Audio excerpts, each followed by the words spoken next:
Chapter 6:18. Qingzhan was still young. She was only a 12 or 13-year-old girl. She rarely saw her master get angry. Now that she saw this scene, she was a little confused. She was confused when she heard that His Highness wanted to talk to her about something. Did she do something wrong recently and His Highness wanted to drive her away? Someone wants you to go to the Holy Worship Palace. The young man's voice was cold, but it was not harsh. Instead, it was like high-quality porcelain that penetrated into people's ears. You should have received the news these few days. Qingzhan nodded. She could not help but think of that evil and handsome face. The person who asked for you is young Master Lai. The young man said calmly. He has no other shortcomings. He just likes to hurt the maids. Be careful when you go there. If you feel uncomfortable, you can come back at any time. Qingzhan's expression changed immediately. He likes to hurt the maids? Of course, if you don't want to, he won't force you. The young man swung his left hand that was bleeding and said calmly, he will only express his affection to you. This is his trick. It's the same to anyone. Qingzhan thought for a while and her eyes dimmed. I know young Master Lai has always been so loving. Your Highness, don't worry, I know what to do. Very good. The young man raised his thin lips. Go and get ready. You will go at night. Qingzhan looked down and replied, yes. Shadow listened at the side the whole time. The expression on his face was indescribably weird. After Qingzhan went out, he said tentatively, Your Highness, young Master Lai doesn't seem to be as unprincipled as you said. Other than teasing people, the rest of him was okay. Hearing this, the young man wrapped his hand with a white handkerchief and looked back at Shadow slowly. Shadow was speechless with just one look. There was no need to confirm anymore. His Highness was slandering young Master Lai. It was so obvious. Even if Qingzhan went to the Holy Worship Palace, she would not change her opinion of young Master Lai. If young Master Lai was just a playboy in Qingzhan's heart before, he was equivalent to a womanizer now. Like to lay hands on maids. This sentence was very ambiguous to begin with.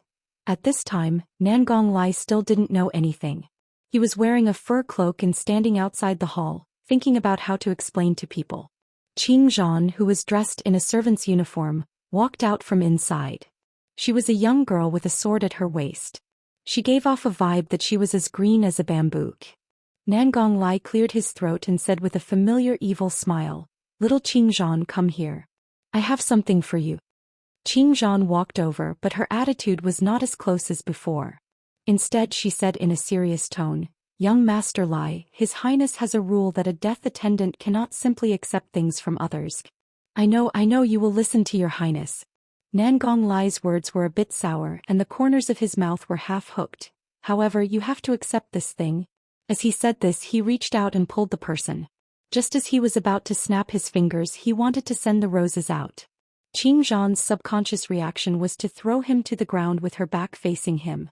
Hellion Vivian felt the pain as she watched from the side, and the corners of her mouth twitched. Nangong Lai's head was dizzy from the fall. As the world was spinning, he could only hear Qingzhan's cold and crisp voice. Young Master Lai, please show some respect. I'm not one of your women and I'm not as casual as you. Nangong Lai swallowed the confession that he had been thinking about the whole day back into his stomach. He knew that she would misunderstand.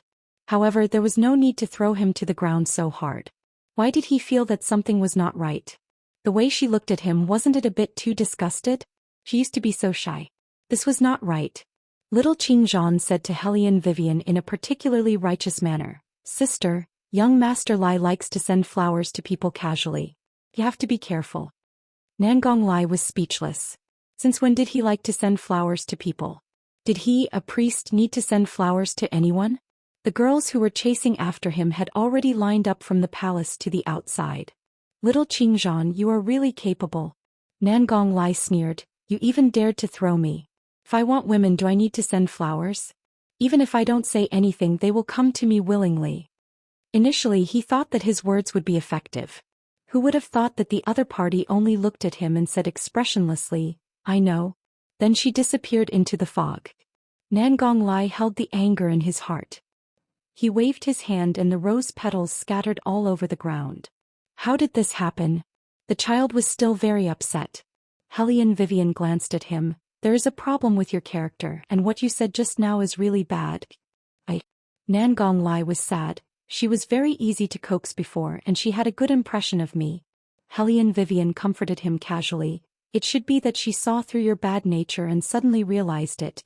Are you sure you are comforting me and not adding insult to injury? Nan Gong Lai still did not understand. What is going on? Hellion Vivian also could not figure it out. Logically speaking, Qing Zhan should have liked this guy since they were young, but looking at it now it did not seem like it. The two of them looked at each other with the same blank face. They squatted in the snow in a row and their eyes were confused. The scene of the confession was not supposed to be like this. Crack. The burning match in the heater made a muffled sound for the last time. The teenager wrapped the white bandage around his hand and listened to the report with a noble face. His thin lips curved. Qing Zhan threw him out? Yes. The shadow guard knelt on the ground with one knee. After he finished, he looked up and hesitated for a while. Your Highness, do you want Qing Zhan to apologize to Master Lai in the holy worship temple? Even the genius priest was thrown out. What if he hated her? No need. The teenager stood up. His eyes were deep and there was no fluctuation in his voice. Who asked Master Lai to give flowers? He deserved to be thrown out. The shadow guard did not understand. His Highness and Master Lai had always had a good relationship. Why was Qing Zhan so rude this time and did not care? Did the two of them have a quarrel? The shadow guard was still guessing when the teenager said again, send the official business on the table to the holy worship temple. Say that it is urgent to deal with it. Send again. How many times had he sent it today? Even if Master Lai was a cat demon with 9 lives, he could not stand such torment. Nan Gong Lai could not stand the torment. That night he secretly came to Beligaju's study room in the dark. His face was serious and remorseful. Ju, can you take it that my brother is begging you? What did I do to offend you? Can you just tell me directly? He was now suffering from both physical and mental torture. Little Qing Zhan did not know what was going on. Seeing him was like seeing a disease she hid far away. Was he so dirty? Chapter 619. The young man seemed to have just woken up. He was wearing a fur robe and his black hair was messy. He drank a mouthful of tea and his clear eyes carefully looked at Nan Gong Lai who had appeared in front of him. Without thinking he kicked him. Of course it was not a real kick. Otherwise Nan Gong Lai would not be able to dodge it. But such a move was enough to make Nan Gong Lai scream. Ju, you are good. How could you treat your brother like this? Sorry, I was not awake just now. The young man looked down at the person lying on the ground. His posture was lazy and his voice was low. Nan Gong Lai was speechless. Not awake. Your eyes were so cold that it almost froze me to death. You are telling me that you are not awake? Are you lying to a fool? Ju, we have known each other for 7 years. Nan Gong Lai admitted that he was no match for this young man. He started to play the friendship card. 7 years, how many 7 years do we have in life? You can't treat me like this. You have to let me know before I die. Beligaju looked at him and smiled slowly, but there was no smile in his eyes. You seem to have a good relationship with the person I gave you. Nan Gong Lai was very smart. He immediately shook his head to protect himself. No, what you see is just the surface. In fact, we are not good at all, not good at all. Why did you give her flowers? The young man's voice sounded a little careless. But Nan Gong Lai noticed that his left hand was clenched. He immediately started to clear his name. I did that to thank her. She was the one who taught me to give the flowers. I was going to give them to someone else. Give them to Qing Zhan? The young man looked back with a faint voice. The long-time stuffiness in his chest finally faded a little. Nan Gong Lai looked as if he had seen a ghost. How did you know? The young man smiled and was extremely evil. 7 years, she is my only brother. Of course I have to care more. Nan Gong Lai was speechless. Damn it. I don't need your care at all. Don't tell me that you are the one who played tricks on little Qing Zhan. Nan Gong Lai thought of this and his handsome face was crying. What do you want to do? Tell me straight. Nothing. The young man continued to give him hints. I saw that you were too leisurely these past 2 days, going out of the palace to pick flowers and so on. I thought that you would like to have a little excitement in your life.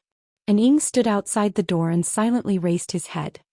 No one would like such a scene, right? Nan Gong Lai, on the other hand, didn't wallow in self-pity. He connected the dots and suddenly laughed evilly. He reached out and put his hand on the young man's shoulder. Ju, you should have said so earlier. If I had known that you were moved by the mundane world, I would have helped you earlier. The young man glanced sideways, his gaze indifferently sweeping over his hand. Nangong Lai's scalp went numb and he immediately withdrew his hand. The young man brushed his clothes and said in a clear voice, "Don't think too much. I just don't like that woman." "Speaking of which, what's going on between you and that woman?" Nangong Lai's eyes flashed with playfulness. "No matter how I ask her, she won't tell me." The young man raised his head and glanced at him. His tone was neither fast nor slow. "She stole something from this king.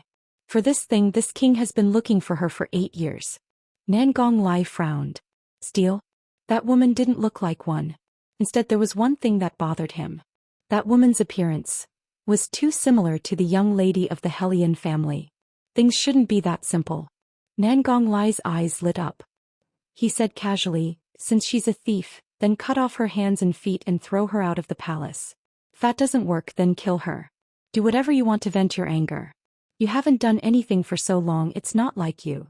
When I get back, I'll throw her out first. Then you can decide what you want to do with her." The young man didn't say anything. Nangong Lai knew that he agreed. However, he didn't think that Aju would do anything to that woman. If he really hated her, there were too many ways to make a person disappear in the palace. Moreover, Aju's identity was there. He could take anyone's life with just a word. However, Aju didn't look like he was lying. After all, even the number of 8 years came out. "Since there's a solution, shouldn't you deal with little Qingzhan's matter?" Now that she saw me, she turned around and left. Nangong Lai was very upset. The young man was a little absent-minded. He asked Shadow to call Qingzhan over. In this kind of situation, Nangong Lai, who had the demeanor of a young master, of course wouldn't show up. He hid behind the screen and pricked up his ears to listen to the sounds outside. The young man's voice was still magnetic and graceful. He said slowly, "Qingzhan, I heard about what happened this afternoon. You seem to have some misunderstanding about Master Lai." Oh. Qingzhan had a serious look on her little face. She was tender and childish. "Your Highness, I have seen how young Master Lai is normally. He would talk to pretty sisters whenever he sees them. These are no longer secrets in the palace. I know that you have a good relationship with young Master Lai, so you don't have the heart to speak ill of him. It is young Master Lai's blessing to have a friend like your Highness." Nangong Lai behind the screen felt like his knee was stabbed by a knife. His expression was very complicated. Shadow, who knew the cause and effect, tried his best to hold back the smile at the corner of his mouth. Only the young man was very calm. "Actually, he has his good points too. Your Highness, don't worry. With you around, I will serve Master Lai well." Qingzhan made a promise. Although she was young, she was very loyal. Nangong Lai, however, was not happy at all. After Qingzhan left, he looked at the young man dejectedly. The young man's voice was faint. "I have tried my best. Who knew that you have the hobby of talking to pretty sisters? Nangong Lai. I regret it now. Alright, Qingzhan will be by your side in the future. 3 years, isn't it enough for you to change her impression of you?" The young man rubbed his eyebrows and said tiredly, "Shouldn't you go and do your thing?" Nangong Lai was still silent in his own worries. When he returned to the Holy Worship Palace and saw Hellion Vivian, the first thing he asked was, "Did you take something from Aju back then?" "Oh." Hellion Vivian raised her eyebrows and said in a lazy voice, "Why do you say so?" Nangong Lai leaned on the door frame and said with an evil look, "I just went to his place. He said that 8 years ago you stole something from him. He has been looking for you for 8 years because of it. Now that he finally caught you, do you think he will let you go? Say good luck to you. I can only provide you with this little clue. Think about it carefully. Maybe you took something that you didn't care about, but it is very important to Aju." Hellion Vivian narrowed her eyes and thought about it. In the end, she shook her head. "Then there is no other way. You can go now." Chapter 620. Leave. Hellion Vivian sat on the chaise lounge and crossed her long legs. "You want to chase me out? What about chasing Qingzhan? You don't want to do it anymore?" Nangong Lai thought to himself, "If you don't leave, I will never be able to chase Qingzhan." "Did Beligaju say something to you?" Hellion Vivian was very smart.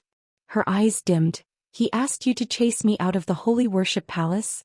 Nangong Lai touched the bridge of his nose. "You know, it's fun to fight with God, but to fight with him is to seek death." I can't hold on anymore, but I will help you secretly. But you still have to chase me out. Hellion Vivian rubbed the teacup in her hand and took a breath. Her chest was a little cold. It's snowing outside, do you know? Are you trying to freeze me to death?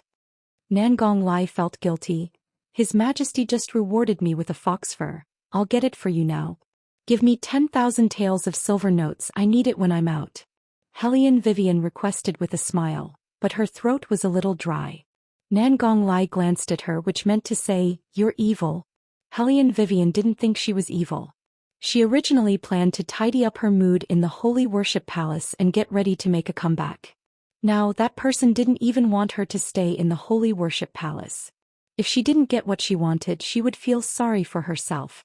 The fur given by His Majesty was indeed warm, but Hellion Vivian still felt a little cold on her fingers.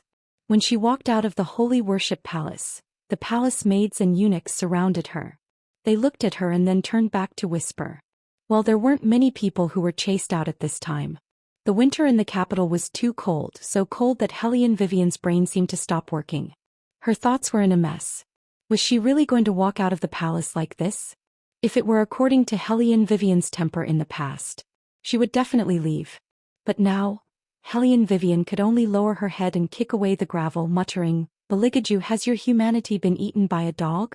Kicking me out of the palace in the middle of winter, just you wait. Sooner or later I will. Hellion Vivian couldn't say the word I anymore. It wasn't because of anything else, but because at the corner, a tall and elegant figure was standing there. His fair fingers were holding an oil paper umbrella, and a pair of ink-like eyes fell on her body. She didn't know how long he had been there. However, she was certain that he had definitely heard everything she had just said. Hellion Vivian paused in her steps. Her long legs were indeed a little stiff. That figure walked towards her step by step. The fur draped over his shoulders and the snow fluttered in the air. It was like an exquisite ink painting, indescribably elegant. Hellion Vivian thought that after he became an adult, he would inevitably have an imposing aura that others would not dare to look directly at. But now this young man was a real assassin who would appeal to both young and old. His appearance and aura left others in the dust. Not long after, Beligaju stood a step away from Hellion Vivian's grandmother and looked at her with a heavy gaze. Shadow followed behind him. If it was inconvenient for his master to speak, he would basically be the one to say. According to the system, the palace maids who have been expelled from the Holy Worship Temple will be managed by His Highness. Hellion Wei Wei didn't say anything else after she hummed in agreement. He had always been like this. When she was cold, it was not easy to get close to her. Not only was it not easy to get close to her, she also gave people a sense of oppression. Shadow saw that his words didn't have any effect, so he looked in the direction of Beligaju. The young man's side profile still didn't show any expression, but the warmth at the corner of his mouth had faded a lot. Coupled with the fact that he was personally holding the oil paper umbrella, he looked a little lonely. Shadow could only brace himself and continue to say to Hellion Vivian, "You stay in the palace first. We'll make other arrangements later." Hellion Vivian didn't have any objections and nodded in agreement. Shadow finally heaved a sigh of relief. "Then come with us." "Okay." Hellion Vivian was a little absent-minded. She was still thinking that perhaps the extra umbrella in the young man's hand was for her. After all, there was really no need for him and Shadow to take out an extra umbrella. She was about to reach out to take it when she heard Bailey Jiaju's indifferent voice say, "My humanity has already been eaten by dogs. You don't need to use this umbrella." Before Hellion Vivian could say anything, the young man turned around and walked into the snow. His footsteps were still light and elegant, but his back was unapproachable. Hellion Vivian sighed deeply. Sure enough, he heard it. He was so vengeful since young. It was really hard to deal with him. Shadow didn't say anything else and quickly gestured for Hellion Vivian to follow him. The two of them walked, one in front of the other, without saying a word. When they arrived at the palace, Beligaju took off his fur cloak. There wasn't a trace of happiness or anger on his face. He sat down at the wooden table and started to deal with the official affairs that had piled up over the past 2 days. His voice was a little hoarse compared to before. "Go and pour some tea." Hellion Vivian was already a little sleepy when she came in. Coupled with the fact that it was warm in the palace, the moment her body touched the blanket on the chaise lounge, her head started to fall off bit by bit. There were also shadow guards who were serving in the night. Just as they were about to open their mouths and wake Hellion Vivian up, the young man placed his slender finger on his lips and gently gestured for them to keep quiet. The shadow guards instantly retracted their martial chi and hid back into the darkness. Beligaju glanced sideways at the person beside him who was falling off more and more. Before he could react, he squatted down silently on one knee and knelt on the expensive black carpet. His lean back was straight, and with his back facing the shadow guards, his shoulders naturally supported the weight of that head. As though she had found the most comfortable position, Hellion Vivian fell into Beligaju's arms. The young man paused for a moment and then reached out to hug her. He didn't move because if he moved, the other party would definitely wake up.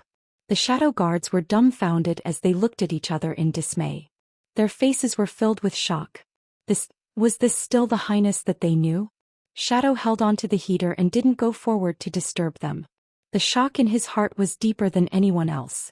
Since young, he had always been by Master's side. He didn't know anything else. But in this world, there was probably only this woman who could make Master willingly give up his dignity, hide all his murderous aura and maintain such a posture.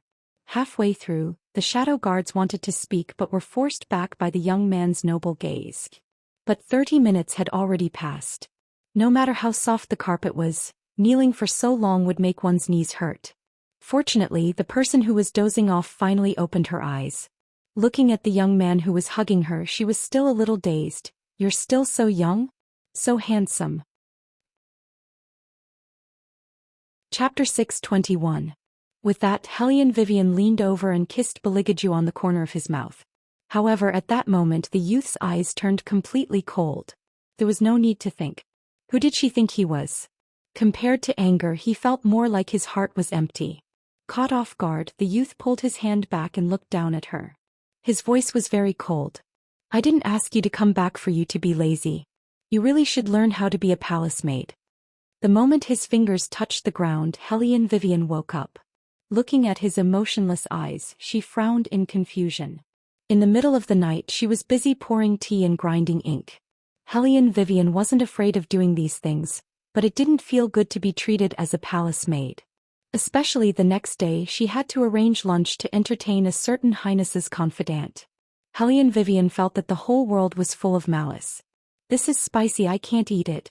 The girl in plain clothes looked at the boiled fish that Hellion Vivian served and shook her head awkwardly. She wasn't being pretentious, but she really couldn't eat spicy food. Hellion Vivian was very calm. Her palm seemed to be holding the wind. With a force of her slender white fingers, those plates flew into the air. Then she gently patted the table. The plates fell back on the table in an instant. There was no trace of the vegetable soup spilling. The only change was the plate arrangement on the table. The girl in plain clothes saw this scene and her big eyes were filled with shock. If such abundant martial chi participated in the competition, it would definitely be the best. Bailey Jaju's calm eyes also changed. The fingers holding the bamboo chopsticks tightened again and again. For so many years he deliberately ignored a problem. That was, how did she avoid the guards in the palace and disappear just like that? Now he knew. With that move just now, as long as she wanted to, none of the shadow guards outside the palace could stop her. "Your Highness, Your Highness." The plain-clothed girl gently called out to the young man. She could clearly sense that he had changed. She couldn't help but feel a little uneasy. Beligaju replied, "En?" Even his gaze was gentle. The bystanders were naturally envious. But only the plain-clothed girl knew that such gentleness would feel fake after a long time. Ever since she had known him, except when they were young, he would frighten others. After that, whenever he faced her again, he would always be as gentle as jade. He would never get angry or show any other emotions.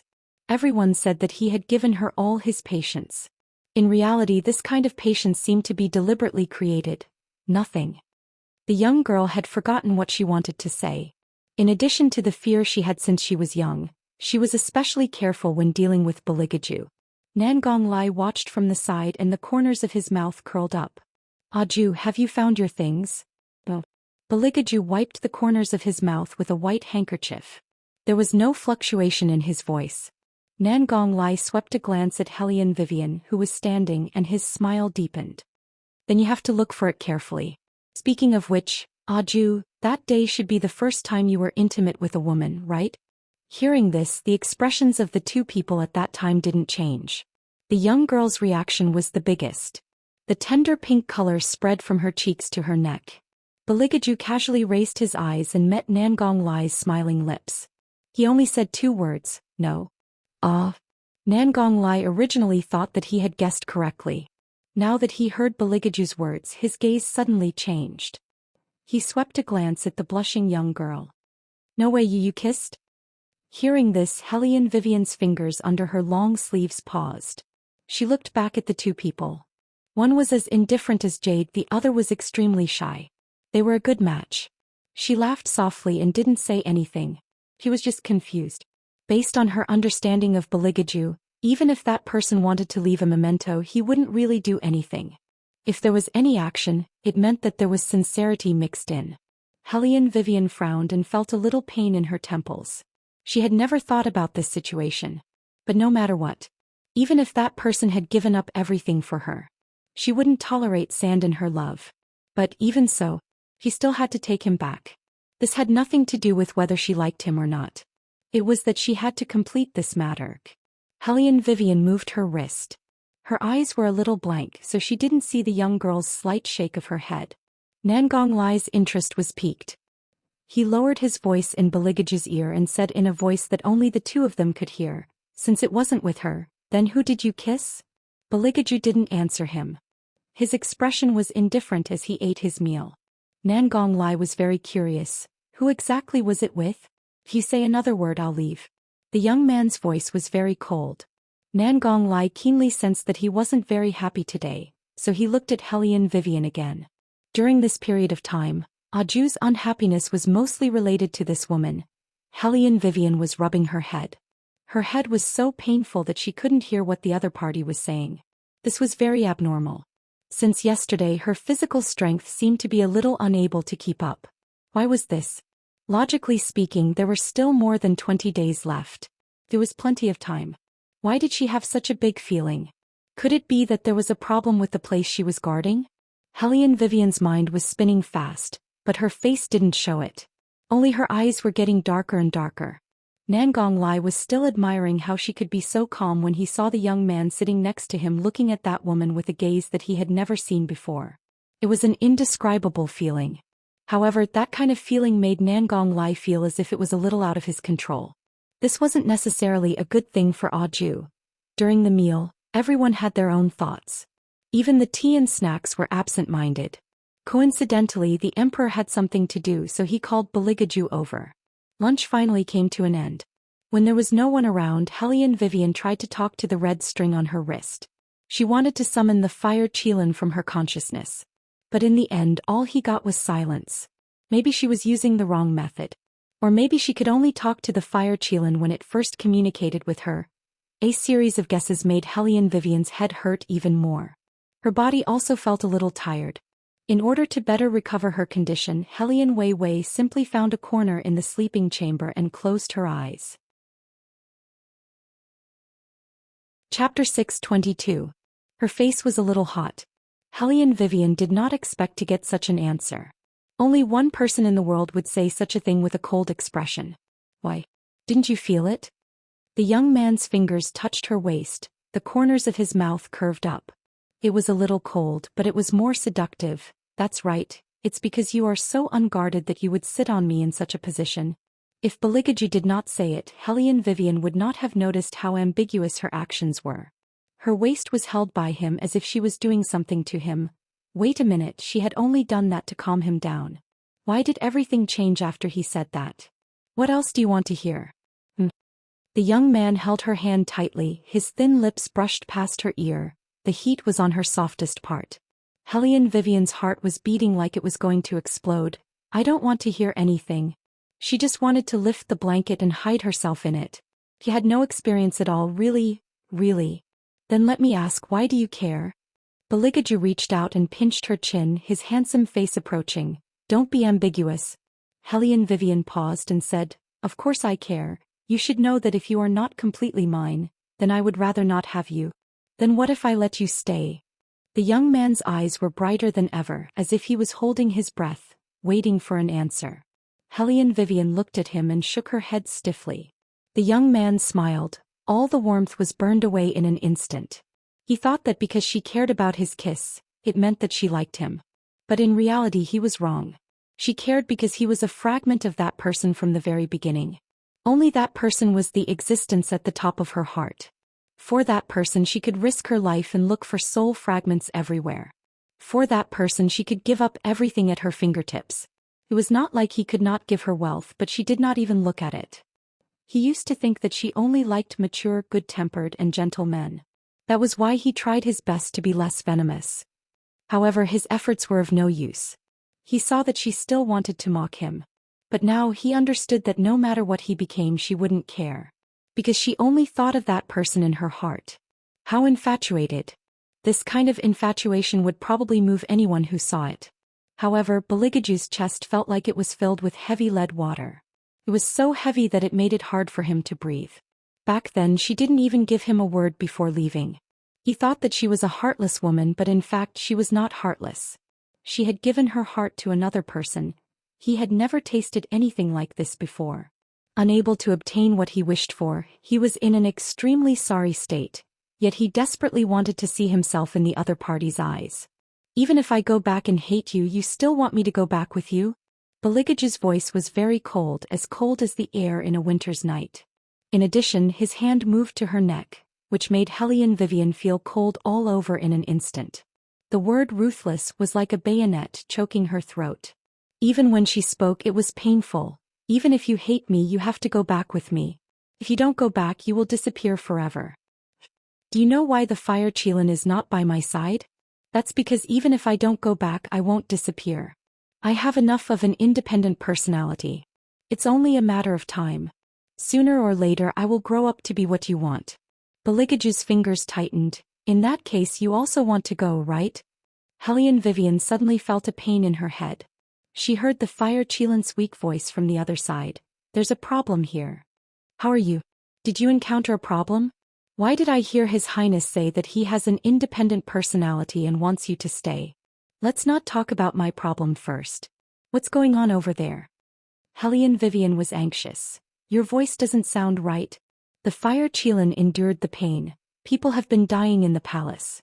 The resentment has spread throughout the entire capital.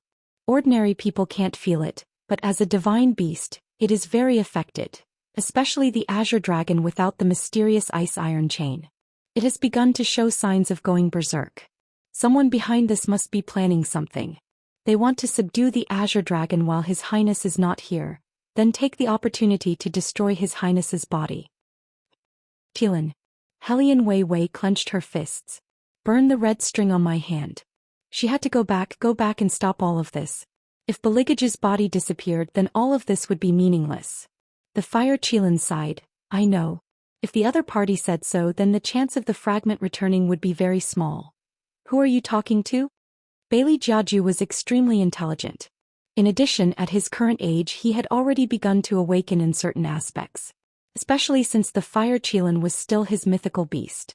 The other party's absent-mindedness made the young man narrow his eyes. Is it through the red string in your hand? Hellion Vivian was shocked. She didn't expect him to notice these things. Since just now, your eyes have been on your left hand. Beligaju's eyes emitted a cold light. You're planning to leave me again, right? Hellion Vivian paused for a moment then met his eyes. She had never been so sure before. I'm not going to leave you, I just want to take you back. Beligaju, you have to know, no matter if it's the past or the future, to me it's still you. You can't deny your own future.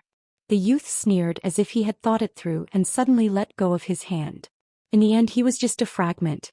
And he couldn't stop her from leaving. From the beginning he couldn't do anything to stop it. You can go. There was not the slightest ripple in Bailey Jiaju's voice. It was almost to the point of calmness. His pair of eyes were originally the most beautiful, but at this moment, they were empty and shallow like a lens without focus, leaving only empty blankness and empty ruthlessness. I hope that in the future you can bear my hatred. Hellion Vivian wanted to say something, but found that her throat couldn't make any sound. She watched as the youth in front of her became more and more blurred, her mind turned black, followed by the familiar feeling of dizziness. She couldn't distinguish between north, south, east and west at all. When she woke up again she had already returned to the original place.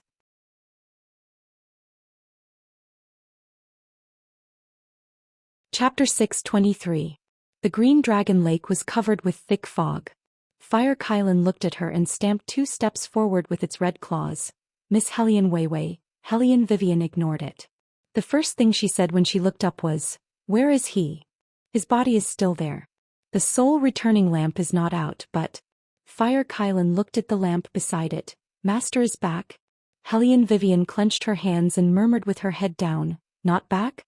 How is that possible?" "He said that he would come back. Even if it was at the cost of hating her."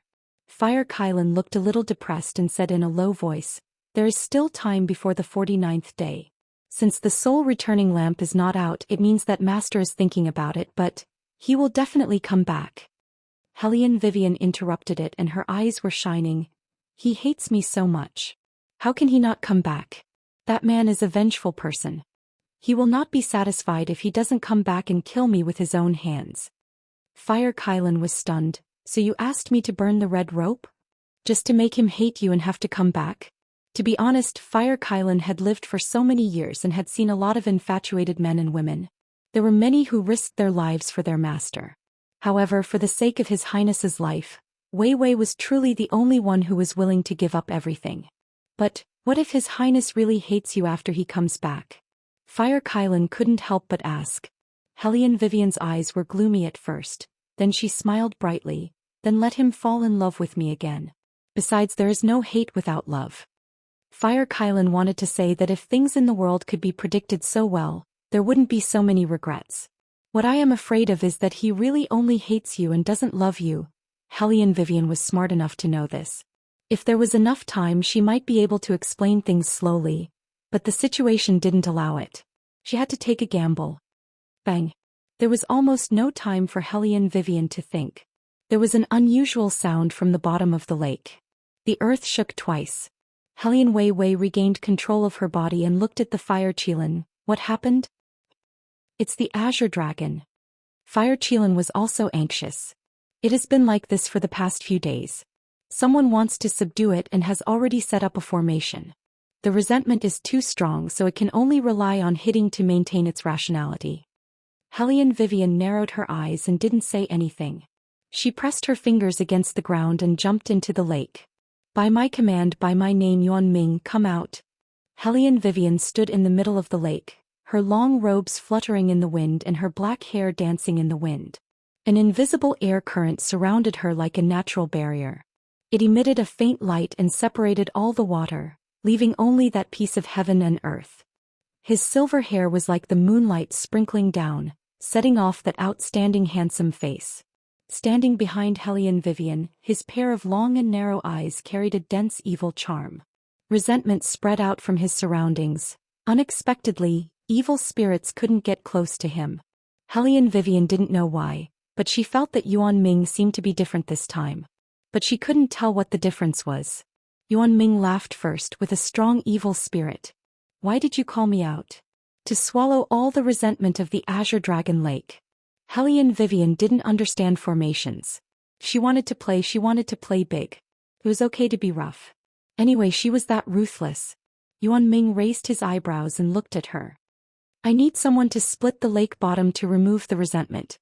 "I know." Hellion Vivian moved one hand. "I will split the lake bottom. You only need to do what you should do." Yuan Ming laughed again with a hint of playfulness in his voice. "Good." As soon as he finished speaking, Hellion Vivian bit her finger. She raised her right hand with great strength. Her eyes burst out with coldness which was almost bone-chilling. "By my command, the wind and clouds of the world rise." The invisible gas gathered in the center of her palm.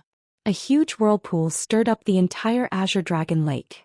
Hellion Vivian stood in the center of the whirlpool without dodging. Her eyes were like torches. Her robe fluttered and several rays of light burst out from her back, forming a golden lotus. The Azure Dragon surged on the surface of the lake.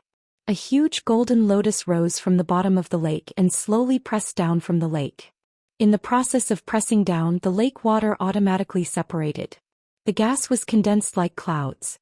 The evil spirit that filled the air melted like snow and turned into nothingness. The aura became stronger and stronger, and the entire Azure Dragon Lake couldn't help but shake. The Azure Dragon jumped out, stirring up huge waves in the air. The turbidity in its eyes was finally washed away by the light of Buddha. It sank to the bottom of the lake again. A pair of dragon eyes quietly looked at Hellion Vivian in the lake, like a newborn baby who had forgotten everything. Hellion Vivian reached out and put her hand on the dragon's head with a faint smile. Then she touched it with her face. Be good. We'll wait for him to come back together. The azure dragon that had been infected by resentment had lost its consciousness. Even if it was bathed in the light of Buddha, it couldn't return to its original strength, unless its master reappeared. However, at this moment, the azure dragon actually understood Hellion Vivian's words. Its dragon whiskers moved and it nodded. Not for other reasons. Just because she said so. Let's wait for him to come back together. In the vast martial chi, the man in white in the array spat out a mouthful of blood. The eerie little person immediately supported him and exclaimed, Master, it's the demon-slaying Buddhist incantation. Someone chanted the demon-slaying Buddhist incantation. How is this possible? No one in the world knows this kind of Buddhist incantation. It's not mature enough. The real demon-slaying Buddhist incantation shouldn't be like this. Jing Wushuang wiped the blood from the corner of her mouth with the back of her hand. Her face was pale. Although he said so, he was also afraid in his heart. The demon-slaying Buddhist incantation. It was an incantation that no one in the demon-slaying tribe could understand. Even Ni Feng, who was extremely talented back then, only knew the method but she couldn't learn it. But now, the demon-slaying Buddhist incantation had returned to the human world. Who was it? It was obvious that she had a deep affinity with Buddhism, but she just had to make a contract with the devil? Could it be that Hellion Vivian had returned? Jing Wushuang faintly had an answer in his heart. His usually gentle and handsome face lost focus for a moment. However, he quickly recovered and ordered in a calm voice, since we can't take away their physical bodies, we'll start with the Imperial Palace. Start the plan to shatter the seal and let the Emperor set up the array now. Yes. The little person was a resentful baby. There were many people who had miscarried in the Imperial Palace, so it could be said that it was like a fish in water there. It could do anything with ease. Moreover, no one knew that the current emperor was already different from the previous emperor.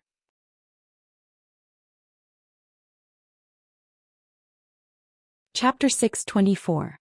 Ever since he started eating pills, ever since he obtained power, he still didn't know how to be satisfied. Ever since he wanted to live forever, he had fallen into this trap. The blood of a young girl was the best at prolonging one's life, but it could also make one addicted to the path of evil. There was blood in every pill the emperor took. As long as the master gave the order, that person would be nothing more than a tool in their hands. The night grew darker. In the inner courtyard of the palace, the shadows of the trees swayed. The emperor, dressed in bright yellow, sat in a dark corner. His expression could not be seen, but the blood at the corner of his mouth made him look gloomy. Eunuch Gao did not dare to raise his head to look through the barrier. He lowered his head in fear and even his fingers were trembling. The emperor glanced at him and his voice turned cold. Did you see it? Eunuch Gao froze and trembled all over. He said loudly, this servant did not see anything. The emperor looked at him gloomily. I like smart people the most. Since you did not see anything, then find me a few younger palace maids. But the recent situation in the palace, His Majesty is also aware of the situation in the palace. Eunuch Gao stammered. He couldn't help but swallow his saliva. If this continues, the Ministry of Appointments might find out everything. When that happens, it won't be good. Hearing this, the emperor suddenly became irritated. It's only a few palace maids who died, and those people from the Ministry of Appointments are not willing to let this matter go. They want to investigate. He was more afraid than anyone else that someone would know the details of this matter. The members of the imperial family were not allowed to cultivate the devil. This was a rule passed down by the ancestors. Although the retired emperor was not in the palace, his old subordinates still held some military power. He could not act rashly. If people found out that he drank human blood in order to achieve immortality, everything he had now would be taken away. He could not lose the throne and he could not lose the power in his hands. He wanted immortality so much because he wanted to sit on this dragon throne forever. Even if he killed the retired emperor's trusted aides, the people would not allow a person who drank human blood to continue to be the emperor. Therefore, this secret was not known to anyone. He was so close. As long as he drank 3 more young and pure palace maids, he could complete the formation and achieve immortality. He had to think of a way to make those people from the Ministry of Appointments shut up. The Emperor lowered his eyes and was deep in thought. Right at this moment, there was a sudden noise coming from the side of the barrier. The Emperor's eyes immediately darkened as he looked in that direction. Who is it? The little one looked at the candlestick beneath his feet. His tiger-like eyes darkened. His body, which was about to run away, also paused. A chill ran down his spine. He only paused for a moment, then immediately ran out. He was still holding the fruit that he had just taken from outside. He took a bite and said in a dignified manner, "Imperial Father, it's me. I was hungry and couldn't find anything to eat, so I came to find Imperial Father." The Emperor lowered his eyes and looked at the little one not far from him. His eyes darkened as if he was confirming something. Come to Father." The little one's left hand, which was hidden under his long sleeve, clenched tightly, but his face was still as dignified as ever. Third brother had said it before. No matter what the situation was, just don't let the other party see your true emotions. That meant that there was a chance of victory in everything. At the thought of this, the little one held the dessert in his hand and walked toward the Emperor as usual. 1 step, 2 steps, 3 steps, that's enough. You don't have to come over. The Emperor raised his lower lip and was very gentle. You can see clearly if you stand there. Didn't you hear anything when you were standing outside just now? The little one knew that the Emperor was testing him. Third brother had also said that the Emperor had to be 30% fake and 70% real before anyone would believe him. Just by saying that 70% was real, it was enough to dispel people's doubts. I heard it. The little 7th prince held the dessert in his mouth and puffed up his cheeks. His tone was very cool. I'm not deaf. Of course I can hear. Has Imperial Father been talking to Eunuch Gao all this time? What were you talking about? Was it about what to eat for breakfast tomorrow? Eunuch Gao heard this and heaved a deep sigh of relief. He was really afraid that the little 7th prince would hear something at this critical juncture and say it out loud again. With His Majesty's current thoughts, if the little 7th prince really heard everything, he might not be able to keep his life. Fortunately, Eunuch Gao suppressed his shock. On the other side, the Emperor also laughed. Do you think that everyone is like you who only knows how to eat? If you're hungry, go to the Imperial kitchen and ask them to prepare something good for you. I'm tired too. You can go and rest. Yes. Can I take away the desserts outside? The little one acted as gluttonous as usual. The more he acted like this, the happier the Emperor was. Of course you can. As long as he didn't hear anything, it was easy to talk about. Thank you, Imperial Father. The little one walked out in a dignified manner. When he stretched out his little paw, it was a little itchy. He reached out and scratched it. The Emperor watched his movements with heavy eyes, and his gaze fell on the back of his hand. The little 7th prince had been practicing martial arts since he was young. Of course, he knew that the Emperor was staring at him. It was like a snake staring at its prey. As long as the prey showed a little weakness, the snake would swallow it in one bite. The little one stood against the light. Her tiger-like eyes narrowed. Then she grabbed all the pastries on the table and held them in her arms. She walked out of the bedroom unhurriedly and leisurely. Seeing that the little one had left, the Emperor's face darkened. Send more people outside. No matter who it is in the future, no one is allowed to enter my bedroom as they please. Yes. Eunuch Gao trembled again. As expected, the Emperor had the intention to kill just now. The Emperor seemed to be thinking about something else. He asked, "Did you see the little one's hand just now?" "I saw it." Eunuch Gao replied respectfully, "The 7th prince is still the same as when he was born. Once there is too much resentment around him and it's cloudy, something will rise from his body. Other than the time when he was 1 year old, I haven't seen him reach out and scratch for many years. However, Your Majesty, don't worry. I believe that the 7th prince will recover in a few days." After hearing this, the Emperor slowly narrowed his eyes. Scarlet began to spread from the corners of his eyes. "Then tell me, did he hear what I said?" The Emperor's tone was very slow. Every word was filled with eerie coldness. Eunuch Gao's heart shrank again. "I don't think so. Don't think so." The Emperor turned his head and looked at himself in the bronze mirror. The bridge of his nose and the bloodstains on his lips. In an instant, the Emperor's eyes narrowed.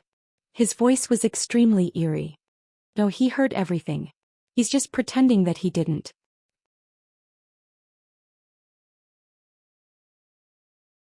Chapter 625. I've really underestimated him. How could a child who grew up with third prince only know how to eat? The emperor reached out and wiped the blood on his lips. His eyes were gloomy. Pass down the order. Say that the murderer who killed the palace maids has been found. Eunuch Gao suddenly paused. The murderer who killed the palace maids? That's right. The emperor curled his lips. The seventh prince's demonic nature has been revealed. He killed them to suppress his terrifying appetite. After I found out, he fled in panic. Write an imperial edict now and announce it to the world. Ask the Ministry of Personnel to investigate immediately. His matter could not be discovered by anyone, even if that person was his son. Moreover, this was an opportunity for him.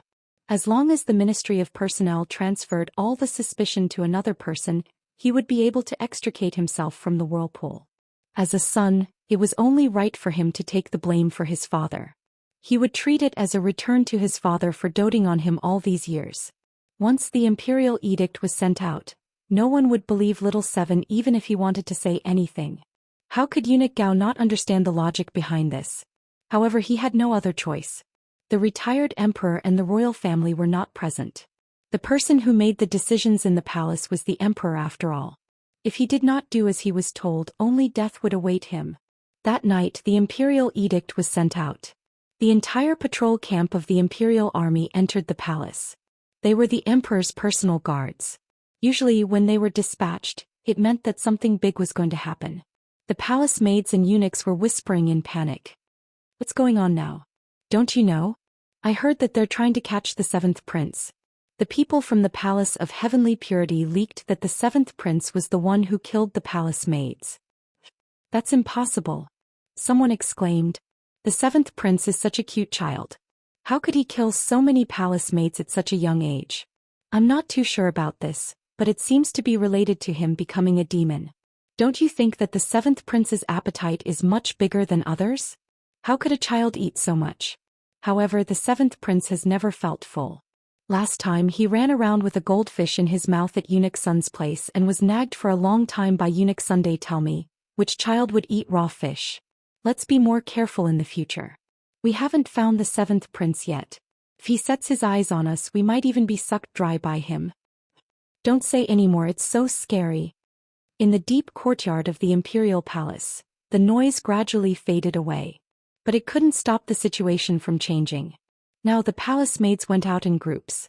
Even when they went to the toilet, they had to call someone with them for fear of encountering an accident. The seventh prince's martial chi had always been amazing, so it was not that easy to capture him. The patrol camp sent thousands of people to conduct a carpet search of the imperial palace.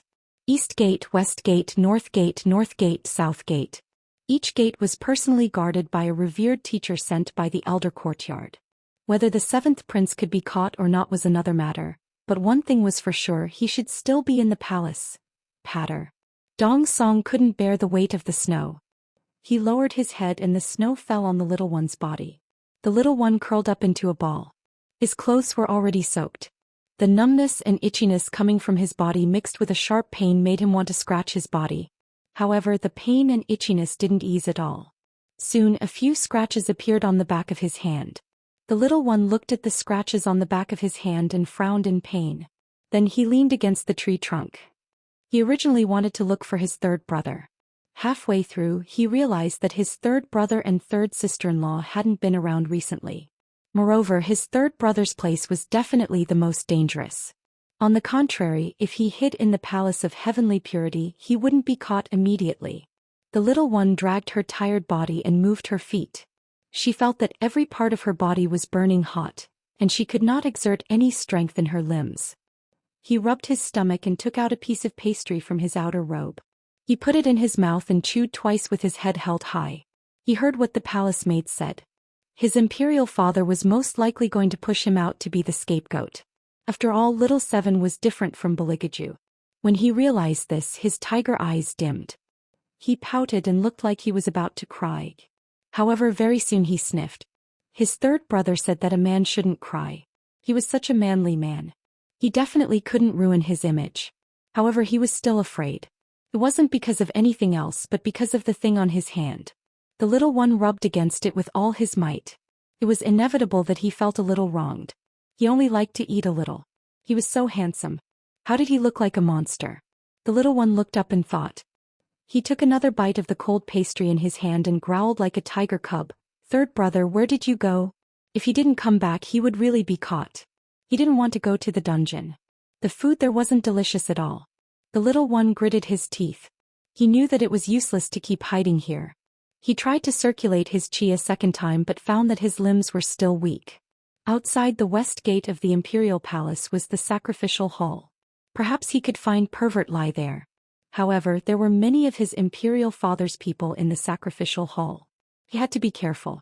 The little one had never been like this before. Even when he walked, he was wobbling like a trapped beast that had lost its claws. Still haven't caught him? In the dark, the emperor's expression turned cold. Have you searched the third prince's chamber? The imperial guard with an iron mask cupped his hands and bowed. Your Majesty, we've searched everywhere. We still haven't found the seventh prince. What about the ministers in the Ministry of Civil Affairs? Did they receive news that the seventh prince knew a big secret and wanted to tell one of them? The emperor asked again. The imperial guard commander shook his head. No, but many of them don't believe that the seventh prince is the murderer of the palace maids. After all, it's ridiculous that he became a monster. Ridiculous? If they saw the seventh prince with their own eyes, they wouldn't say that. But this kid is really good at keeping his cool. He didn't make a move for so long. The emperor rubbed the blood stains on his fingertips.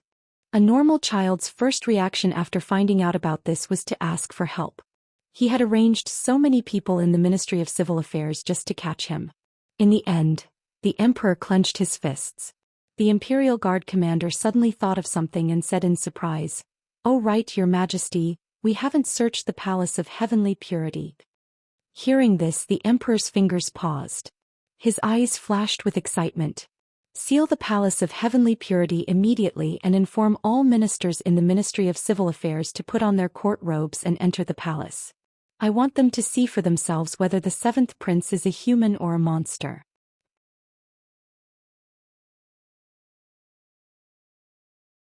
Chapter 626. As soon as Hellion Vivian entered the palace, she noticed that something was amiss. The Elder Council had sent out too many Yin-Yang masters, and they hadn't left at all. It was as if they were searching for someone.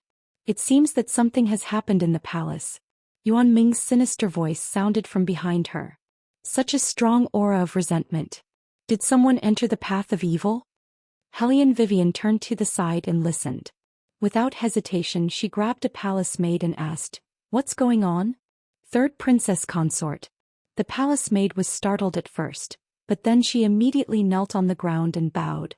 "This servant greets the third Princess Consort." Hellion Vivian reached out and pulled her back. "You don't need to kneel. Tell me first what's going on. Why are there so many Yin-Yang masters here? Why you still don't know?" The palace maid looked at her in surprise, then she stammered, "The little seventh prince seems to be a demon. The emperor has already issued a decree to capture him." "Monster?" Hellion Wei Wei furrowed her brows tightly. "Who said that?" The palace maid was startled by her tone. "This servant isn't too sure. I think the news came from the Palace of Heavenly Purity. It said that people have been dying in the palace recently, and all their blood has been sucked dry by the little seventh prince." Palace of Heavenly Purity? Hellion Vivian's eyes darkened. Wasn't that where the old emperor lived?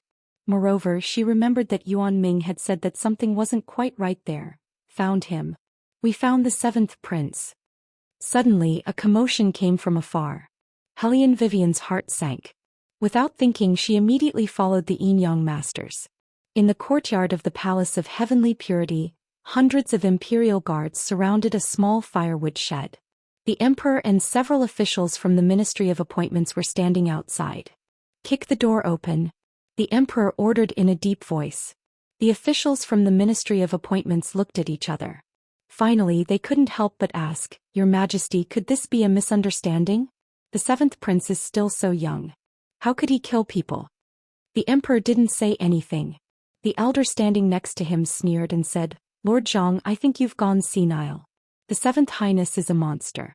He will definitely kill people. What does age have to do with this?" As he spoke, he looked at the emperor and clenched his fists. Your Majesty, I think we should use fire to smoke them out so that the ministers can see clearly. The ministers of the Ministry of Appointments were not prepared, and they were not as eloquent as the elders. In addition, the emperor's attitude was too obvious. There was nothing they could do. Could it be that he had to watch as the seventh prince was burned out by the fire? According to His Highness's character, if he knew about this in the future, none of them would be spared. But now they really had no other choice. Someone come. Fire. The elder raised his voice, his eyes flashing with fire. Listen up, capture this monster alive. Yes. The Young masters had just gotten into formation and were about to start the fire. Suddenly, a clear voice sounded, carrying a strong sense of oppression. Who did you say is the monster? The atmosphere instantly dropped to the freezing point. The aura of death felt like there was an invisible hand squeezing everyone's hearts. With a gentle twist, blood would splatter everywhere, and life would instantly turn into ashes. Then several bolts of lightning flashed across the sky, causing everyone's pupils to shrink. At that moment, everyone clearly saw a cold and incomparably beautiful face being clearly engraved by the light. It was Hellion Vivian.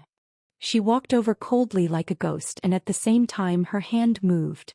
Snow and dust rolled up from the ground like a whirlwind, instantly suppressing the flames. The elder stood in the whirlwind, his face hurt from the wind. He reached out to block it and narrowed his eyes. Hellion Vivian. It's you again. Do you know what you're doing? Hellion Wei Wei slowly walked forward, her sleeves fluttering in the wind as if she was an emissary from hell. Her pair of ice-cold eyes looked at that elder. I also want to ask you, elder, do you know what you're doing right now? Shao-Chi has the blood of the imperial family flowing in his body. You're going against your superiors and burning him. What are you thinking? The elder was choked by her words and was momentarily speechless. The little eunuch beside the emperor saw his master nod and loudly shouted, Third Princess Consort, everyone knows that you want to protect His Highness the Seventh Prince, but you can't protect him like this. Now that His Highness the Seventh Prince has become a monster and killed so many people in the palace, you actually ask the elder what he's thinking? You clearly want to protect the murderer.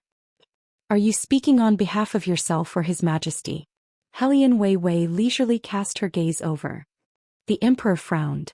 The little eunuch was a shrewd person, so of course he wouldn't expose his master. He only loudly said, I'm speaking on behalf of all the dead palace maids.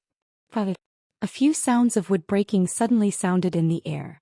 There was still a raging fire above the head as it rolled to the side of the little eunuch's feet. The little eunuch jumped in fright. When he raised his head, he saw Wei Wei looking at him. At this moment, her ink-black eyes were like the deep and serene ocean, yet her voice was calm. Say that again. The little eunuch froze and then shouted with a sharp voice, You won't let people speak the truth? His Highness the Seventh Prince is a monster. However, before he could finish his sentence, his body fell to the ground with a thud. Hellion Vivian's foot stepped on his wrist. The wind that was blowing on her body suddenly became hot, as if it was burning holes in his body. What was even more terrifying was that he didn't know why he couldn't even make a sound.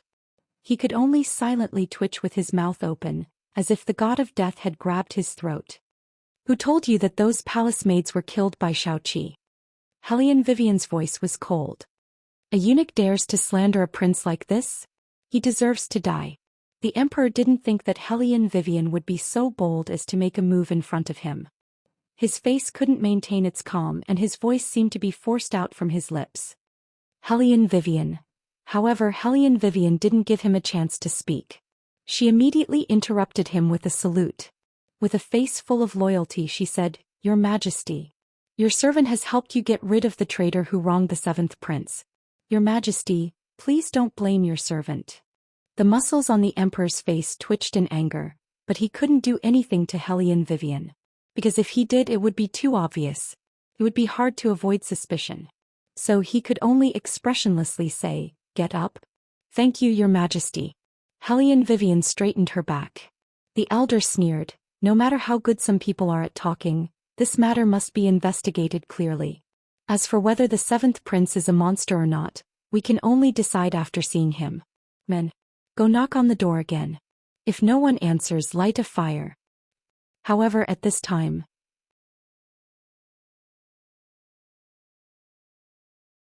Chapter 627. A creak was heard. The tightly shut wooden door of the firewood shed opened. Snow and dust rose into the air. The wind was so strong that it was difficult to open one's eyes. Amidst the swirling snow, a small gray figure could be seen walking out slowly. The little one still had his head down, so no one could see his expression clearly. He just kept walking with his head down. When the Imperial guards closest to the firewood shed saw him, an indescribable fear suddenly appeared on their faces. Their eyes slowly widened and all of them took a step back. Seeing this, the elder immediately scolded them. "What are you doing? Hurry up and catch him first." The Imperial guards looked at the Emperor and the rest in fear. They couldn't move at all, let alone speak. It was as if there was an unknown force choking their throats. From the moment the seventh prince appeared, they knew that something was wrong. The little one continued to walk forward. An unknown airflow was stirring up in his body. His whole body was itchy and painful.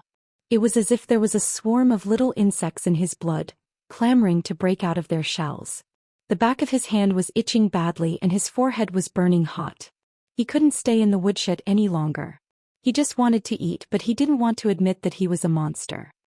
He imitated third brother and coldly looked at the Imperial guards.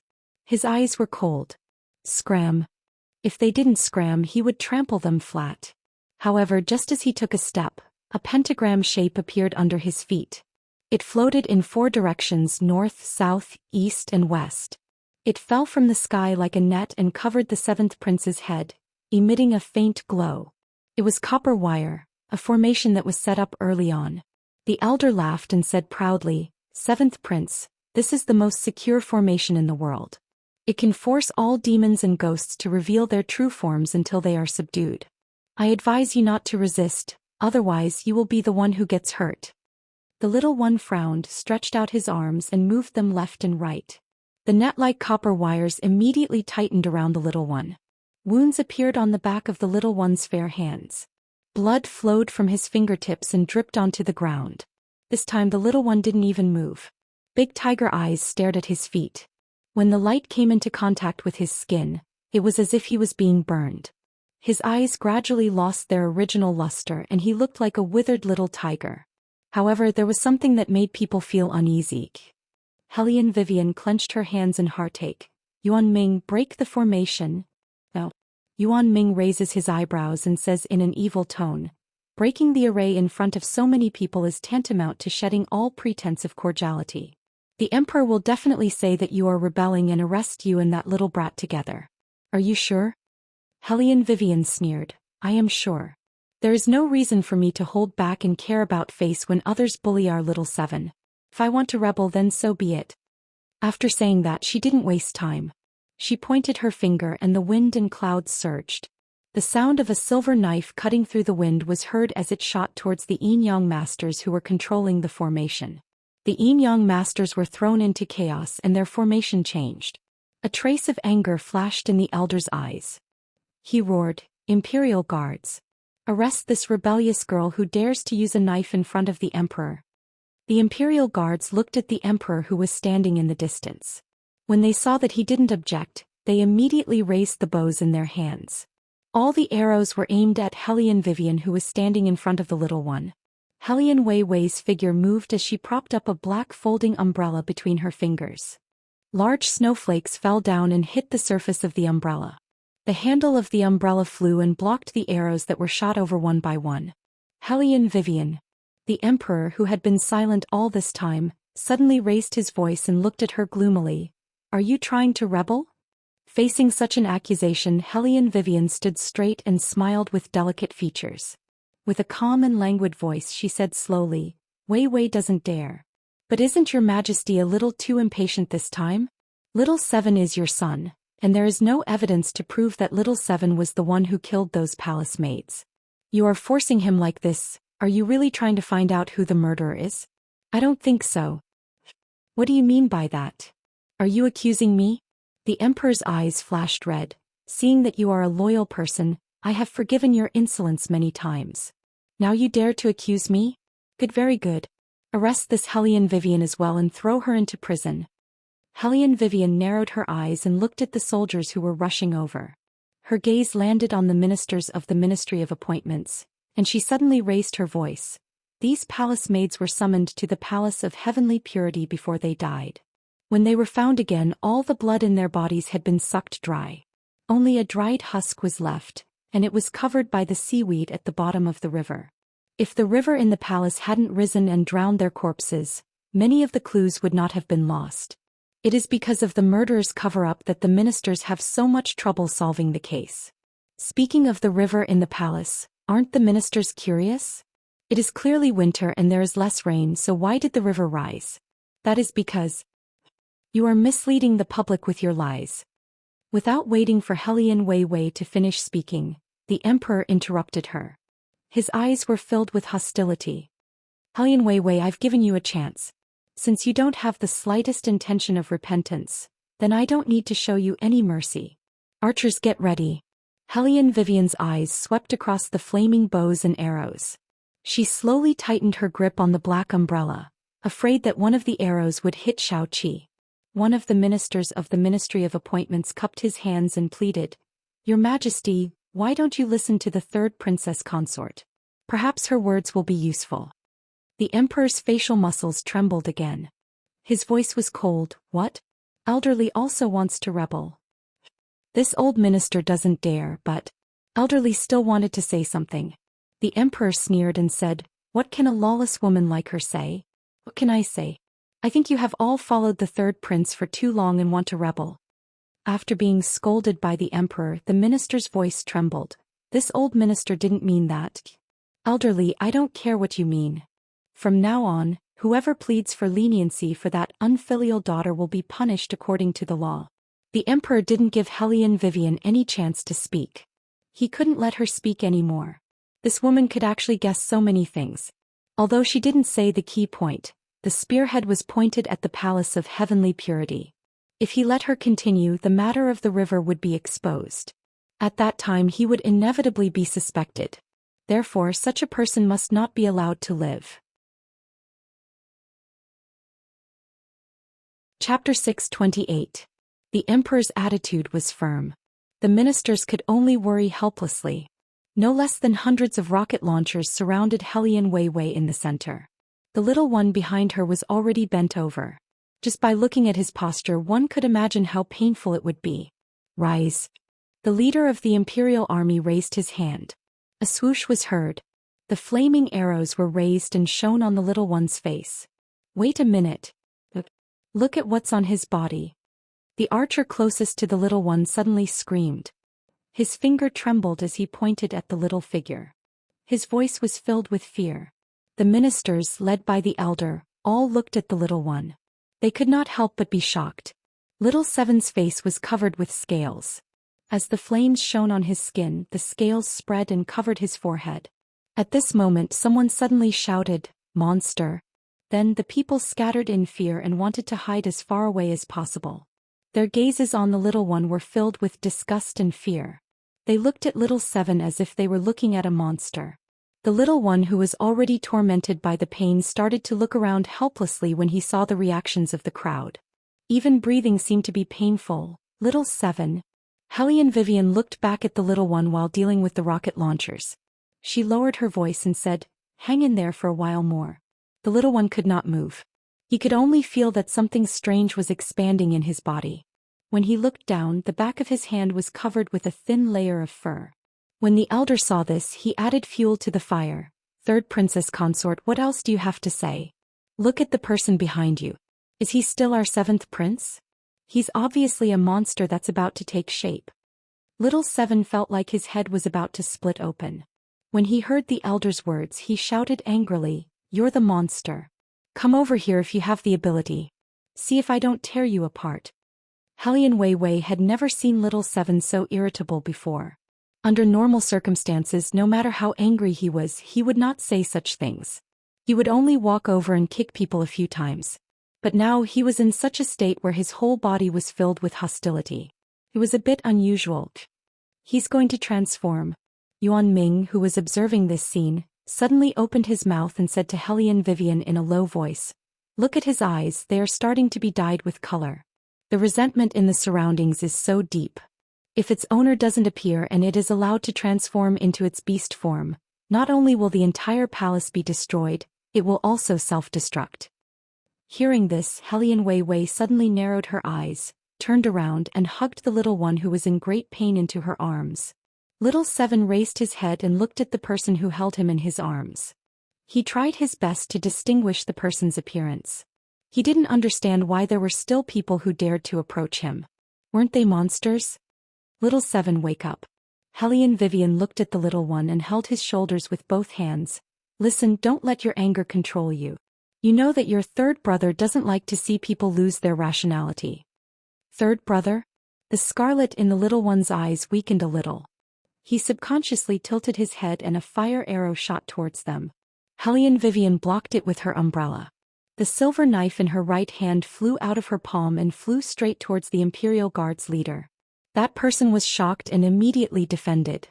His palm firmly pressed against one end of the saber hilt. A layer of skin was abruptly scraped off by the thick martial chi. Hellion Vivian didn't give him any time to react. With a flip of her hand, she grabbed the Imperial Guard's commander who gave the order. Her fingers tightened around the commander's throat and she exerted force. Creak. The person who gave the order was dead. The fire arrow became chaotic and was no longer as strong as before. This gave the little one some space to calm down. However, the selfish emperor had already made up his mind to kill. He turned his head and glanced at the elder.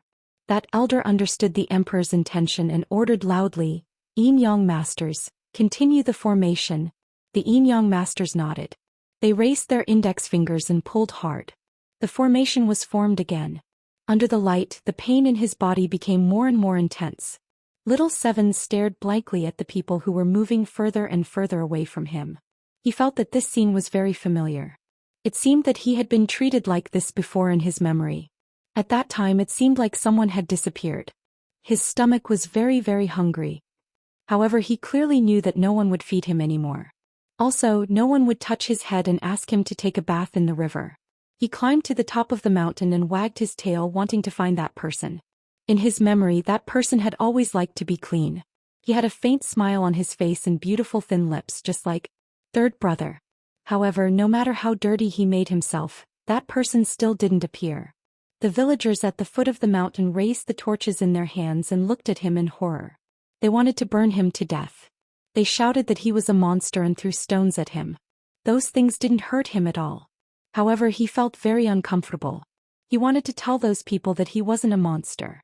He was here to find his master. His master was missing and they didn't see him. Then what happened then? Little Seven reached out his hand and grabbed downwards. Later he found out that those people had killed his master. He wanted to take revenge. He wanted to tear them all to pieces. Ah!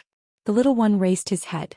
The faint golden circle around his eyes suddenly shone brightly and covered his entire eyes. From afar they looked like two golden ambers. They were especially bright in the dusky sky. This made the people around him even more frightened. They screamed even more shrilly. What is that? A monster. Little Seven Prince is really a monster? Seeing this scene, even the officials of the Ministry of Personnel who had just pleaded for Little Seven cried out in fear. The emperor was satisfied. This was what he wanted to see.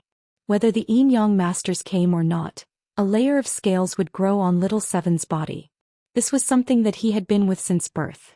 He didn't expect that the Yin Yang Masters array would have such a great effect. It could make him grow hair all over his body.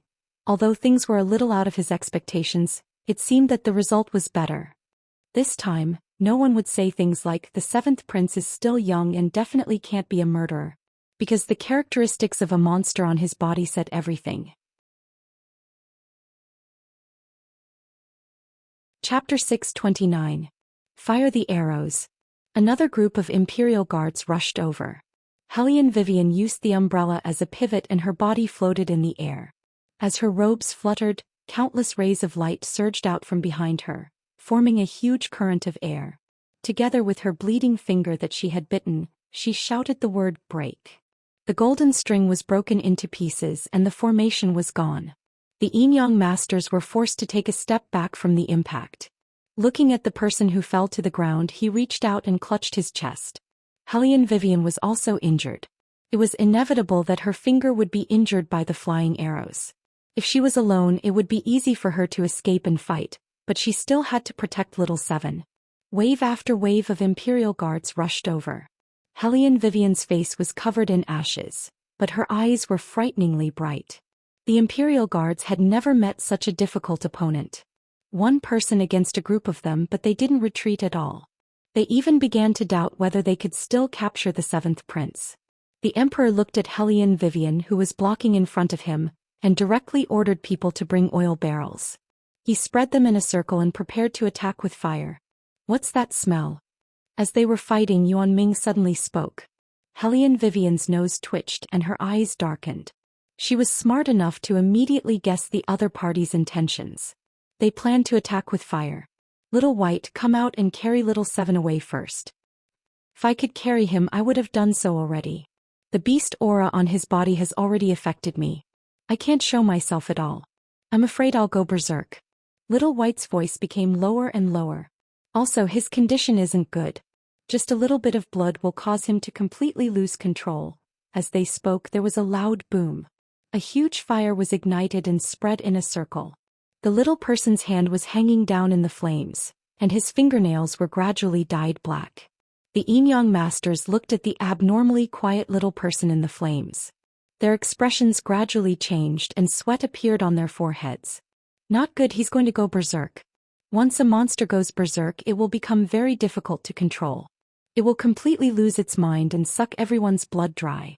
But in reality, they had lived for so many years and had never encountered a monster that went berserk.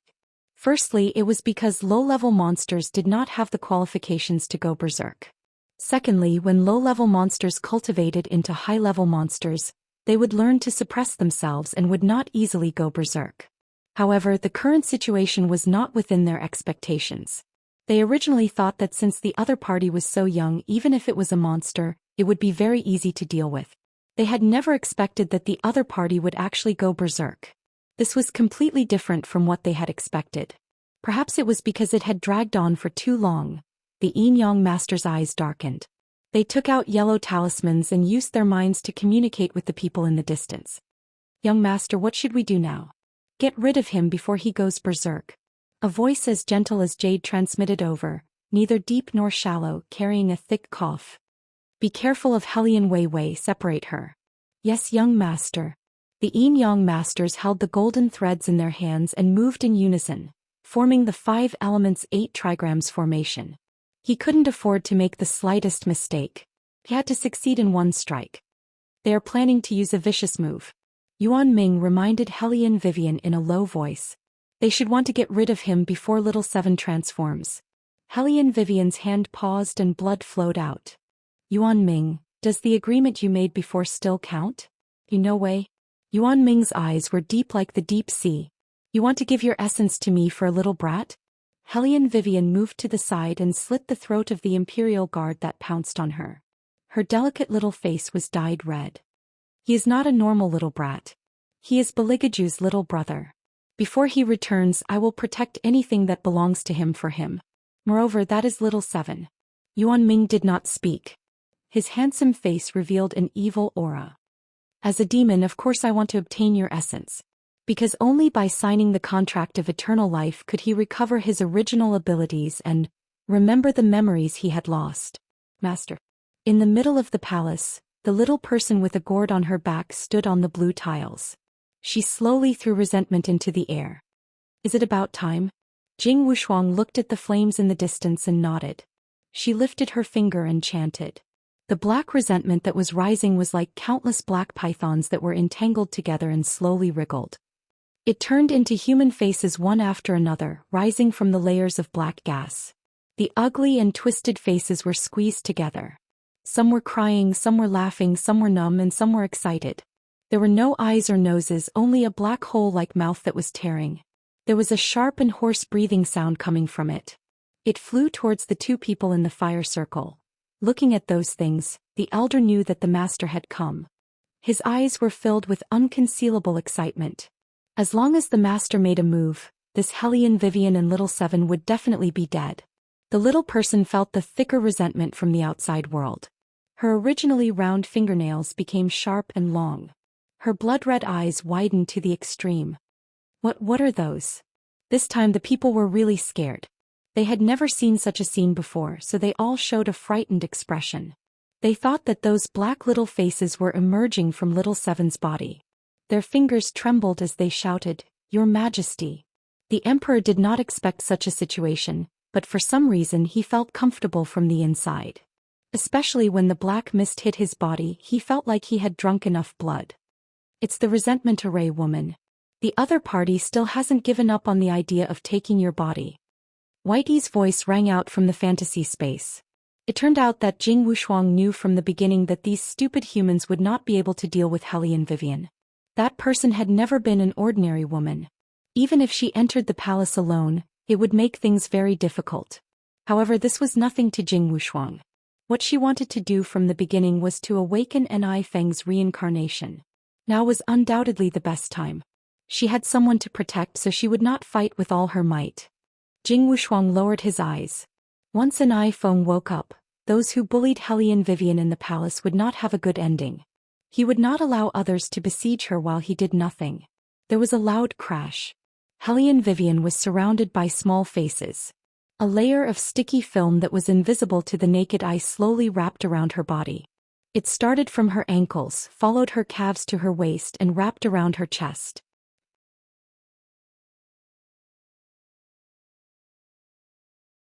Chapter 630. Hellion Vivian felt as if her body was being gnawed by something. The black fog blocked out all the light in front of her. His body was exhausted to the extreme and even his feet felt weak. Those pitch-black faces were everywhere, seeping into the fog. The little one looked at the person in front of him who was covered by the black fog. His large eyes were filled with blood. Hatred tore his last bit of rationality to shreds. He clenched his small hands and roared towards the sky. Hearing the little one's roar, Hellion Wei, who had fallen into exhaustion, moved her wounded finger. The finger was hanging by her side, the blood dripping from it seeped into the ground. "With my life I call upon your name, Master." That woman. The little one on the gourd froze, alerted that his movement was being hindered. He opened his eyes wide. What is she doing? Jing Wushuang did not speak, but the dream demon who was standing beside him rolled his eyes quickly. She's chanting, she's chanting. But once the array is formed, she can no longer use her magic. The little one furrowed his brows. Oh, it's not magic. The dream demon moved as if he was afraid of something. Jing Wushuang narrowed his eyes and coughed heavily. Hellion Wei, who was oblivious to all of this, only heard a low chuckle by her ear. That chuckle was full of magnetism, like golden gravel slowly flowing out. Do you know that once you sell your soul, you will never be able to pass through the door of God and will never be reincarnated? Light and shadow spun in front of her eyes, and there was a faint fragrance in her nose. Red spider lilies bloomed under her feet one after another, like flowing blood. Legend has it that the red spider lilies only bloomed on the road to hell. If I cared about the next life, I wouldn't have summoned you. Hellion Vivian floated in mid-air, and black fog flowed out from her fingertips.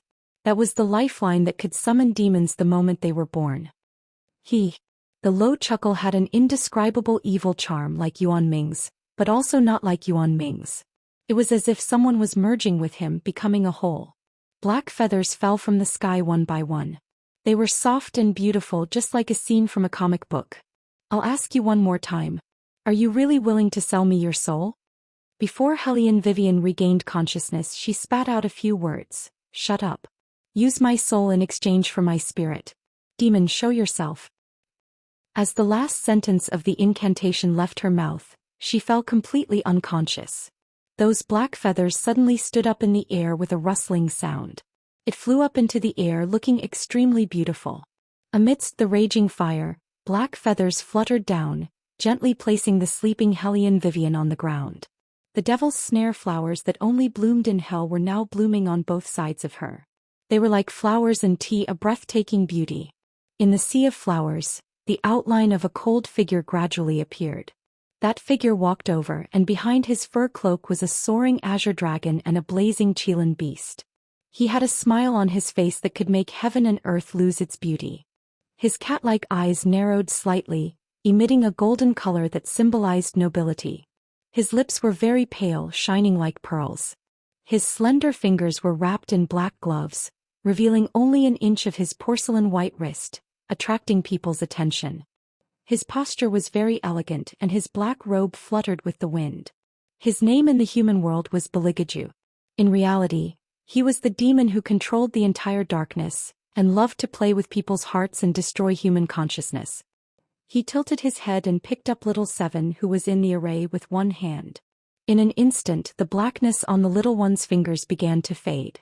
Even his scarlet eyes gradually sank and he slowly closed his eyes. It was obvious that Beligaju had cut off his consciousness. Many immature divine beasts would constantly suck when they went berserk. They would not frighten you. Even when they were smiling sweetly, they would bite your throat and suck it greedily. They were just hungry children. In their eyes, humans were like milk bottles filled to the brim with milk. They were meant to be drunk. Their appetite was even bigger than that of an adult divine beast. Because they did not have a sense of good and evil, and did not have the rationality to suppress their instincts. Just like little Seven right now, his soft body was leaning in Bailey Jiaju's arms. With his thumb in his mouth, his little white fangs poked out. He was so handsome and flawless. From time to time he would bite his thumb, looking like he was crying piteously for food. Beligaju frowned slightly and with a cool expression he held him with one hand. Of course his action was not gentle, because the way he held the child was wrong.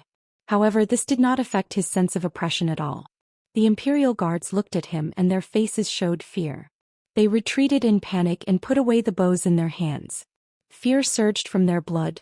Your Highness, it seems that I have been away for too long, and that made you forget my methods. You even dared to touch little Seven? Beligaju laughed. His fangs bit down on his black gloves, and his thin lips gently spat out a string of laughter. The Imperial guards could not help but curl up together, and their faces were filled with unprecedented respect and fear. Your Highness, please listen to our explanation. All right, I will listen to your explanation. However, it has to be in hell. As he spoke, his eyes, which were filled with deep black marks, narrowed. The row of Imperial guards in front felt their hearts twisting into a ball. Starting from their fingers, they were burned by the blooming red spider lilies, making sizzling sounds. Beligaju seemed to hate this dirty scene and he waved his long sleeves. Those Imperial guards did not even have time to scream before they turned into a pool of blood. When the evil spirits saw this scene, they fiercely narrowed their eyes. Although they were shocked by the sudden appearance of the man in front of them, they did not believe that a human could do anything to them. They opened their empty mouths and blocked in front of the man. Human, you better move away, don't ruin our business. Beligaju's mouth was still curved and his sharp white teeth were exposed. His handsome face was like a god and he looked down at those evil spirits from above. He loosened his collar with one hand. Are you threatening me? The evil spirits had never seen such a bold human. One of them flew out and wanted to retaliate. However, before its teeth could get close to the man's face, the man grabbed it tightly in his hand.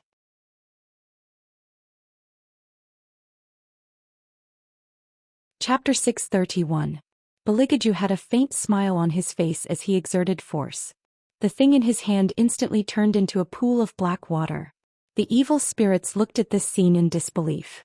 They sensed an unprecedented danger and wanted to escape. But Beligaju didn't give them the chance to do so. He walked past those evil spirits and ordered behind him, Qilin, swallow them all. At this time, the evil spirits realized that the divine beast Fire Qilin was hiding behind the man. Their eyes shook violently and a kind of unknown fear surged in their hearts. They scrambled to dodge. But it was too late. The Fire Qilin opened its mouth and swung its tail, sucking them all into its mouth and chewing them back and forth with its thick claws. The only thing that the evil spirits regretted before they died was that they had underestimated this man. One by one they roared softly, but they couldn't change their fate of being destroyed.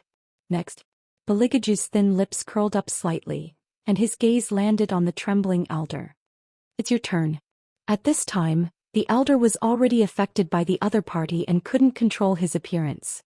His arms and claws broke out of his body and clawed at the ground, wanting to quickly fly away. Tap, tap, tap. The man's footsteps sounded behind him, elegant and gentle but bloodthirsty as life itself. The surrounding Yin-Yang masters were stunned by this scene, because they never expected that one of the four great elders was actually a demon wearing human skin. At this time, the demon was constantly kicking its hind claws, but the stone road under its front claws had already cracked. Spreading over at a moderate speed, like a small stream of black blood that was crookedly flowing under the ice. It only felt that its back was cold, as if it had fallen into hell and couldn't break free. There was a bang. In the end, the bound monster was reduced to dust and its flesh fell to the ground. The ministers were dumbfounded and they couldn't come back to their senses as they trembled. That night they saw too many things that they didn't even dare to think about. Amidst the howling cold wind, Bailey Jiaju's delicate yet grave and stern face raised an evil aura of a smile yet not a smile. Under the moonlight, his pure black robe reflected a kind of ghostly luster. His figure flashed, and when he reappeared he had already directly landed on the roof of the opposite house. There was still a remnant aura of the exorcist tribe's guardian, but the person was gone. Only a dream demon was left behind. "You sure are quick to slip away," Baligaju sneered. When Dream Demon saw Baligaju's face he was stunned. He couldn't believe what he was seeing. With a trembling voice he said, "King, you are still alive?" Baligaju glanced at him condescendingly. He raised his hand and effortlessly made Dream Demon spit out a mouthful of black blood. Even so, Dream Demon didn't dare to resist. He trembled as he said, "King, I really don't know anything. If I knew that you were still alive, I definitely wouldn't have listened to the exorcist tribe's orders."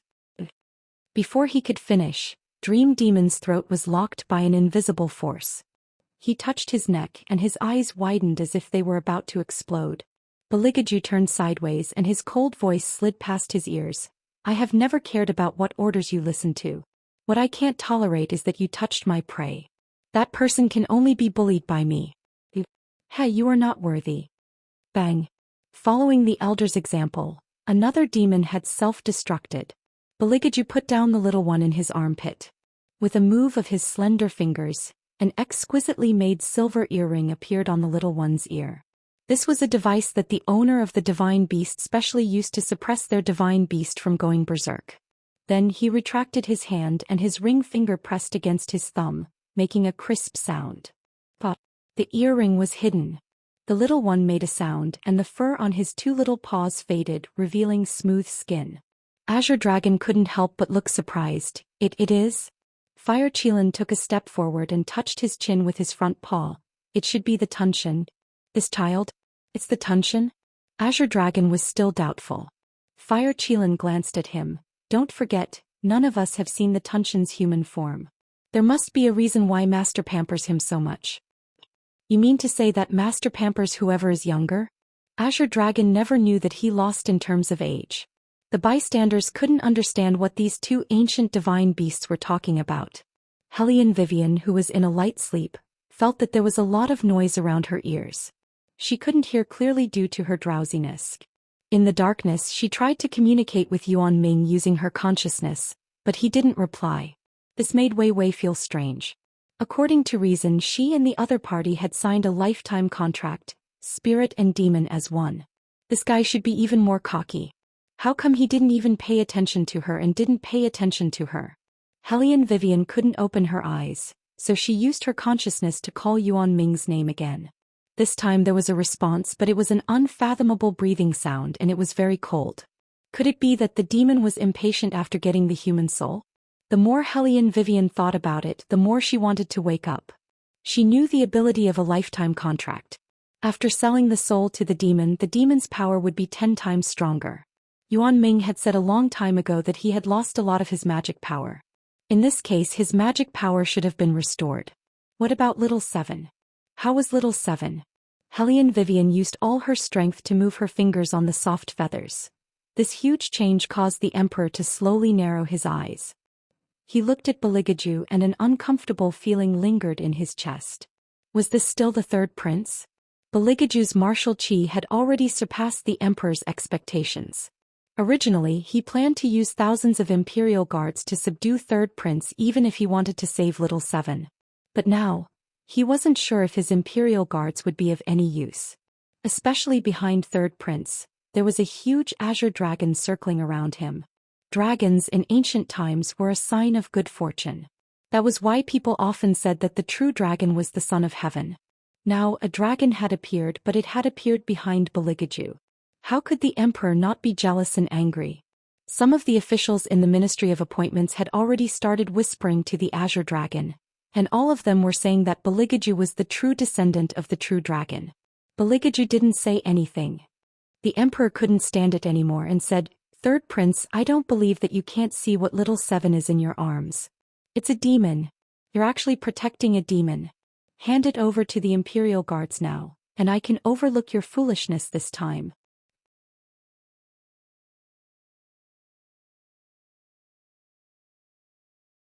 Chapter 632.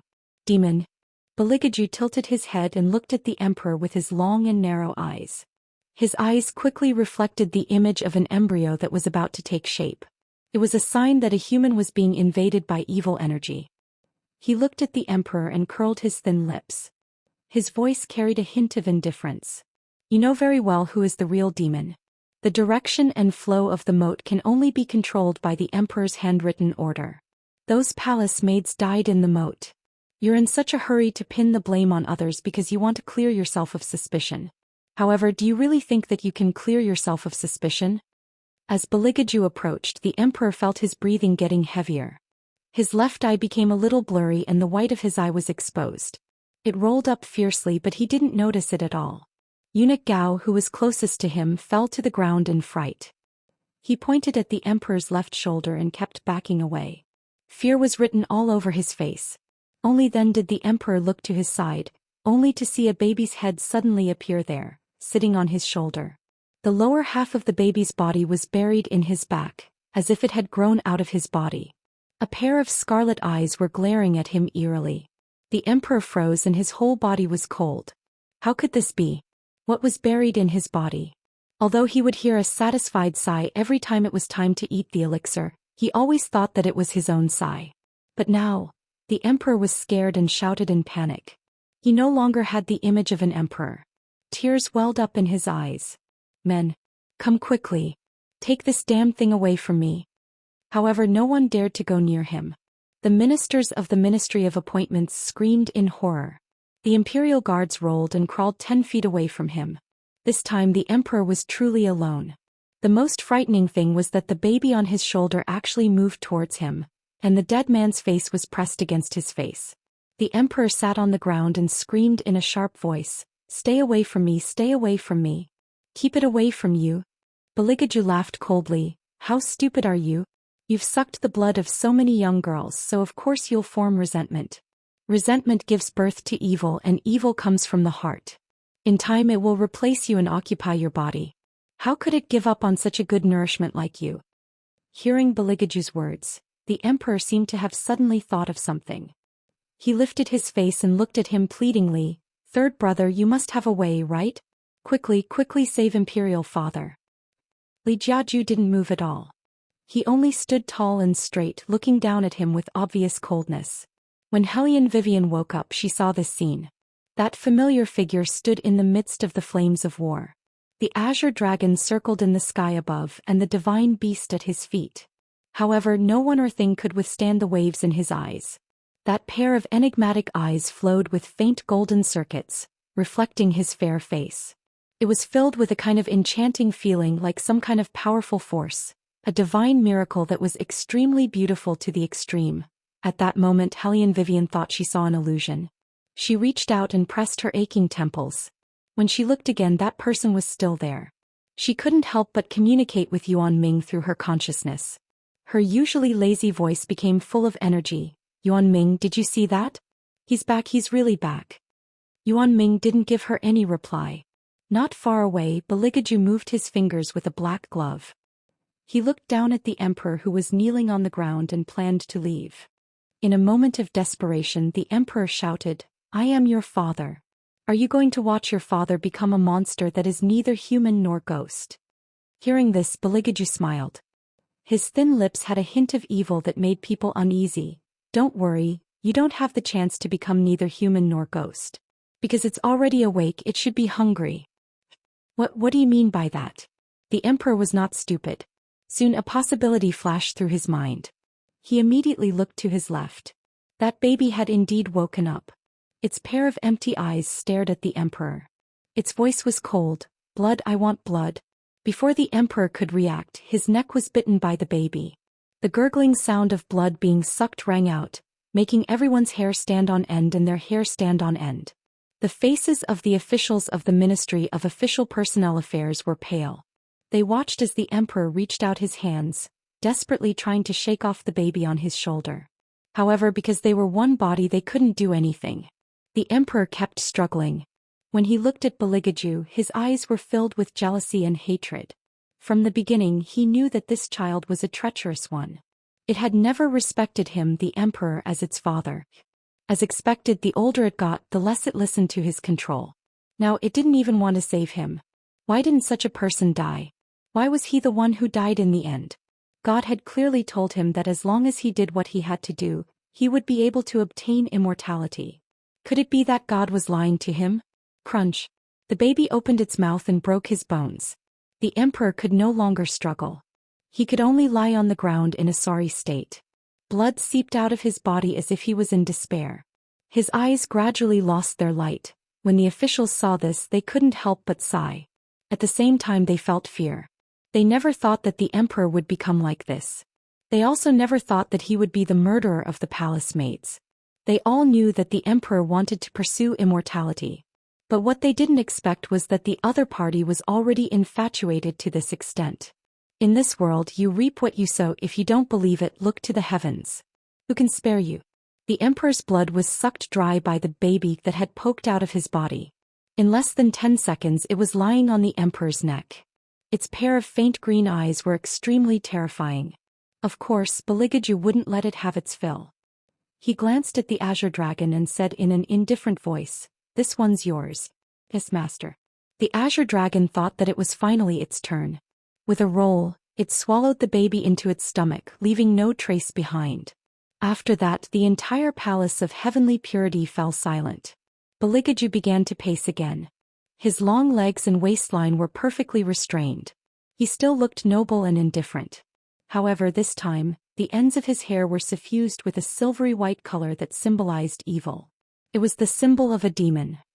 Hellion Vivian wasn't sure if he had seen her. He seemed to have seen her, but he didn't want to acknowledge her.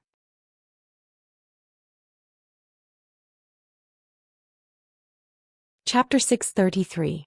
Suddenly, Hellion Vivian remembered what he said to her before she left. "Even if I hate you after I go back, you still want me to go back with you?" How could she forget that this person always kept his word? Just like now, he didn't even look at her. Her arched fingers gradually turned cold. Hellion Vivian moved her legs and wanted to get up, but she realized that she had lost too much energy. Even standing was difficult. She couldn't help but complain in her consciousness, "Yuan Xiaoming, don't you think His Highness is too petty? He holds grudges and is hard to appease. If I didn't come back, then what else could I have done? He actually ignored me. Capitalists are really inhumane." Hellion Vivian originally wanted to vent her anger and drag Yuan Ming along with her. But this time, for some reason, Yuan Ming still didn't reply. That's strange. In the past, Yuan Ming didn't like His Highness that much. Why was he so quiet this time? On the other hand, Bailey Jiaju paused in his steps. His noble gaze swept past the green dragon and landed on Hellion Wei Wei. Hellion Vivian couldn't tell what he meant. His expression was cold and aloof. He even had a look that said, "Just you wait."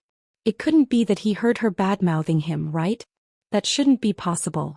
He wasn't Yuan Ming. How could he receive her consciousness? He probably hated her so much that he was thinking of ways to torture her. Inhumane, Hellion Vivian said again. She even raised her fist. Other than anger, there was also an indescribable loneliness in her eyes. She felt a little stuffy in her chest. This feeling was really uncomfortable. At this time, people from the Holy Worship Palace arrived. Nangong Lai led the army to control the imperial guards that the emperor had arranged outside and surrounded the entire palace of heavenly purity. When he saw Hellion Vivian, his expression was very strange. It was obvious that he was different from before. His memory had been refreshed, so of course it would be different. However, Nangong Lai's ability to accept things was still relatively strong. After all, he was a priest who knew everything from astronomy to geography. He didn't care much about someone going back to the past and changing their memories. What made Nangong Lai feel difficult to deal with was Beligaju's idea of Hellion Vivian. At that time, after this woman left, Aju was filled with hostility, as if he had lost all hope in everything. When he killed someone, his eyes were cold to a certain extent, as if it had nothing to do with him no matter who died in front of him. He shut himself in the palace and no longer had any contact with anyone. Even the one from the Hellion family who sent him an invitation was rejected. From that day onwards there was no one by Aju's side. Nangong Lai could clearly feel the hatred emanating from Aju. It was as cold as a cut diamond, perfect but hurtful. As a former ally, Nangong Lai felt that it was necessary for him to intercede for Hellion Vivian. He leaned to one side and blocked Baligaju's way. Aju, don't tell me that you're really going to argue with Boss Wei because of that matter? I don't think that what she did was wrong.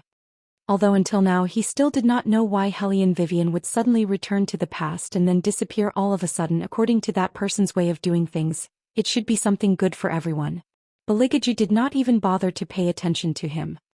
He walked past him and said without turning his head, "Shut up." After saying that, he walked towards Hellion Vivian. When he walked past the crowd, he was like a natural light source. Everyone's eyes were attracted to him at the same time, following his movements. Basically, he did not change much. His beautiful and deep eyes outlined a charming beauty. There was always a faint smile on his lips. However, his eyes were too cold when he looked at Hellion Vivian. It was so cold that even Hellion Vivian felt a little pain in her bones. Was he determined to treat her as a stranger and ignore her? Hellion Vivian's fingers brushed the black feathers on the ground. When she raised her head again, she found that there were two slender and straight legs beside her. She looked up along the legs. The handsome and elegant man had already walked in front of her.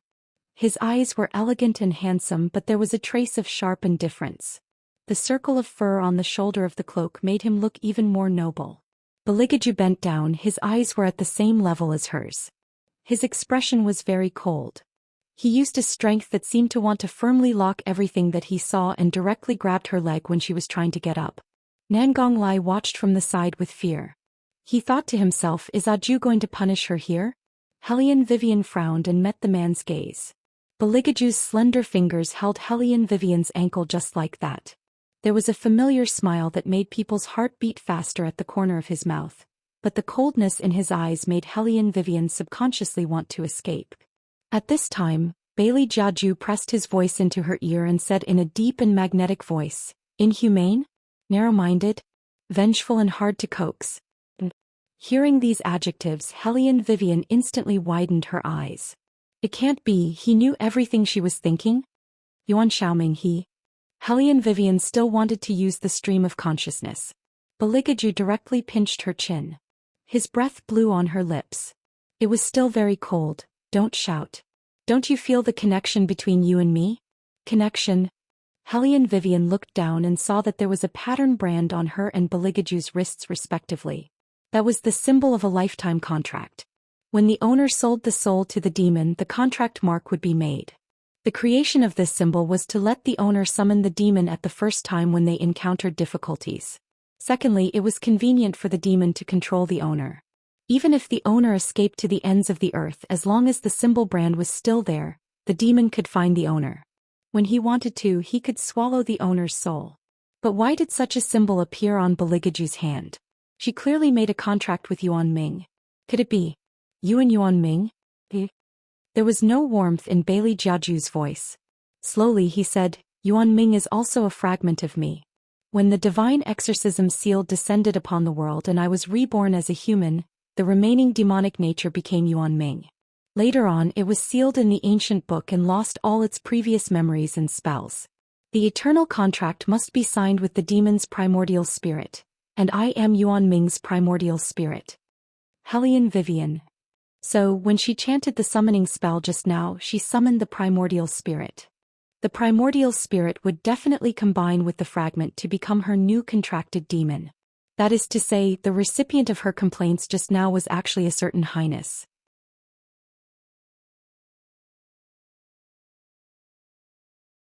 Chapter 634. Hellion Vivian thought about what she said and wanted to find a hole to bury herself in.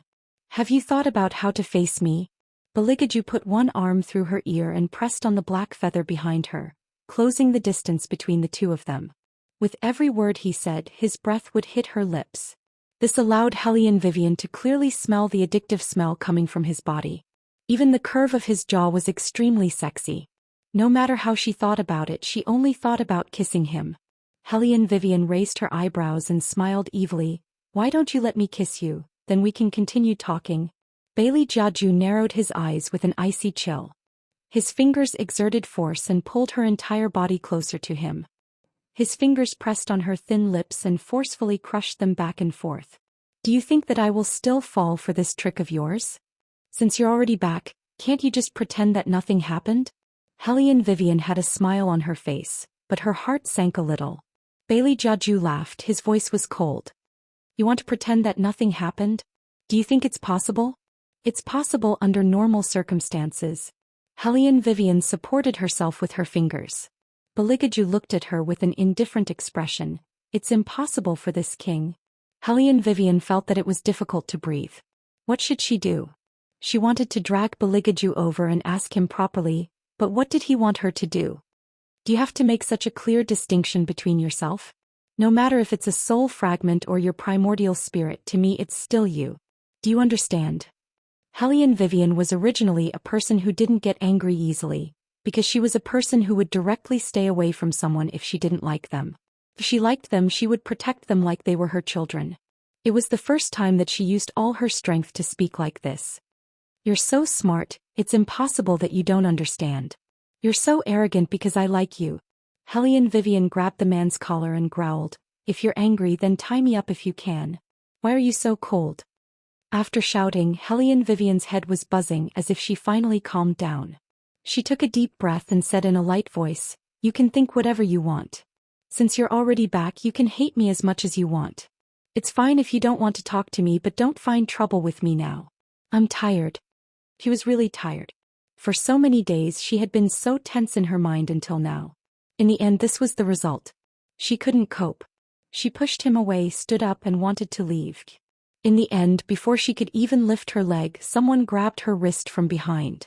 Her back was forcefully pressed into the other party's chest. A familiar voice rang in her ears, carrying a trace of mockery. Why didn't this highness notice before that you like being tied up so much? Let go. Hellion Vivian tried to calm her breathing. Baligaju sneered in her ear, let go? We've signed an eternal contract. From now on you only belong to me. From the inside out you're all mine. Do you think you can leave just like that? Hellion Vivian lowered her head and didn't say anything. Damn it, she had forgotten about this. This person only knew how to bully her. Hellion Weiwei was so angry that she could not wait to bite him, and she really did so. She grabbed his hand and opened her mouth. In the end, it didn't fall. It was a sin to leave a mark on such a beautiful hand. It was rare that she was still thinking about beauty and ugliness at this time. Hellion Vivian's eyes dimmed. Some people compared love to a game. Whoever used more sincerity would be the winner. There was no right or wrong. No one let down the other. It was about who liked who more. Who couldn't bear to part with who more. She couldn't bear to part with him now. Could this be considered revenge? He begged her so much at that time. He didn't hesitate to throw away his pride so that she could stay. She still left. Now that revenge had come, she said that she was tough because she never thought that it would be so painful when she lost. Half an incense stick's worth of time. Baligaju's voice suddenly sounded again. This time he let go of her wrist. He didn't have that much strength. He only gently hugged her waist and pressed his lips against her left ear. Hellion Vivian didn't understand what he meant. Half an incense stick's worth of time? Was he telling her that she was going to die?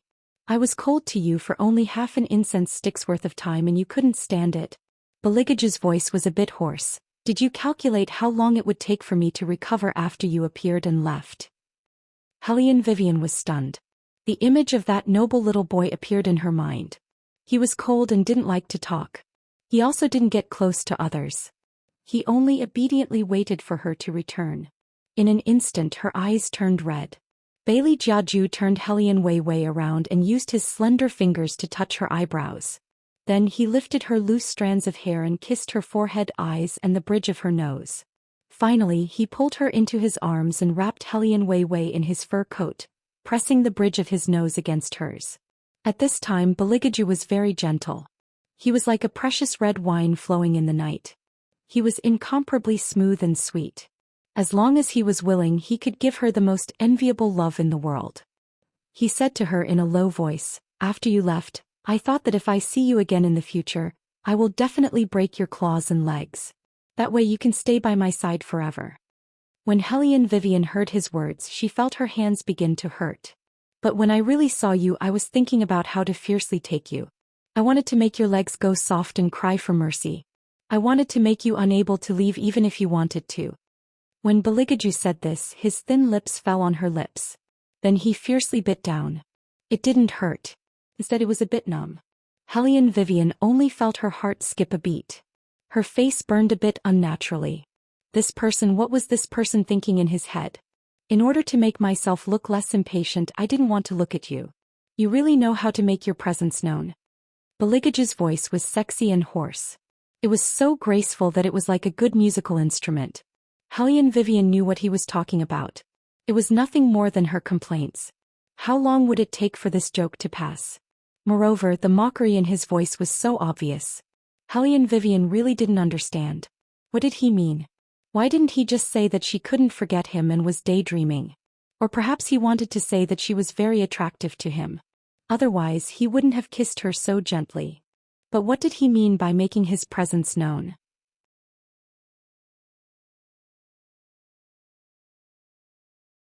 Chapter 635.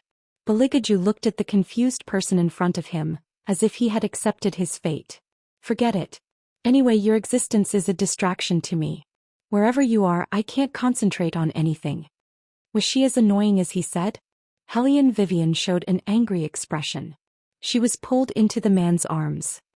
His fingers stroked her long hair gently as if he was comforting an animal. He said in a mocking tone, "You're an idiot.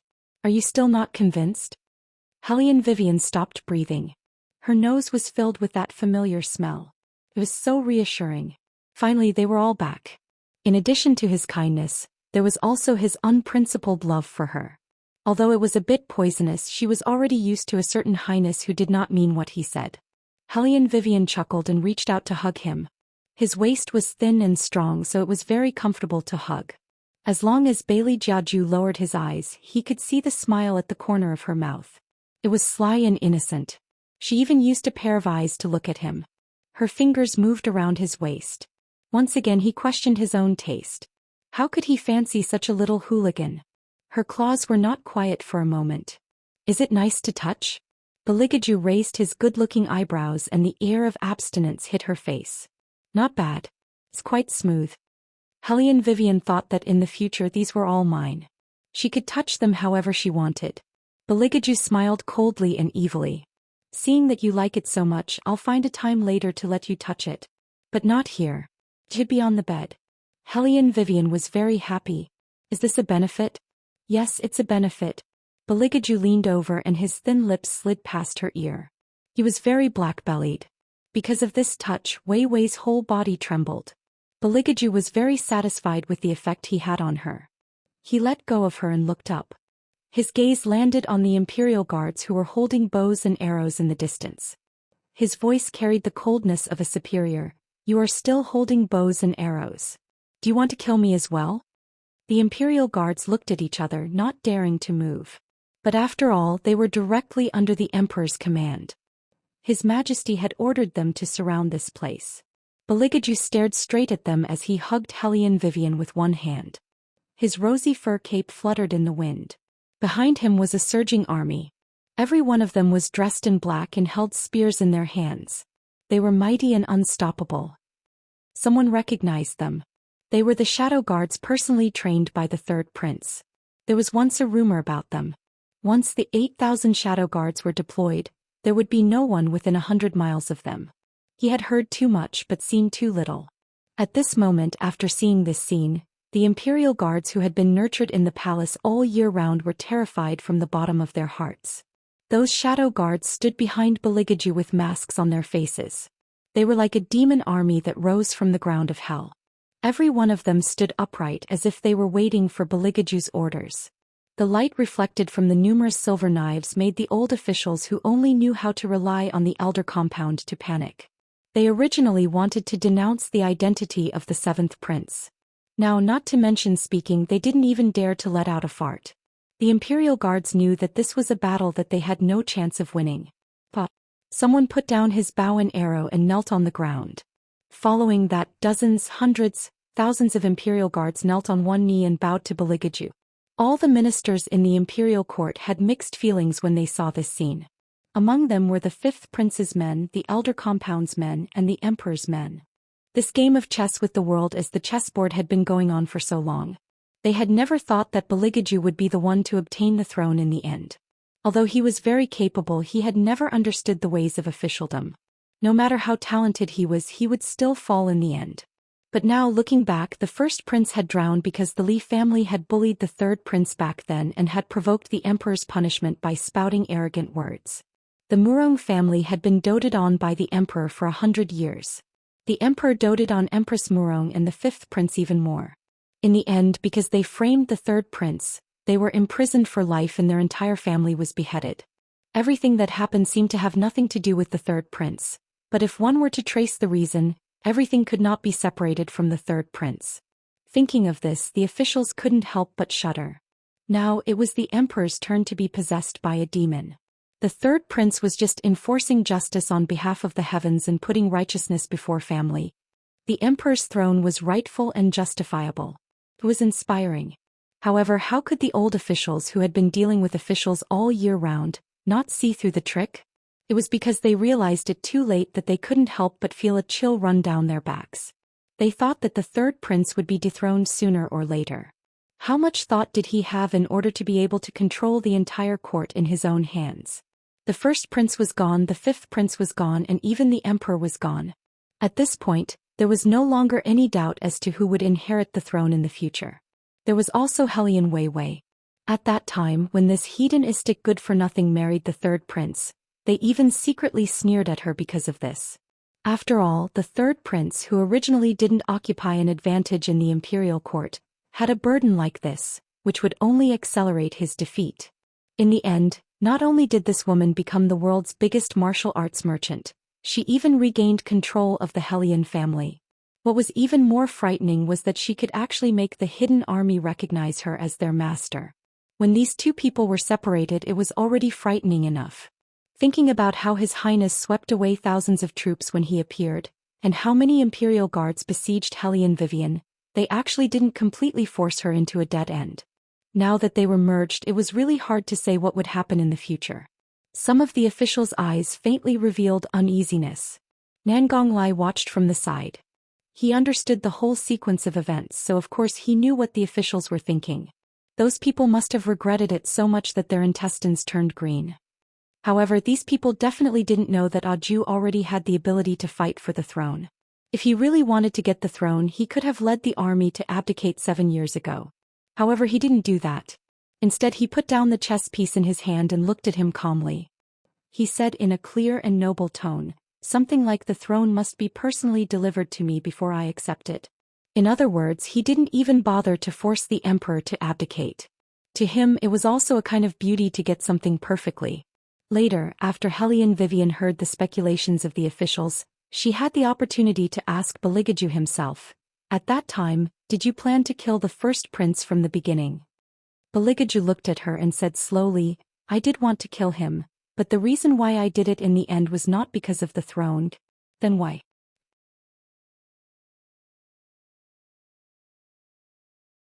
Chapter 636. Because he had a thought that he shouldn't have. Beligaju pushed Hellion Vivian away with his finger. His eyes darkened. How could he keep someone who dared to look at his prey with that kind of gaze? Then what about the Murong family? Hellion Vivian felt that this person was getting more and more disgusted with her. He even pushed her away when she asked him a question. Beligaju looked at her coldly. What do you think? Why would I keep someone you used to like there? I'm not that kind. Killing one is still killing, killing two is still killing. It's better to kill all of them. It'll save us trouble in the future. Hellion Vivian was stunned, then she smiled. So you're jealous. Does this count as being angry for a beauty? As she spoke, she took out a mirror from the sleeping Shao Qi and looked at it.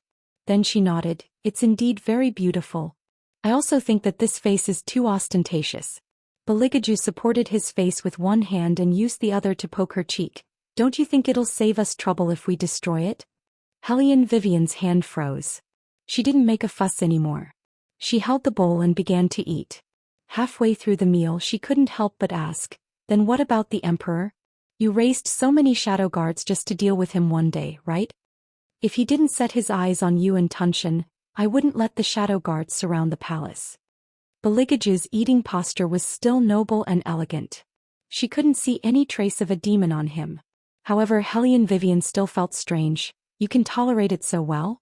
It's not like you at all."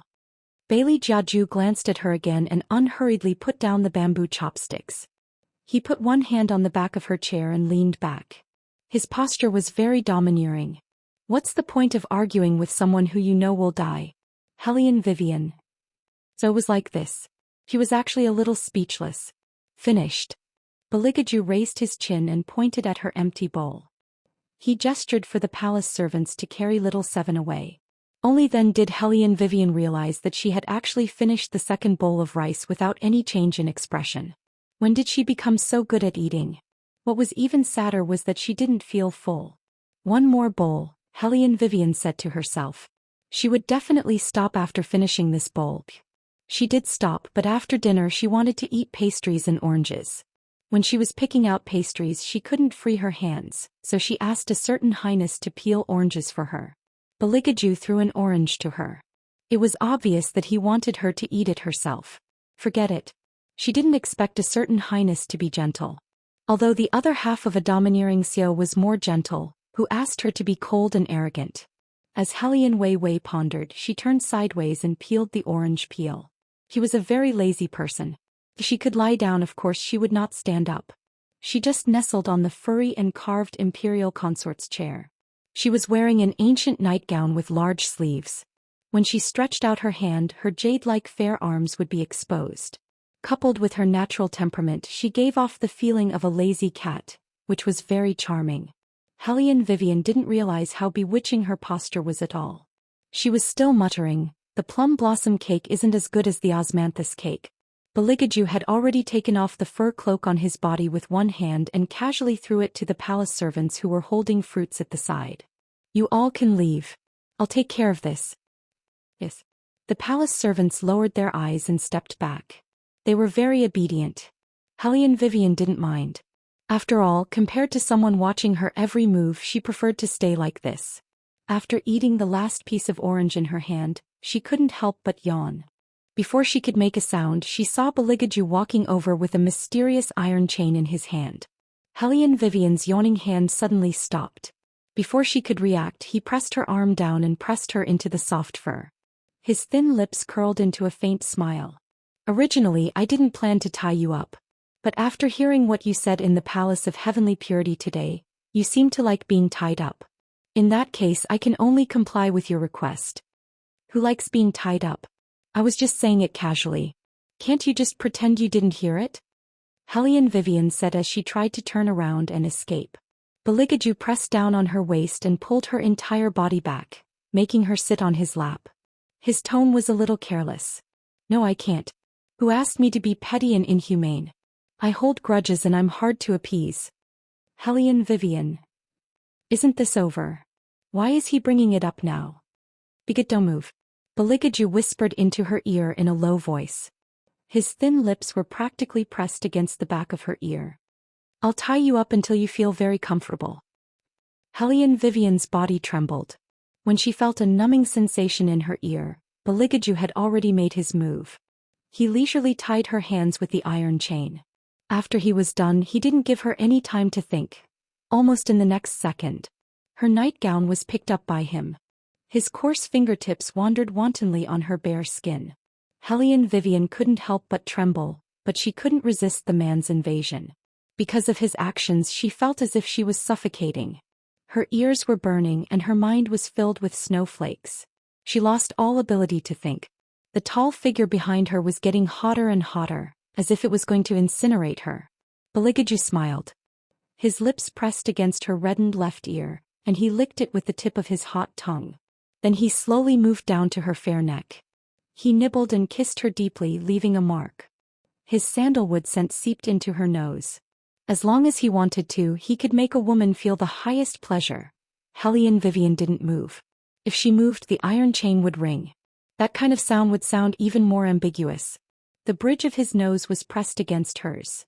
The tip of his eyebrows and the corners of his eyes were filled with a devilish smile. Not to mention the heat from Bailey Jiaju's palm could simply burn her. His slender and slightly cold fingers stroked up, and the dense numbness finally landed on the softness in front of her chest. He gently held it. Hellion Vivian's body trembled. She felt as if she had been electrocuted. She couldn't help but let out a sound and reached out to push him away. "Don't." He pressed her hand down and kissed her neck, which was the most vulnerable part of her body. He sucked deeply and his other hand hugged her tightly from behind. It was as if he was firmly holding her in his arms. Hellion Vivian could even feel his hard erection pressing against her urgently.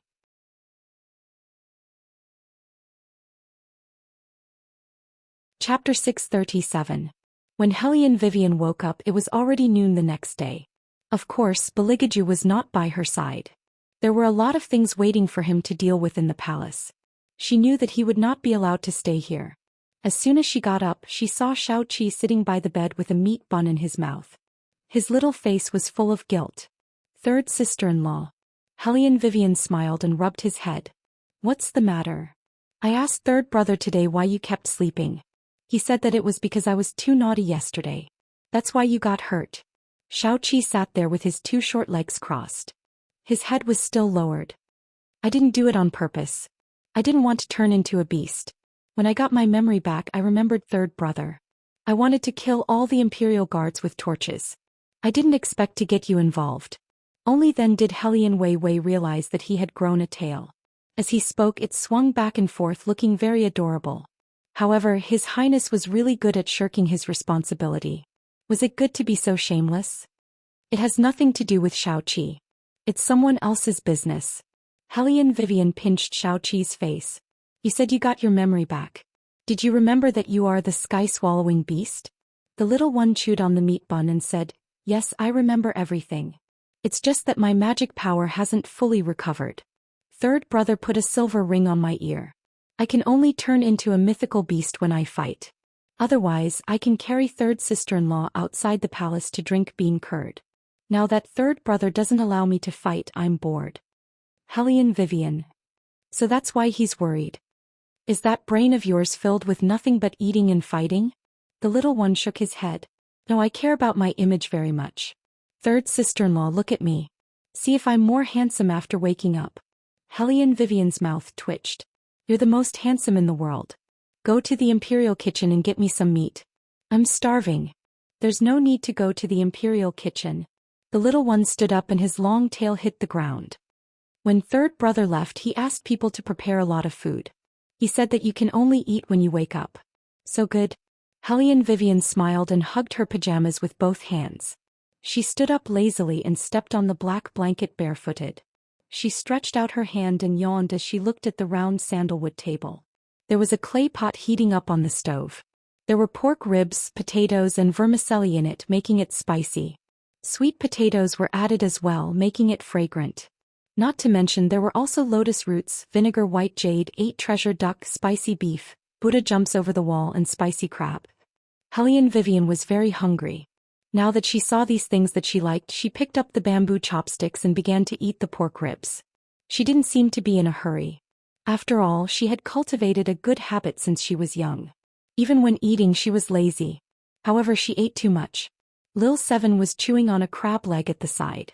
He looked at Hellion Vivian and touched the back of his head with his left hand. He was very puzzled. How did third sister-in-law become so good at eating? She ate more than him. He had already eaten 5 bowls of rice, but he was still eating the second bowl. Could it be that his ability had declined? So this was good too. As a handsome man, he shouldn't eat too much. In the end, the handsome man still ate more than 10 bowls of rice. And third sister-in-law actually ate 1 more bowl than him. This wasn't the most important thing. The most important thing was that third sister-in-law ate several oranges after she finished eating. The little one stood at the side, wagging his tail and sniffing his nose. He felt that something was wrong. The weather outside the palace became colder. The capital was like this. Once winter came, it would be so cold that people didn't want to go out. Especially when the weather was cloudy and foggy, it would be a vast expanse of white when talking. The emperor had passed away, so the imperial court had to do something. The ministers were all anxious. They stood in the middle of the south study room and didn't dare to raise their heads. Beligaju, who was sitting in the seat of honor, supported his face with one hand and held the booklet in his other hand. Every movement was perfect, as if it was calculated. He didn't say anything, nor did he show a trace of displeasure. His noble and handsome side profile didn't show any joy or anger. He even looked more graceful than when the emperor was on the throne. However, the ministers who came to the court still felt an unprecedented pressure. Cold sweat kept breaking out on their foreheads. Everyone was worried about their future. After a long while, Bailey Jiaju seemed to have finished looking through the things in his hands. His pair of eyes faintly swept over them. I don't need to say anything. You should also be clear on what you did wrong. Drag them away. Your Highness, please spare us. The 3 ministers who had supported the emperor to besiege the 7th prince were dragged away by the masked shadow guards. The remaining people were those who had once stood on the 5th prince's side. They had originally thought that this was the end for them. Unexpectedly, that person just took a sip of tea and said in a clear voice, "Lord Liu, what's the matter with the booklet you presented?" Liu was still thinking that he might be beheaded in the next moment. He didn't expect such a stroke of genius. However, for the sake of the country, he still straightened his back and reported, "There's news from the Shenyuan kingdom. Someone in the elder residence has noticed the changes in the court. They said that the seal in the capital may be broken. Once the divine exorcism seal is destroyed, the whole world will not be peaceful. They want to send people to guard it." Send people to guard it? Wu Jing couldn't help but say, "Go and ask them. If there's a fight over there, can we send people over to stop it? But they obviously have other intentions." Lu Yu coughed, reminding him that things were different now. He couldn't speak without thinking. After all, the 3rd prince was not the 5th prince. They weren't close to him at all. Moreover, in such a situation they probably wouldn't survive today. However, what he didn't expect was that the person sitting in the seat of honor actually said casually, "My thoughts are the same as yours, General Wu. However, our methods are different. I don't like to travel mountains and rivers to slap people's faces. It's easier to kill them if they come over." Wu Jing was a general and had been on the battlefield all year round. He had never seen anyone as ruthless as the one in front of him. However, with such a person as the leader, they could be hot-blooded when fighting a war. He increasingly felt that the 3rd prince should be the one to sit on the throne. Lu Yu was a civil official and had always been thoughtful. He originally thought that since the 5th prince had been defeated, the 3rd prince wouldn't let them stay because of his ruthlessness. However, now it seemed that he was blind. This was how an emperor should be. In the past, Lu Yu helped the 5th prince because of his father. Now Beligaju was like a fine steed meeting a bull. He could only accept it wholeheartedly.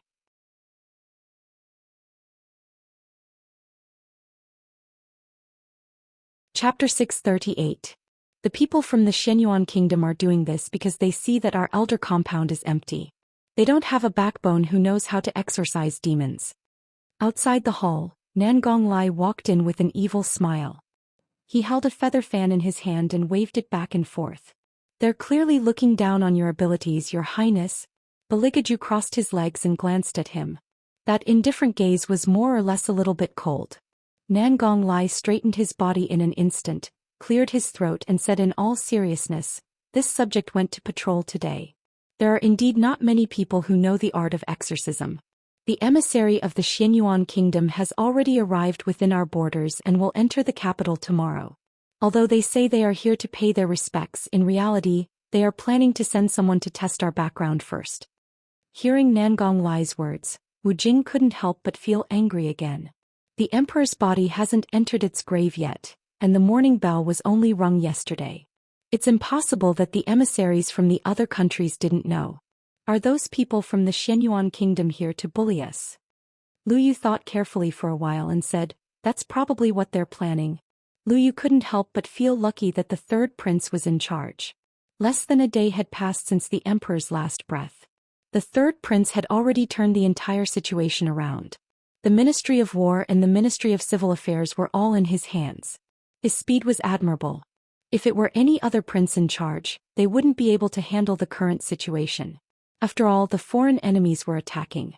At this time, the powerful courtiers could very well start a military coup. Only the third prince could control the world like this. Lu Yu felt more at ease when he thought of this. However, he considered the practical problem and had to say, the Xianyuan kingdom is the best at exorcism. With Elder Su Wu in charge, we really don't have anyone who can handle it. Our War Dragon dynasty is full of talents. Apart from those old antiques in the Elder compound, is there no one else who can exorcise demons? Wu Jing didn't believe it. Let's not talk about others first. Take our Highness as an example. His martial qi is the best in the world and he has the Fire Qilin and the Azure Dragon by his side. Who can't he deal with? Lu Yu shook his head and said, Wu Jing, you still don't admit that you are a bore. The art of exorcism has nothing to do with the strength of one's martial qi. The two mythical beasts that protect His Highness can indeed make all the demonic beasts in the world tremble, but once he encounters ghosts and evil spirits, there is no way to distinguish where the yin qi is. Since there is no way to distinguish, he doesn't know how to deal with it. Then what do you think we should do? Wu Jing clenched his teeth. Lu Yu didn't know what to do either.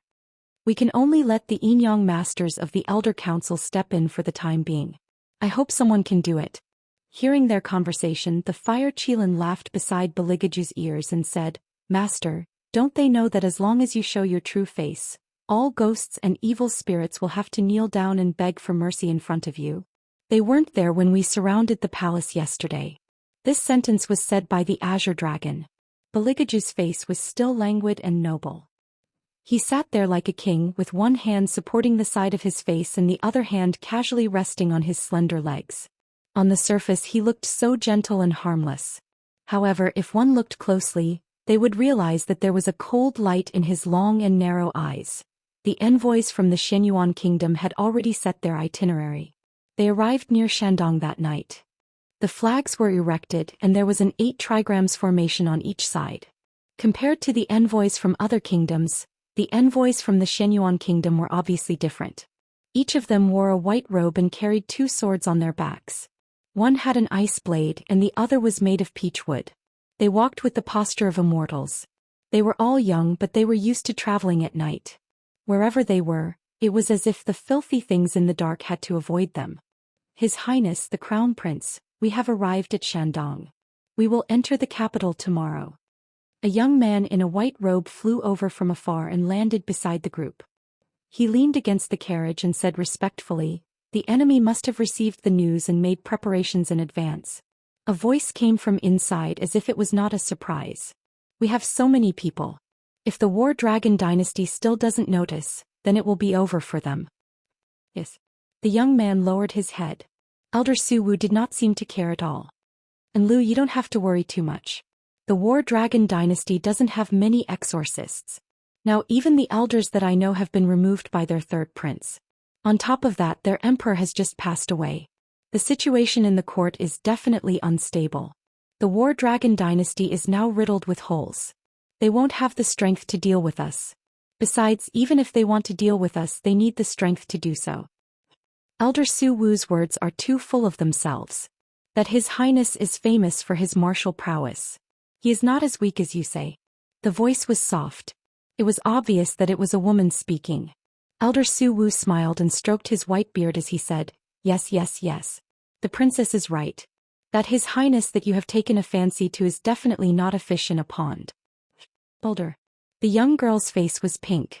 Although she was wearing a veil, one could still see it. It was clear that she was not angry at Elder Su Wu's words. Instead, there was an indescribable shyness in her. The man sitting in the middle of the carriage curled his lips as he watched this scene. His eyes were filled with aggression. It was nighttime in the brightly lit sleeping quarters. Hellion, Vivian and Little Seven sat facing each other. One was eating while the other was eating. It was as if they were having a competition. One big head and one small head were facing each other. It was an indescribable harmony. The figure of the mercenary following beside Hellion Wei Wei flashed and landed in front of Hellion Wei Wei, respectfully and reverently whispering something in a low voice. Hellion Vivian raised an eyebrow and yawned as she asked, Xianyuan Kingdom? Yes. The mercenary knelt on one knee and lowered his eyes. Hellion Vivian smiled and lazily stretched her back. Her figure was very beautiful. Does their princess not know that the man she has taken a fancy to is already someone else's mistress? I thought that everyone in the world would know that Beligaju is mine. Is it not obvious enough? Mercenary. He said so much, including the purpose of this trip to the Shenyuan kingdom. He basically wants to slap the War Dragon Empire's face, and if possible war might even break out. With so many important matters, how could young Miss only hear that little bit? He actually had a feeling of speechlessness. Shadow, who had followed Beligaju in, was even more shocked. He instinctively looked at his master's expression. After all, the word mistress was too ambiguous.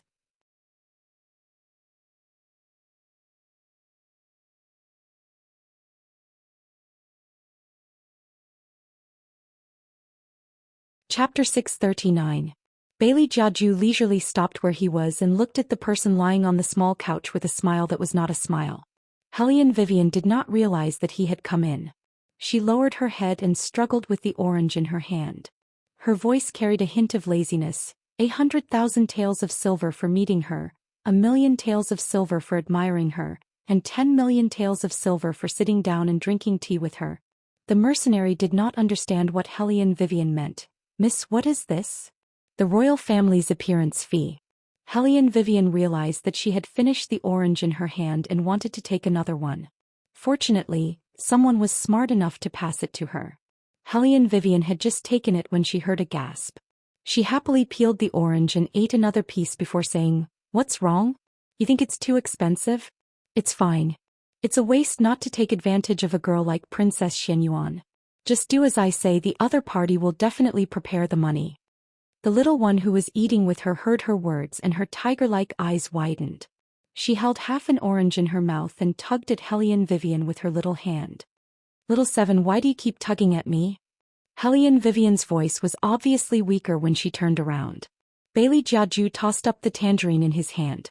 The corners of his mouth curled up coldly. "Why aren't you saying anything? Continue. This Highness wants to hear what this Highness' other prices are." Hellion Vivian choked on the orange in her mouth and felt guilty. Shadow and the mercenaries were smart enough to retreat. Beligaju glanced at the little one. The little one immediately stood up straight and gave Hellion Vivian a look that said, "Good luck." Then she left with a big pile of food. Hellion Vivian felt that she must be having a bad year. She was caught saying bad things. What bad luck? However, after Beligaju said that, he didn't say anything else. Hellion Vivian's eyes lit up. She thought of an excuse and said, "I'll go and see if the dinner is ready." Beligaju reached out and pulled open his fur coat. When she stood up, he pulled her back and pressed her into his embrace. His black fingers rubbed her wrist as he smiled devilishly. "If Madame didn't mention it, this husband would have forgotten. Since you're the one who bought me, then if I don't do something, wouldn't I be letting down Madame's money, en?" The last word made Hellion Vivian's face burn. When His Highness said do something, he definitely didn't mean do something in the ordinary sense. "I'm very satisfied with you. You don't have to do anything on the chaise lounge anymore." "Really?" Hellion Vivian looked at him seriously. Beligaju looked at her and smiled wickedly. "So you don't like this place? We can go to the South Study. I remember you were very nervous there." Hellion Vivian felt numb all over. She felt his fingers move. She curled up in his arms like a shrimp and protested in a low voice. "What does this have to do with the place? This is a matter of the number of times." To her surprise, the man actually took his hand back and nodded with a smile. He agreed with her words. "This is indeed a matter of the number of times. Thank goodness you're finally democratic for once." Hellion Wei Wei beamed with joy as she lowered her head and continued to peel oranges. She began to plan to free up her time at night in the future and go outside the palace or something. This Highness will increase the number of times as appropriate in the future. Beligaju's voice had a hint of evil. "You should be satisfied with this, right?" Hellion Vivian quickly turned her head. "Increase the number of times. You look very touched." Beligaju leaned over and kissed the back of her hand like a gentleman. The smile on his face grew wider and wider. Under the reflection of the fireworks in the city, it was incomparably charming. After all, this Highness is being kept by someone. This Highness still understands the rules. Hellion Vivian. She doesn't look like she's touched at all. Also, don't say that I'm really a prostitute. That night, Hellion Vivian realized how much a certain someone understood the rules. Her entire body was weak and she didn't even have the strength to raise her arms. He still didn't let her go. He only said fiercely in her ear, "Let other women admire this highness?" Hellion Vivian opened her eyes wide during the thrusting. He was like a nail that nailed her to the ground. He was getting heavier and deeper, but he didn't move. Even his breath was hot. "If you like money, this highness can give it to you. But if this highness hears what you said just now again, this highness won't let you go. Do you understand?" Hellion Vivian's long legs were bent. Her body was already at its limit, but he stopped there and only rubbed that maddening spot. He wasn't willing to give her a quick end. Her beautiful phoenix eyes had already been forced to tear up just now. Now there was even a hint of pleading. "Jew." It was rare to see her like this. Beligage's eyes darkened. His fingers tightened on her waist. "Be good, beg me. Beg me and I'll give it to you." "Bega." Hellion Vivian cried out involuntarily after the violent thrusting. The curtain moved with the waves and didn't disperse for a long time. Hellion Vivian was tormented so much that it was inevitable that she would feel sleepy. On the other hand, Bailey Jiaju woke up early. He stood tall and straight beside the bed, looking like he was already fully dressed. Usually, under such circumstances, Hellion Wei Wei would continue to sleep while he went about his business. But today was different. Hellion Vivian woke up early and was lying lazily in the quilt. There was a smile on her face. "What should I do when I'm hungry?" Beligaju smiled and bent down. He picked up Hellion Vivian along with the quilt and placed her in his arms.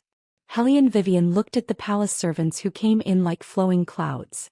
She didn't avoid them and just let him carry her lazily. 2 strands of hair stood on her head and she yawned from time to time. Bailey Jiaju found it funny. He leaned over and kissed her.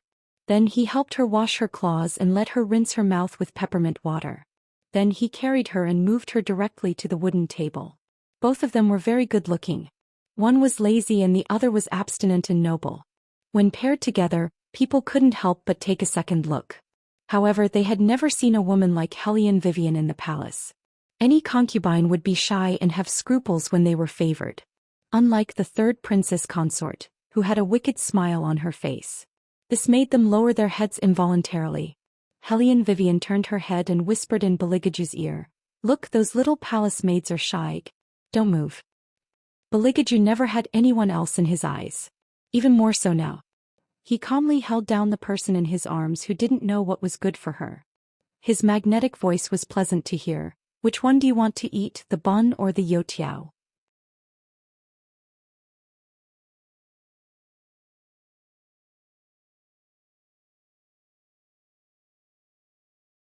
Chapter 640. Hellion Vivian felt that His Highness was disrespecting her more and more. He was lecturing her in front of the palace maids and didn't give her any face at all. No, she had to resist today. What are you doing? Can you not interrupt me at such a crucial time?" Hellion Vivian was complaining in her heart when Beligaju put the bun into her mouth. She originally wanted to refuse in an imposing manner, but the aroma of the noodles quickly rushed to her nose. Hellion Wei Wei couldn't help but take a bite. The noodles were made with mushrooms and meat and there were even shrimps inside. The noodles of the steamed bun were very authentic and when it entered her mouth, it was very chewy. Hellion Wei Wei's eyes couldn't help but light up and immediately ate obediently. Forget it, sooner or later he would like her to the point that he couldn't help himself. At that time she would order him around. This meat bun was really good. Hellion Vivian accepted the man's feeding naturally and her eyes narrowed happily. As she ate, she imagined what His Highness would look like when His Highness didn't dare to resist no matter what she wanted him to do. Her heart was extremely happy and she couldn't help but clench her little fists. This was her life goal from now on. After Bailey Jiaju saw her actions, his eyes flashed with a trace of a smile. His hand also followed and reached over, getting a little closer. The person in front of him ate like a well-behaved little fox. After retracting her claws, she was very obedient. That pair of eyes were sparkling. So much so that she did not even care that the meat bun was being held in his hand. This kind of posture was so intimate. When she opened her mouth to bite, the tip of her tongue brushed past the touch of his finger, which made a certain highness feel very satisfied. After breakfast, Hellion Wei Wei was sleepy. While she was still in his arms, she sat on his lap and yawned. She did not look like a cat, she looked like a dog or even a husky. Her fluffy ahogue stood up on the top of her head, which was very iconic. Beligaju looked at her appearance and the smile on his face became wider. He kissed the corner of his pet's mouth, then picked her up and put her on the bed. Hellion Vivian originally thought that he was going to work after putting her down. Unexpectedly, in the next moment, she was pulled into an embrace filled with a pleasant smell. The man patted her back with his fingers and rested his chin on her head, patting her every now and then. Hellion Vivian felt comfortable. She reached out and hugged the man's strong waist. She sniffed the unique sandalwood scent and turned her face. "Hurry up and sleep." Beligaju whispered orders into her ear. His voice was as elegant and cold as ever, but his actions were gentle. He gently planted a kiss on her forehead. Hellion Vivian's eyes were still closed. Every time she was in his arms again, the feeling was different. The strong and steady heartbeat beside her ear overlapped with hers, making Hellion Vivian feel a sense of peace that she had never felt before. While she was half asleep, Hellion Vivian heard someone reporting outside. "Your Highness, the Xianyuan Kingdom's envoy has entered the capital." Shadow was brave enough to say this. No one dared to disturb his master at this time. Eunuch Sun was not here, so this life-threatening task was transferred to him. Hellion Vivian asked sleepily, "Is something the matter?"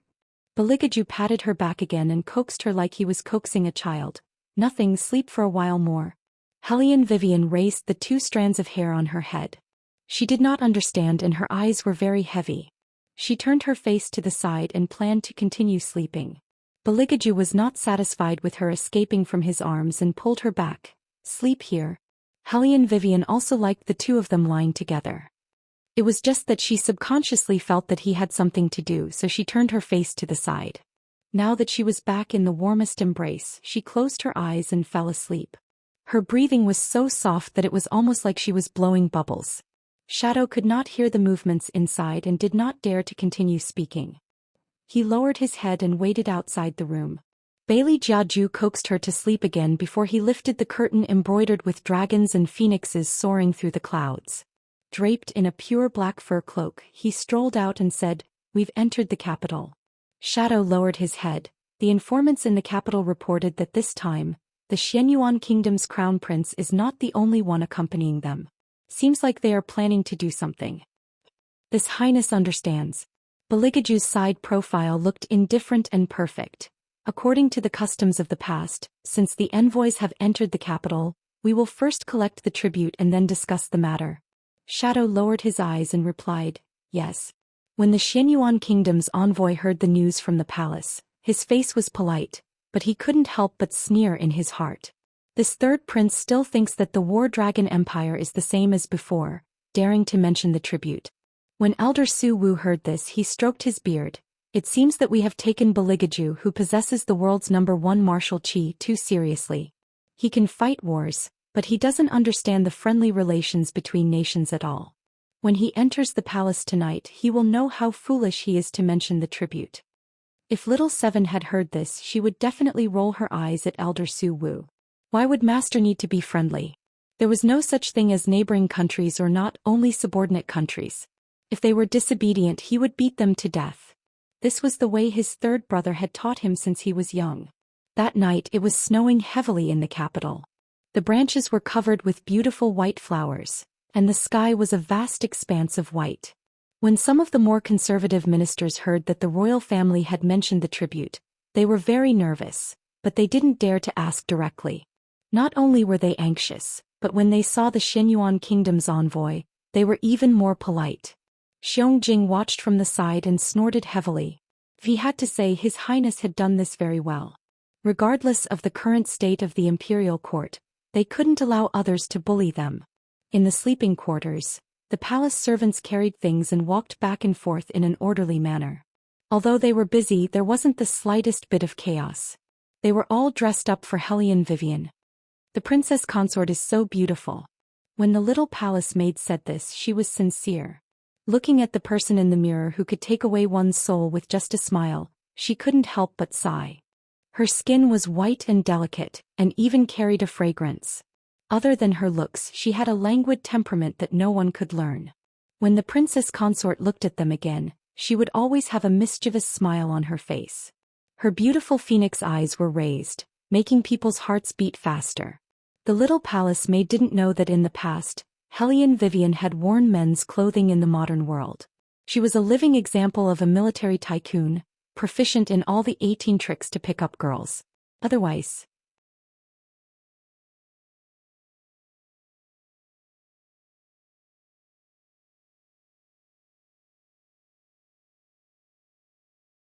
Chapter 641. She would not be able to take down His Highness so quickly. This was all because she had studied countless secrets of chasing after a wife. I am hungry. Hellion Vivian flirted with the palace maids for a while before she started to act shamelessly again. She put her chin on the dressing table and covered her stomach with one hand. She looked pitiful yet handsome. I want to eat pork trotters, the stewed kind.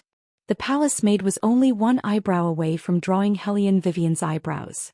She looked at her princess consort and felt like she was looking at her sister acting coquettishly. She pursed her lips and smiled at Qingzhan, who was standing beside her. Sister Qingzhan, look at the princess consort. As soon as she finished her sentence, she felt a cold breeze beside her ear. It was the master. Your Highness. The palace maids knelt in a row in panic. Baligaju did not look at them. Instead, he pinched Hellion Vivian's chin as if there was no one around. Are your claws restless again? Oh. Hellion Vivian pushed him away and yawned. She wanted to waste more time. I am hungry. Balijaju laughed. He took the fur cloak prepared by the palace maids and wrapped it around her body. Then he carried her in his arms and said, half an hour ago, you ate a pot of boiled fish by yourself. That was enough food for 3 people. But I am hungry again now, Hellion Vivian said seriously. She tried to poke her face out of the fur cloak. Baligaju reached out and pressed her back. Hellion Vivian was annoyed. What are you doing? Your face is too ugly. You need to do some work. Baligaju said calmly. He took some black pearls from somewhere and put some powder on her face. Only then did he put her down satisfactorily. Hellion Vivian looked at herself in the bronze mirror. Her face was dark. Are you sure there is nothing wrong with your aesthetic standards? The palace maid's efforts of 2 hours were ruined by His Highness. Come here. Baligaju stood behind her and twirled the black jade ring on his finger with a faint smile. Hellion Vivian walked over and raised her eyebrows slightly. She seemed to be asking, what else does he want to do? What she didn't expect was that the man actually smiled faintly and lowered his head. His slender fingers helped her roll up her drooping sleeves, revealing a circle of fox fur that was exquisitely made, which made her skin even fairer. The moment Baligaju bent down, the others held their breaths. They had also served many people, including the glamorous concubines and Empress Murong, who held the most power in the harem. However, none of them would be so cherished by their superiors. The third prince had been different from the other princes since he was young. Even if it was the emperor's order, he would make a decision based on his mood. Even the most honorable man in the world was nothing more than this. He was like a cloud in the sky, exuding a noble aura. Even the most beautiful woman would involuntarily submit in front of him. They originally thought that such a person would never know how to lower his head. But now, the palace servants' gazes fell on Baligaju, and there wasn't a single one that wasn't shocked. That kind of highness was too gentle, so gentle that it was almost breathtaking. Hellion Vivian was also stunned. She just watched him roll up one sleeve for her, then the second one. From her angle, the curve of the man's mouth was indescribably gentle. His lips were very light and the sunlight shone in. He was so handsome that it made her heart itch. Hellion Vivian didn't even think. She leaned over to steal a kiss, then quickly stood still as if nothing had happened. She was as shrewd as a little fox. Baligaju raised his head and saw her like this. He bent his slender fingers and tapped her forehead. Then, while he was tying the chain around her waist, he leaned over to her ear and asked with a wicked smile, "You want it? Hellion Vivian, when dinner is over, I will satisfy you." As soon as Bailey Jiaju finished speaking, he straightened his body and led the people outside the room out. His tall and slender back gave off a strong aura of an emperor. Hellion Vivian didn't even have a chance to explain. What did he mean by she wanted it? She just kissed him. Just a kiss, and he thought so much. Beast. But to be able to sleep with such a handsome man, it was considered a gain. Hellion Vivian thought about it and her mood improved again. Her stomach was still hungry, so she reached out and touched it. She walked to the wooden window and put her finger on her lips. With a handsome whistle, the shadowy mercenary kneeled on the ground. "Eldest Mississippi, how's the investigation?" Hellion Vivian curved her thin lips. At this moment she looked much more dangerous than when she was in front of Beligaju.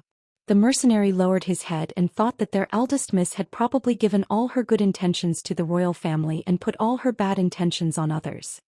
Other than the people from the Xianyuan kingdom, the people from the Huangzi kingdom and Yuanzhong kingdom are also on their way. What are they planning to do? Unite the three kingdoms? Hellion Vivian smiled. The mercenary knew that his eldest miss had always been smart. He nodded and said, the Huangzi kingdom and Yuanzhong kingdom aren't very strong. This time they are openly provoking us. It's puzzling. What's there to be puzzled about? It's obvious that the Xianyuan kingdom gave them benefits. Hellion Vivian yawned and the smile on her face turned cold. They won't wake up early if there's no benefit. They thought that the War Dragon Empire would be in a panic after the emperor died.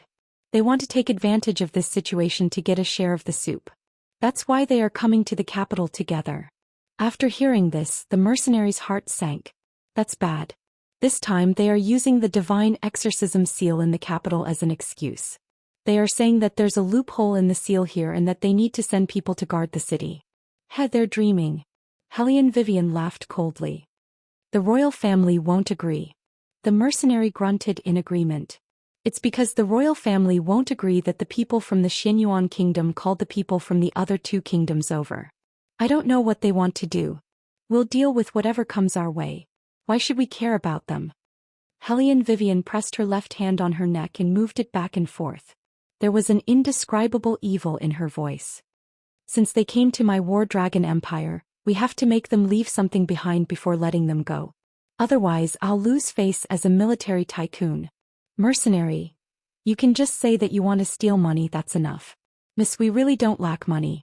Can you not do this? All right. Cancel that thing I asked you to do last time. Hellion Vivian seemed to have thought of something. She suddenly turned her head and instructed the mercenary. The royal family doesn't like to accompany people. They won't do it no matter how much money they have. Say I can't force them. Mercenary. He didn't have the guts to take it to heart. Making the royal family accompany people, this is a method that only Miss can think of.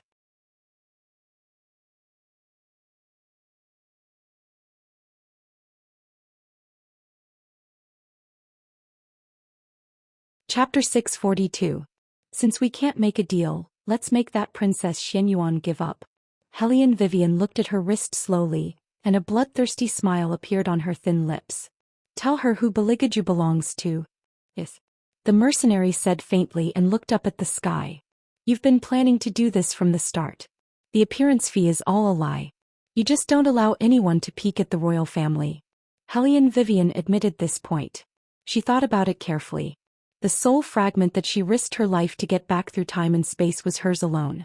It was fine for others to admire it or like it, but such an obvious provocation, did they really think that she was easy to bully? The mercenary didn't leave. Seeing the coldness in his miss's eyes, he didn't know what would happen at the palace banquet tonight. He asked, do we need to call the general and the others over? No, it's called a one-hit kill. A group of people won't be able to show my imposing manner. Hellion Vivian waved her hand. The mercenary's mouth twitched. Who was the one who said that they liked it when the other party had fewer people and they had more people on their side? That way it would be easier to bully them. Now they were showing off their heroism. Little Black, don't say that your boss didn't teach you. Hellion Wei smiled at him. When you're chasing someone, nothing else is important, but you have to know how to act cool. You guys are standing there and stealing my limelight. Bailey Jaju won't know how handsome I am. The mercenary was speechless. Do you think the royal family is blind? Also, he's not called Little Black. Don't give him random nicknames. If you have the time to teach your subordinates those unreliable methods, why don't you be more obedient at night? The person who was being talked about just walked in from outside. He grabbed Hellion Vivian's collar and pulled her far away from the window. His magnetic voice was filled with displeasure. It's snowing outside. Don't you know that it's cold? Hellion Vivian touched her face. It's okay, it's not that cold. However, she said, how can you look down on my methods of chasing people? I'm at the level of a god. Do you understand? The man was obviously dismissive of her words. He held her hand and drilled into his inner shirt. Hellion Vivian shouted, you're acting like a hooligan in broad daylight. If you keep yelling like a ghost, I'll throw you out. Beligage's voice was very calm. It was obvious that he wasn't lying. Hellion Vivian calmed down under his cold gaze. She did not move and allowed Beligaju to put her hand on his chest. It was so warm. The skin on her palm was very hot. Not only her hand but even her heart seemed to be warm. The palace servants were still waiting at the side. When they saw this scene, they all lowered their heads. Everyone was moved and envious. Wang Fei was the only one in the world who could make His Highness do this. However, His Highness raised Wang Fei as if she was a child. He was very controlling. No one knew if this was a good thing or a bad thing. At this moment, Beligaju was looking at Hellion Vivian lazily. His long eyes were full of warning. If I see you standing at the window without an outer shirt next time, I'll break your pair of claws. I know.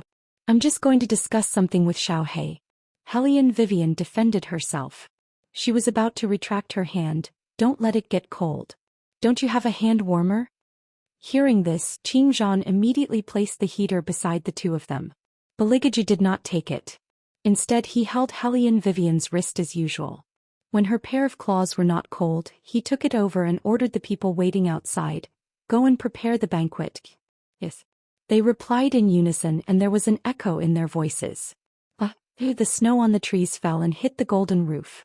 The exquisite and expensive decorations in the palace reflected the glossy marble. It gave off a mysterious and solemn feeling. All of this was because of Beligaju, who was sitting on the dragon throne. Unlike the previous emperor who took pills for many years, he exuded the aura of a king from head to toe. He was elegant, cruel, indifferent, and evil. Even if he was wearing a long fur coat, one could still feel his tall and straight back. His muscles were clear and strong.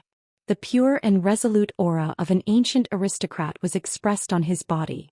It was the elegance that was accumulated over time. Beligaju looked a little indifferent. However, when the corner of his mouth twitched, the aura that could not be ignored quickly infected his handsome face. It was as if he was born to rule the darkness. He reclined on the dragon throne and swirled the glass in his hand. Under the candlelight, the liquid looked particularly alluring. When he heard the envoys from Huangzi country and Yuanzhong country enter, Beligaju narrowed his eyes. He did not look away from the glass. Instead, he elegantly raised it to his nose and sniffed. The two envoys were followed by their own exorcists. When they saw Beligaju acting like this, they sneered in their hearts. This third prince probably did not know anything. That was why he was so indifferent. In their opinion, the War Dragon Empire could only go down the path of political marriage. Otherwise, no matter how powerful the empire was, if they did not handle this matter well, everything would be in vain. This one represents Huangzi country. This one represents Yuanzhong country. Greetings to the royal. The envoys placed their left hand on their right shoulder. They looked very well behaved, but there was an ambiguous meaning behind those rules. In their impression, the War Dragon Empire's fifth prince was the one who truly understood the political situation. If the War Dragon Empire's emperor had not suddenly passed away, the third prince would not have been the one to take charge of this matter. Originally, they were wary of this person's title of number one in the world. Now it seemed that there was no need to worry at all. Martial qi and exorcism were two different things. It had nothing to do with politics. If the fifth prince was in charge, he would definitely not act like this. He would be courteous and treat them as distinguished guests. The emperor had passed away early, and the evidence in the court was not stable. The biggest taboo was to anger the surrounding countries. Although the current War Dragon Empire looked the same as before on the surface. However, no one would believe that there was not a little bit of trouble in this matter. The thoughts of the officials were a hurdle. The generals who held military power were another hurdle. The third prince probably did not realize it yet. That was why he was showing off like this. When the Xianyuan country's people arrived, the third prince would know that this visit would not be as simple as before. The envoys were led to their seats by the palace servants. The two of them looked at each other and more or less revealed a smile and contempt that only the other could understand. Hellion Vivian, who was sitting in the back seat, saw this scene and slightly raised her eyebrows. Her fingers tapped on the armrest of the chair, and there was a thick playfulness in her lazy appearance.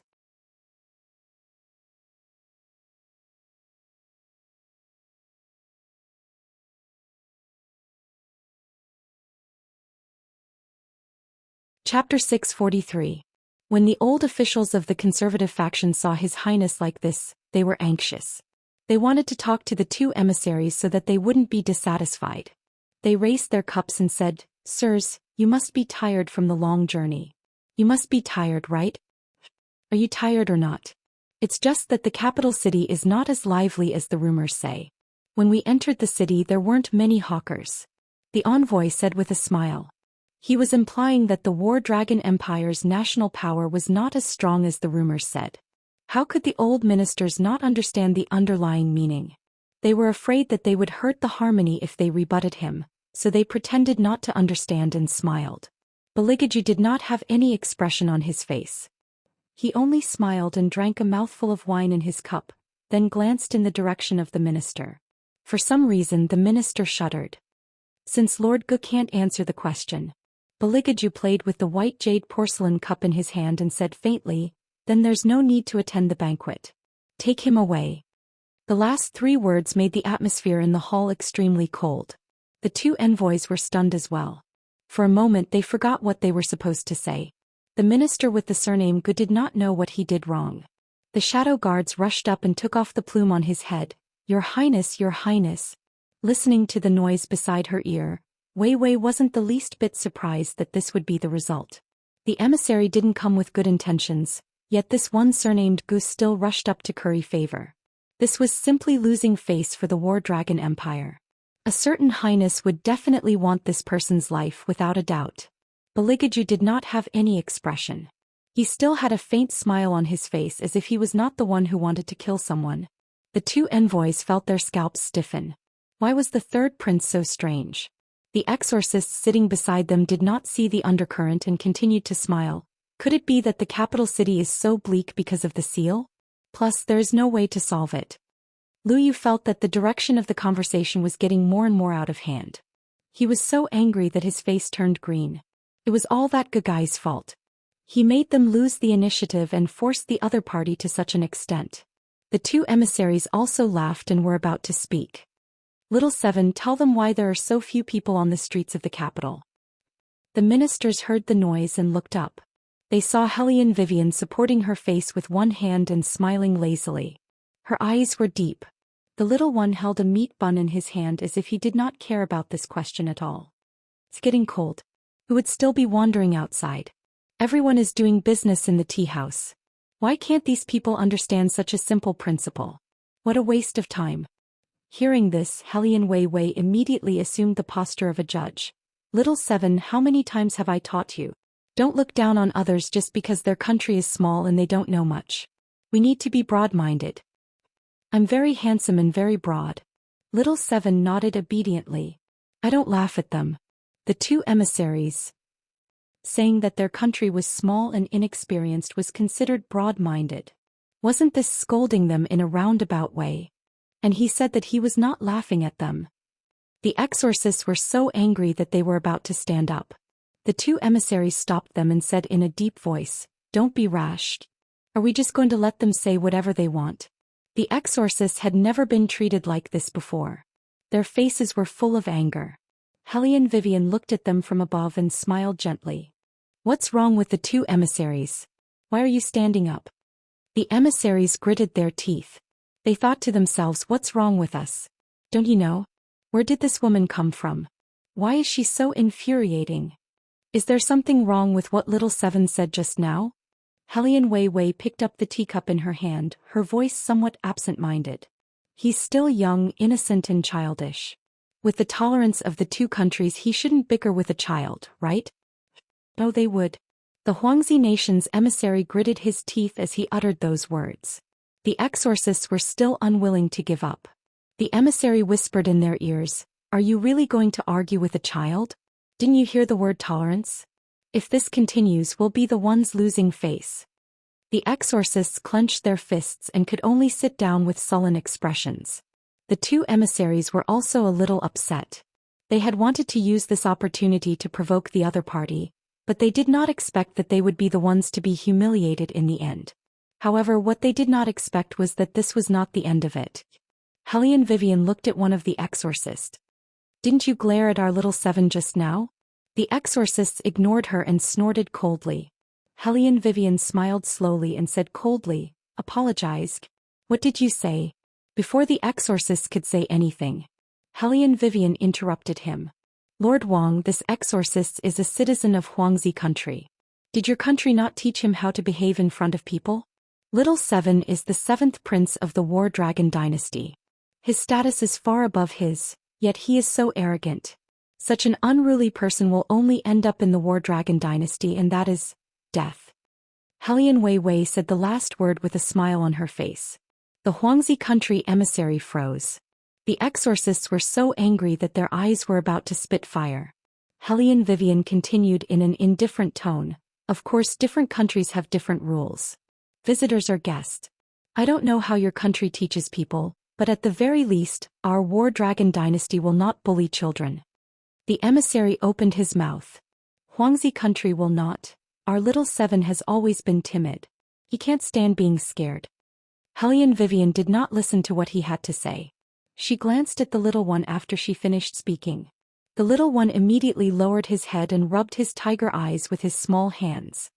His shoulders began to tremble slightly, and he looked pitiful as if saying, the whole world has hurt me.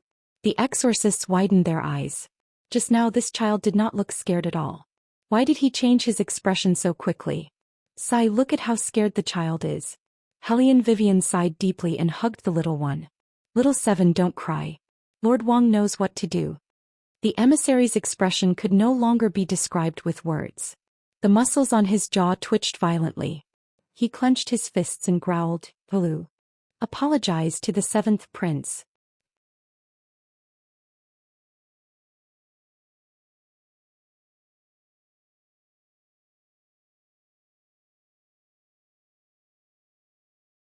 Chapter 644. What? The exorcist named Yu Lu turned around abruptly to look at the messenger who brought them here. The messenger lowered his voice and said, the citizens of the 4 kingdoms have witnessed the pilgrimage. If you don't apologize, what do you think the Huangzi kingdom's reputation will be? Everyone will say that we bullied their child. Compared to an apology, which one do you think will have a greater impact on our kingdom? But he clearly... Yu Lu looked at Messenger Wang's expression. No matter how angry he was, he could only hold it in. His face turned red as he said to the little one, I'm sorry. The 3 words were so cold that they seemed to have been ground out. It was enough to show his unwillingness. But so what if he was unwilling? He was still humiliated in front of everyone. The expressions of the messengers were no longer as relaxed as when they first arrived. Even the smiles on their faces were a little stiff. Lu Yu glanced at the seat of honor. Her eyes were shining. The 3rd princess consort's trick was brilliant.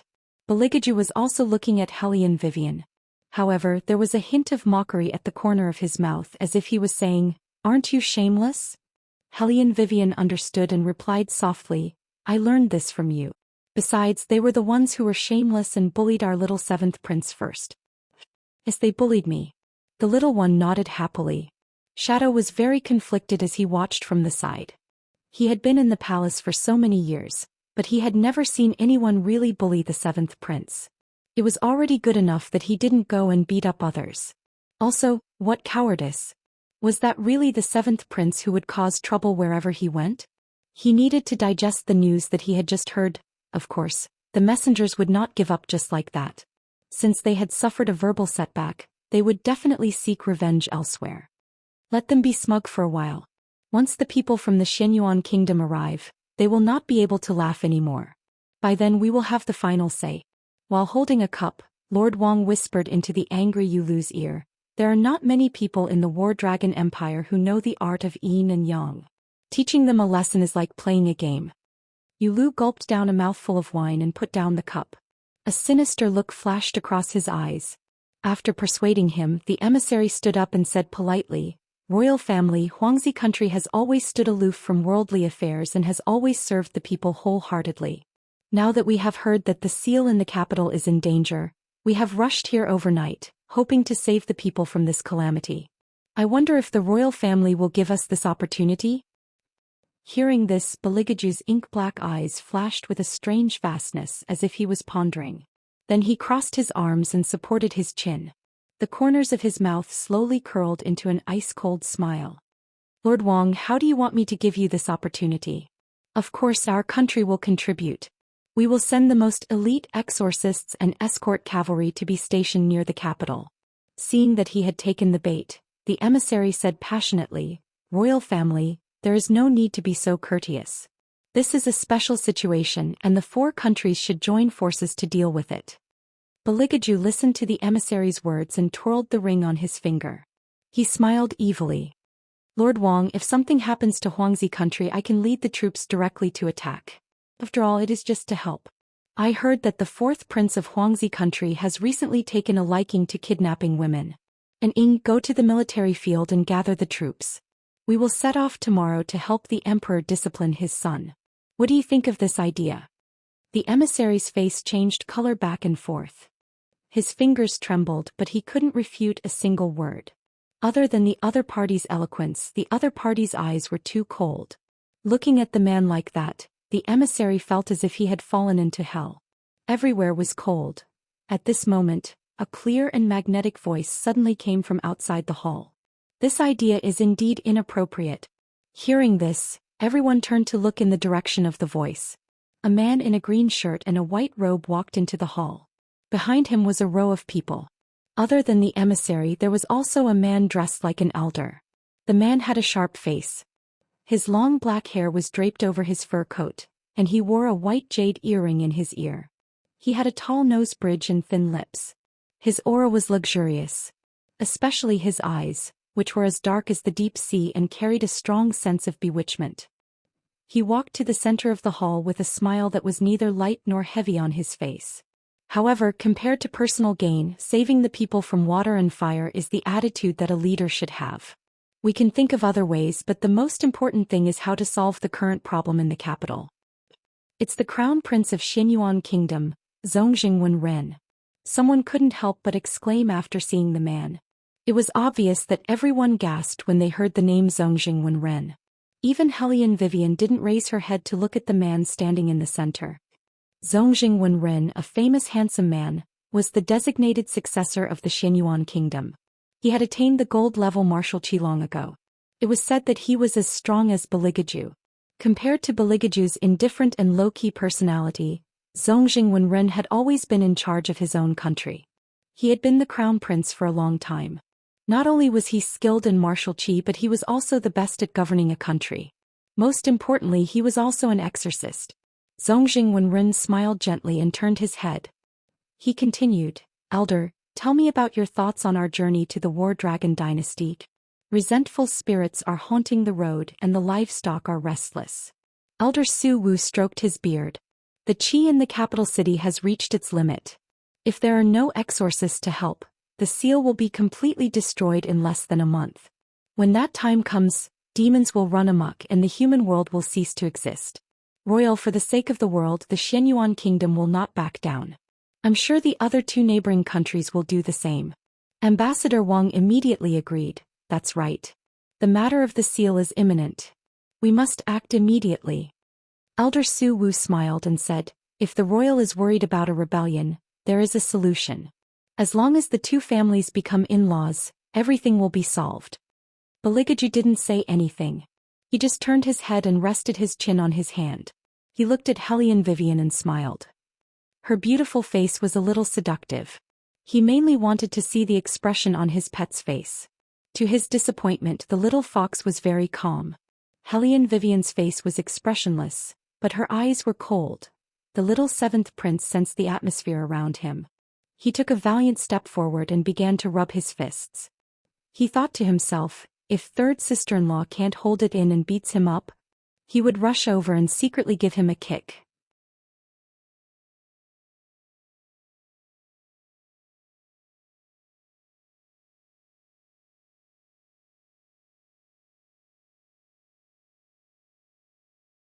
Chapter 645. However, the ministers did not share the same thoughts. They initially thought that there was no other way. Once the three nations arrived, they would definitely be besieged. They did not expect the other party to propose a marriage alliance. Their eyes lit up as if they had seen hope. Someone stepped forward and said to Elder Su Wu with a smile, "The War Dragon Empire and the Xianyuan Kingdom have always had a close relationship. It would be great if we could strengthen our ties through marriage." Elder Su Wu smiled when he heard this. Lord Qin is right. The two of them chatted back and forth and it was quite a warm atmosphere. Zongjing Wenren did not listen to what the people below were saying. He stood tall and straight and looked at Bailey Jiaju who was sitting in the seat of honor. He slowly opened his mouth and said, Brother Bailey, Wenren has arrived on time for the 3-year promise. Zongjing Wenren smiled elegantly, but if one listened carefully, one would realize that there was a hint of provocation in his tone. Helian Weiwei listened from the side and heaved a long sigh. Youngster, you can't be like this. Not only is His Highness a clean freak, he also has mild face blindness. He simply won't remember any 3 years promise. Sure enough, within Bailey Jiaju's pair of beautiful eyes, there wasn't the slightest ripple. He only raised the corner of his eyes, his left hand supporting the armrest of the chair, unhurriedly opened his mouth. Within the clear coldness there was a unique grace. Who are you? Who are you? Who are you? Even Zongjing Wenren could not help but clench his fists when faced with this question. The anger in his eyes deepened. Is this man trying to intimidate me? Even if he has forgotten about me, someone has just mentioned my name. How dare he ask me who I am? Helian Vivian held back her laughter and reminded him, he is the crown prince of the Xianyuan kingdom. Baligaju supported his face with one hand and furrowed his brows. It was as if he was trying to recall who the crown prince of the Xianyuan kingdom was. Zongjing Wenren's eyes turned cold. He maintained his smile and said, It seems that Brother Bailey has finally remembered. I was still looking forward to having a match with you so that we can determine who is better. Baligaju held his chin and curved his thin lips. As you wish. Helian Vivian watched as Zongjing Wenren slowly sat down. She turned to look at Baligaju and asked, Do you really remember who he is? Baligaju absent-mindedly turned the black jade thumb ring on his finger, and the smile at the corner of his mouth had a hint of black-bellied flavor. But from what he said, he should be a defeated opponent. Upon hearing this, Zongjing Wenren, who was seated below, tightened his grip on the porcelain cup in his hand and turned to look at Elder Su Wu. Elder Su Wu narrowed his eyes and was about to speak. He heard Helian Vivian say, Oh, then don't worry about it. Elder Su Wu could barely maintain the gentleness on his face. What did he mean by don't worry about it? Was this woman looking down on the crown prince, or was she looking down on the Xianyuan kingdom? Lord Qin was afraid that the two sides would quarrel again like they had with the Huangzi kingdom. After all, the Xianyuan kingdom was different from the other two neighboring countries. Their yin-yang exorcism technique was renowned throughout the world and they could not be easily offended. Hence, he hurriedly said, Elder Su Wu, I heard that on the day the princess was born, the light of Buddha descended from the heavens, and thousands of beasts roared in unison. Even the drought-stricken lands were nourished by holy water from the heavens. The princess herself is as beautiful as a fairy and is fated with Buddha. On the day the Xianyuan kingdom entered the capital, the informants in the capital had spotted a young girl in the midst of the entourage. Furthermore, the Xianyuan kingdom's princess had a crush on Baligaju, and all the officials had heard of it. With a little deduction, they knew that the Xianyuan princess had followed them here. Lord Chen's question was also intended to give the Xianyuan kingdom a way out so that they could invite the princess to meet them. Elder Su Wu naturally accepted this and laughed heartily. I didn't expect the princess's name to have spread to the War Dragon dynasty. Can't you go and invite the princess over? Yes. If one did not look closely, the girl named Kanju would have thought that she was a teenager because she was also wearing an exorcist white robe. Before she left, she glanced in the direction of Helian Vivian, and her eyes were full of meaning. The little one understood the meaning behind her gaze and leaned over to Helian Vivian and whispered into her ear, Third sister-in-law, I'm really not the one to cause trouble.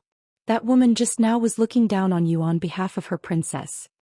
Helian Vivian lowered her head and smiled. She tapped the little one with her finger and fed him a piece of date cake. She asked, Who's more handsome, you or that crown prince? Of course third sister-in-law is more handsome.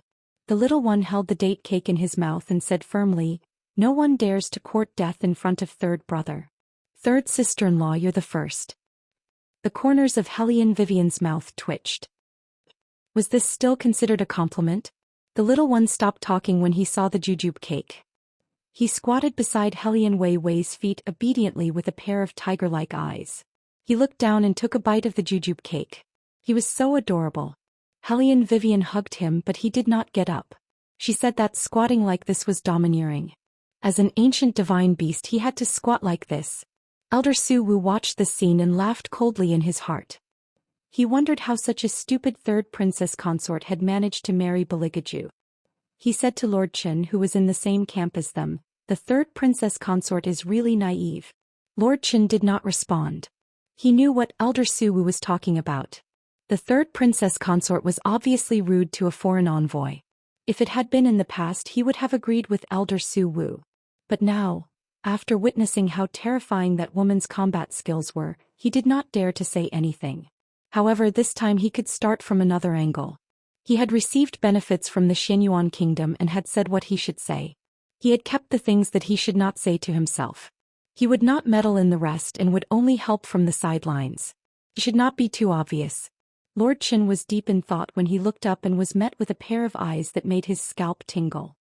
He did not know if it was an illusion, but when he met the gaze of the royal family, he felt that there was a cold red light in that pair of long narrow eyes. Lord Chen shuddered in fear and took a step back. Elder Su-woo helped him up and asked in confusion, "Lord Chen?" Lord Chen finally regained his senses and exclaimed in surprise. He looked up at the seat of honor. The man's smile was languid and elegant, as if everything that had happened was just an illusion. Lord Chen heaved a sigh of relief. He had really scared himself. He had been in contact with the Xianyuan kingdom since the late emperor had just ascended the throne. Even the emperor had not noticed anything, so it was even more impossible for the third prince to notice anything strange. Moreover, the suggestion he was making now was all for the sake of the War Dragon dynasty. It was normal for the royal family to have political marriages. Lord Chen was deep in thought when he heard a loud announcement from outside the hall. "The Xianyuan princess has arrived."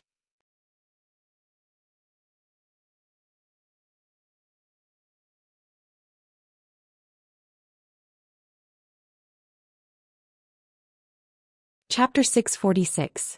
In an instant, all the officials turned to look at the door and saw a slender lady slowly walking in. She was dressed in a white fox fur coat with flower-like sleeves. Her petite and perfect face was only the size of a palm. She looked like a budding magnolia flower. She was untainted from head to toe and exuded a kind of pure and graceful beauty. She was the kind of lady that all men would like. Perhaps it was the nature of men that made them like this kind of delicate and soft lady the most. Yu greets the third prince. The lady's manner carried a Jiangnan vibe. Her gentleness did not lose its elegance. Many people were dumbfounded. When they heard the lady's voice, they gasped in amazement. Her voice was like a light drizzle that fell into their ears. The officials started to talk among themselves. Even the exorcists from the other two countries had their eyes fixed on Zongjing Yu. It was as if they were mesmerized by her beauty. Zongjing Yu smiled and lowered her head shyly. Her eyes never left the tall and outstanding figure sitting in the seat of honor. Lord Chen shook his head in amazement. Truly, seeing is believing. Princess Yu's celestial beauty is rare in the world. You flatter me. Elder Su-woo stood in front of Zongjing Yu and stroked his beard. The old-fashioned officials finally came to their senses. Seeing that the atmosphere was good, they could not help but try to guess the royal's thoughts from the perspective of a man. It had been some time since the royal family married a wife. Although the third princess consort was not bad, she looked a little too competitive. After seeing too many of such women, one would definitely need an understanding flower to ease one's mind. Princess Xianyuan was beautiful and had a good figure. Coupled with her girlish shyness, who would not be moved by her beauty? Some of the officials turned their eyes and came to life. They sighed and said, "His Highness has always served the country and the people. The princess looks gentle and attentive. They are a perfect match." Zongjing Yu listened from the side. Her face was full of shyness. She looked very pretty when she was quiet. Little Seven held the pastry in his mouth and looked around. To his surprise, Third Aunt did not react at all. Instead, she smiled lazily. There was an indescribable evil in her expression. The little one felt that it was time for him to say something. If he did not, those old men would really push that woman over. Third sister-in-law. The little one tugged at Hellion Vivian's sleeve and said with a fierce expression, "Shouldn't we start now?" Hellion Vivian rested her chin on her other hand and said with a smile, "Don't touch me. I'm a civilized person." Lord Chen couldn't hear the conversation between the elder and the child. Seeing that there wasn't much movement, he smiled and continued to follow the words of his colleague. Indeed, they are a perfect match. If this matter can be settled, that would be great. Elder Su Wu smiled politely. At this moment, Zongjingyu Air tugged at his sleeve and looked at him. Elder Su Wu understood what she meant and turned to look at Hellion Vivian. Whether or not this matter will succeed will depend on whether the third princess consort understands the bigger picture. Oh. Hellion Vivian was joking with the little one. When she heard someone mention her name, she raised her eyebrows lazily. Zongjingyu Air did not want to make things too awkward. She knew that Hellion Vivian had a special feeling for that person, so she tugged at Elder Su Wu's sleeve and said, "Elder sister, I haven't seen you for 5 years. I thought that you would marry into the Murong family. I didn't expect you to be in the palace." Hellion Vivian frowned when she heard this. Judging from the Xianyuan princess's words, it seemed that they knew each other. However, she did not have any memory of Xianyuan princess. Could it be that Zongjingyu Air had met the original Hellion Vivian when she was searching for the soul fragment? "Elder sister, you should know that I've admired His Highness since I was a child. After so many years, I have never changed." When Zongjingyu Air said this, her cheeks were pink and she looked very shy. When the exorcists heard this, they could not help but feel envious. They did not expect that there would be a woman who could publicly express her love for the third prince. How many lifetimes must it have taken for the third prince to have such good fortune? I hope that elder sister will grant my wish. Zongjingyu Air bit her thin lips and looked very pitiful. When the bystanders saw this, they could not help but feel their hearts soften. "Third princess consort, please accept Princess Yu Air's wish." The envoy from Huangzi Nation had just been humiliated by Hellion Vivian. Now that he wanted to regain his dignity, he smiled warmly and said, "Third princess consort, do you have the heart to deny such a touching love?" Hellion Vivian glanced at the envoy and stood up slowly. With a flick of her fingers, she removed the hooded cloak on her head and threw it on her chair, revealing her stunning face. She was wearing an exorcist's robe underneath, but there was a white fur coat around her shoulders. She was absolutely gorgeous. She was tall and slender, and the corners of her mouth were curved. Her aura was fierce and outstanding. Just by raising her eyebrows, she could cause the surrounding people to gasp. Zongjing Wenren's hand, which was holding the teacup, paused. It was as if there was only this figure left in his eyes. If Zongjingyu Air's beauty was refreshing like water, Hellion Vivian's beauty was captivating and enchanting. At first glance, it was enough to leave an unforgettable impression. In addition to her voice and appearance, there was a languid and mischievous air that was different from other girls. One could not help but stare at her again and again until they lost their minds. It was not that Zongjing Wenren had never seen Hellion Vivian before. Back then she was still young and spoke softly. This time when he looked at her again, her eyes were as bright as stars and she walked as if there was no one around. It was as if she was a completely different person. She was so dazzling that the entire magnificent hall became a foil to her. The emissary from Huangzi Nation did not expect Hellion Weiwei to grow up to be so beautiful. Even when they were talking just now, she was standing at a high vantage point and far away. Her hooded cloak covered her face so he could only see her chin at most. Now that Hellion Weiwei had walked over, the closer she got, the more beautiful her breathtaking face became. The surroundings were so quiet that not a single sound could be heard. Even Zongjingyu Air did not expect her to be so beautiful. She bit her thin lips and said, "Sister." Hellion Weiwei stopped in front of her and tilted her head slightly. She was not looking at her but at Zongjing Wenren, who was sitting beside her. "Crown Prince, does everyone in the Xianyuan kingdom have this kind of hobby? Do you like to be someone's concubine?" As soon as she said this, Zongjing Wenren, Zongjingyu Air, and Elder Su Wu's expressions were extremely ugly. Hellion Vivian smiled and continued, "Zongjingyu Air, right? You want me to fulfill your wish? You even accused me of not knowing the bigger picture. Why, before you fell for Beligaju, didn't you know that he was already married?"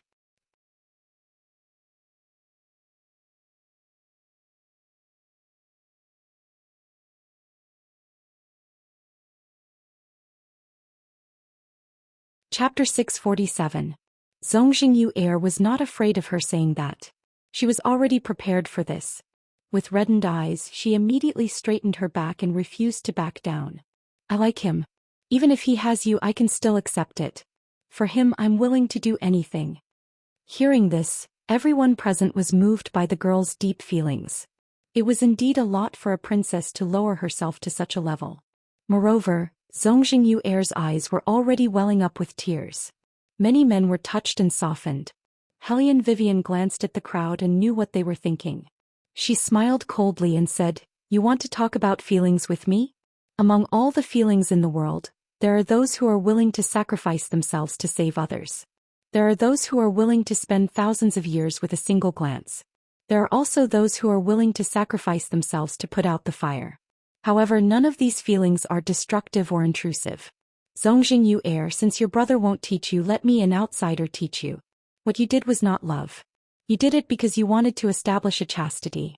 Aha, you said that even if Beligaju had me you could still accept it. You ruined others' lives and still have the courage to brag about your thick skin. It's rare." Hellion Vivian's last sentence embarrassed Zongjing Yuer. She was so angry that her lungs were about to explode. Her whole body was trembling as if she was being bullied.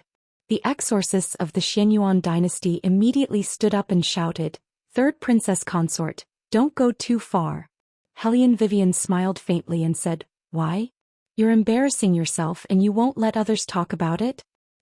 "Princess Consort." Lord Chen was the closest to Hellion Vivian. He said with a pleading tone, "His Highness hasn't said anything yet. Let's wait." Hellion Vivian raised her eyebrows. She seemed to have changed her mind. She looked at him with a smile and said, "Lord Chen, you mean to let His Highness handle this matter?" The official surnamed Chen had been an official for many years and understood the mentality of this kind of concubine the best. It was obvious that she wanted to use the fact that she was favored to prevent His Highness from conferring concubines again. However, she did not consider that the other party was the princess of the Xianyuan kingdom. No matter what, His Highness had to consider the bigger picture. Even if he did not consider the bigger picture, Zongjing Yuer was beautiful and had deep feelings for His Highness. Which man would not want her? When Lord Chen thought of this, he straightened his posture and said, "Of course, the royal family is in charge of such an important matter." Zongjing Wenren glanced at Hellion Vivian before he shifted his gaze to Elder Su Wu. Elder Su Wu received the order and immediately smiled. He stepped forward and said loudly to Beligaju, "Your Highness, if your Highness is willing to accept the marriage, I hope that your Highness will show your attitude. I heard that your Highness has been married for so long, but there has been no movement from the Princess Consort. If your Highness likes such a woman you can keep her. However, Princess Yuer has been noble since she was young and has never served anyone. How can a princess be a concubine? It is better to leave this position for someone else." The little one frowned when he heard this. Did this old man mean that third sister-in-law should be a concubine? What a joke. "Of course, once the royal family agrees, these exorcists will be under your Highness' command." Elder Su Wu was all smiles. He believed that Bailey Jiaju would not reject his offer. After all, the current War Dragon dynasty could not do without the help of the Xianyuan kingdom. When Hellion Vivian heard this, she tilted her head and smiled. She twirled her long hair with her fingers, looking somewhat nonchalant. Zongjing Yuer was originally very happy, but when she saw that smile she felt very displeased. At the same time she felt extremely embarrassed and angry. The light in his eyes couldn't help but sink. When he looked at Wei Wei he brought out a cold intent. So what if she was his official wife? She was the princess of the Xianyuan kingdom, so she was naturally more noble than her. Furthermore, she had admired that person for a long time. Back then he was still a teenager. She had only taken one look at him from afar and fell for him. All these years she had been waiting for an opportunity. Now that the opportunity had come, she would not give it up no matter what. Furthermore, as long as she could get close to that person, she was confident that he would see the good in her. At this thought, Zongjing Yuer lifted her head and looked at Beligaju with sparkling eyes. That person seemed to be walking towards her. Zongjing Yuer's heart was beating wildly and her face was flushed. She was thinking about how she should respond if he were to speak to her. Lord Chen, who was beside her, said with a smile, "It seems that His Highness has also fallen for the princess. Otherwise, based on his character, he would not have come here personally." Zongjing Yuer became even more embarrassed when she heard this. She felt that all her efforts were worth it. Beligaju was indeed walking toward her. He was wearing a black robe with exquisite workmanship. Even the sleeves were lined with silver embroidery, outlining the auspicious clouds. Everything about him showed his innate elegance and nobility. He was holding another cape in his hand. As he walked past the officials, the hubbub of voices gradually died down. Regardless of whether it was the envoys from the various countries or the exorcists, all of them could feel the powerful aura that was inherent in this man. It was as if they would blaspheme this celestial being just by saying a few words. It was not a complete celestial aura. There was also a dark aura that flowed around him. When such an aura was placed on a person who was full of self-restraint, it would only make it harder for people to look away. 3. Royal family. Zongjing Yuer's face was flushed red.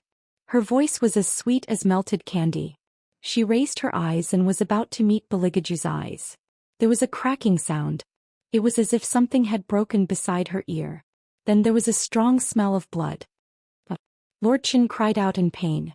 He pressed on his broken right arm with his left hand. He was in so much pain that his forehead was dripping with cold sweat. Your Highness, why? What did I do wrong?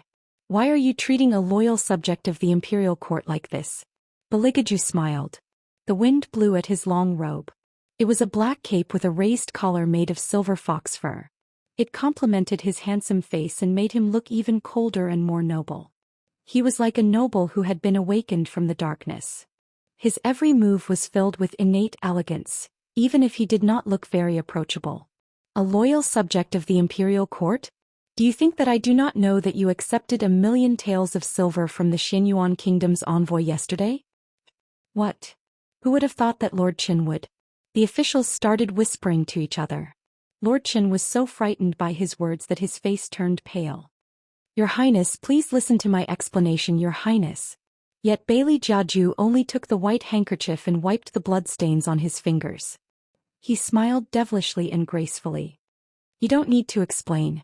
I want to kill you not because you took the money but because you meddled in something you shouldn't have.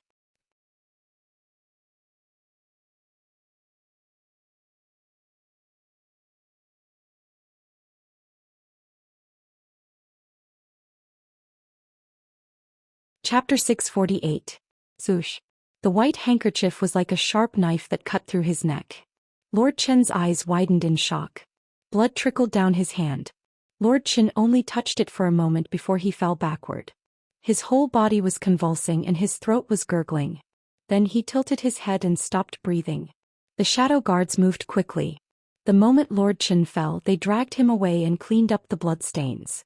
They did not even blink during the entire process. The conservative ministers watched this scene with numbness in their scalps, and their hands started to tremble. His Highness had made his intentions clear. The only thing Lord Qin could interfere with was the marriage alliance. Lord Gu was also dragged away like this. Zongjing Yuer was the closest to Lord Qin. The long dress that she had meticulously prepared was now stained with blood. She looked a little disheveled, but more than that, she was embarrassed. Her face was burning hot. Was he rejecting her? Beligaju took another step forward. He did not even look at the so-called princess. He grabbed the fur coat in his hand and covered Hellion Vivian's head with it. Then he pulled her over with a cold expression. Who allowed you to show your face? Hellion Vivian tried to defend herself. This hat is blocking my view. Wear it even if it is blocking your view. Beligaju pressed down on the furry hair in front of him and looked in the direction of Zongjing Wenrun with his deep eyes. The light in his eyes was so cold that it seemed to have frozen. Zongjing Wenrun finally reacted. He had been staring at Hellion Vivian since the beginning. Zongjing Yuer bit her thin lips and suddenly opened her mouth. Her soft voice was filled with persistence. Your Highness, no matter what decision you make, I want to tell you that I really like you. When Hellion Vivian heard this, she glanced at the man beside her and sighed in her heart.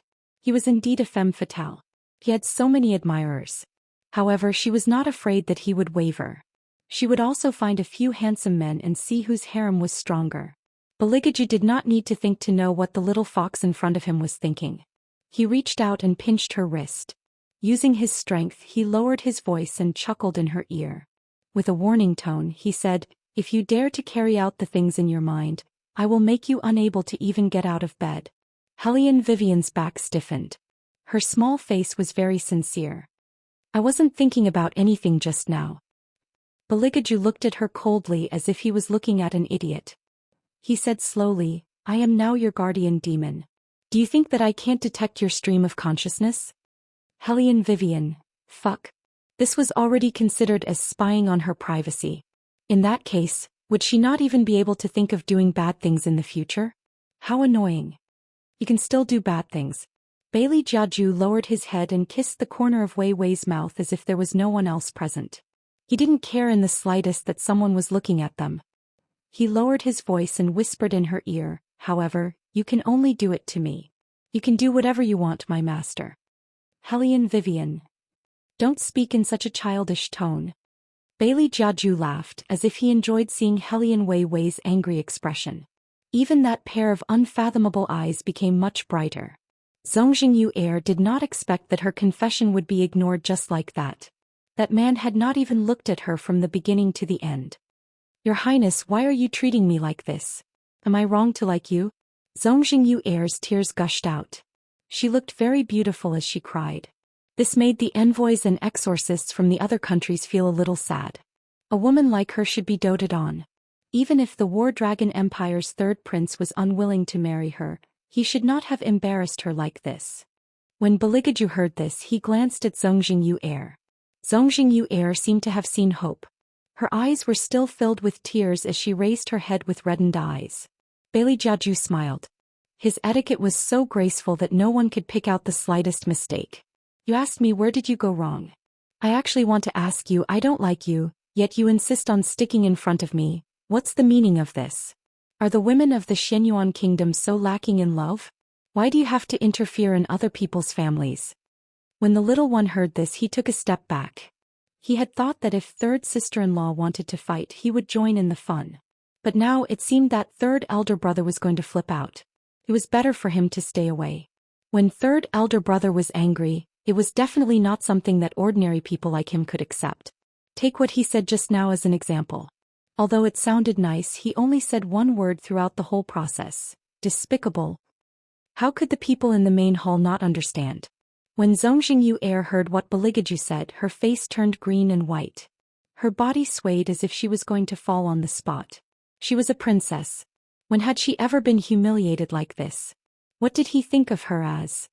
Of course, Elder Su Wu would not allow this to continue. Third Prince, I thought that your country is a country of etiquette, so you should understand. I have the same thoughts as you, Elder Su Wu. Beligaju calmly interrupted him. His eyes were filled with coldness. As a country of etiquette, no country would send their princess out like a singer. Elder Su Wu, why don't you ask official Wang of the Huangzi country if his country would do the same? Of course not. Official Wang immediately denied. This was a matter of national pride. The smile on Bailey Jiaju's face widened. He was full of evil intentions as he said, look, even the Huangzi nation would not do such a thing, but the Xianyuan nation did. I refused, and Elder Su Wu still wants to talk about etiquette with me. Huh? Bailey Jiaju didn't say the rest of the words, but almost everyone in the audience understood. What he meant was that the Xianyuan kingdom didn't deserve it. Elder Su Wu's face turned green. He clenched his fists and glared at official Wang who had just spoken. Lord Wang finally realized that Bailey Jiaju was using him as a tool just now. Damn it. It was agreed that the three countries would work together to deal with the War Dragon dynasty. How did he end up helping Beligaju to deal with Elder Su Wu? This man. Official Wang could not think of any adjectives to describe Beligaju. He was dumbfounded. Hellion Wei Wei silently learned from the experience at the side. Before she met His Highness, she thought that she was shameless enough. But after meeting His Highness, she realized what it meant to be an expert. To scold someone and even use an alliance's emissary as an excuse, it was really clever. No wonder His Highness always said that her methods were not ruthless enough. All she knew was to fight and kill. He did not know the ropes at all. Now Hellion Vivian finally understood what it meant to be ruthless. She looked at Elder Su Wu and Emissary Wang's expressions, then at Naylan Yuer's. How humiliating it must be to not be able to scream in pain.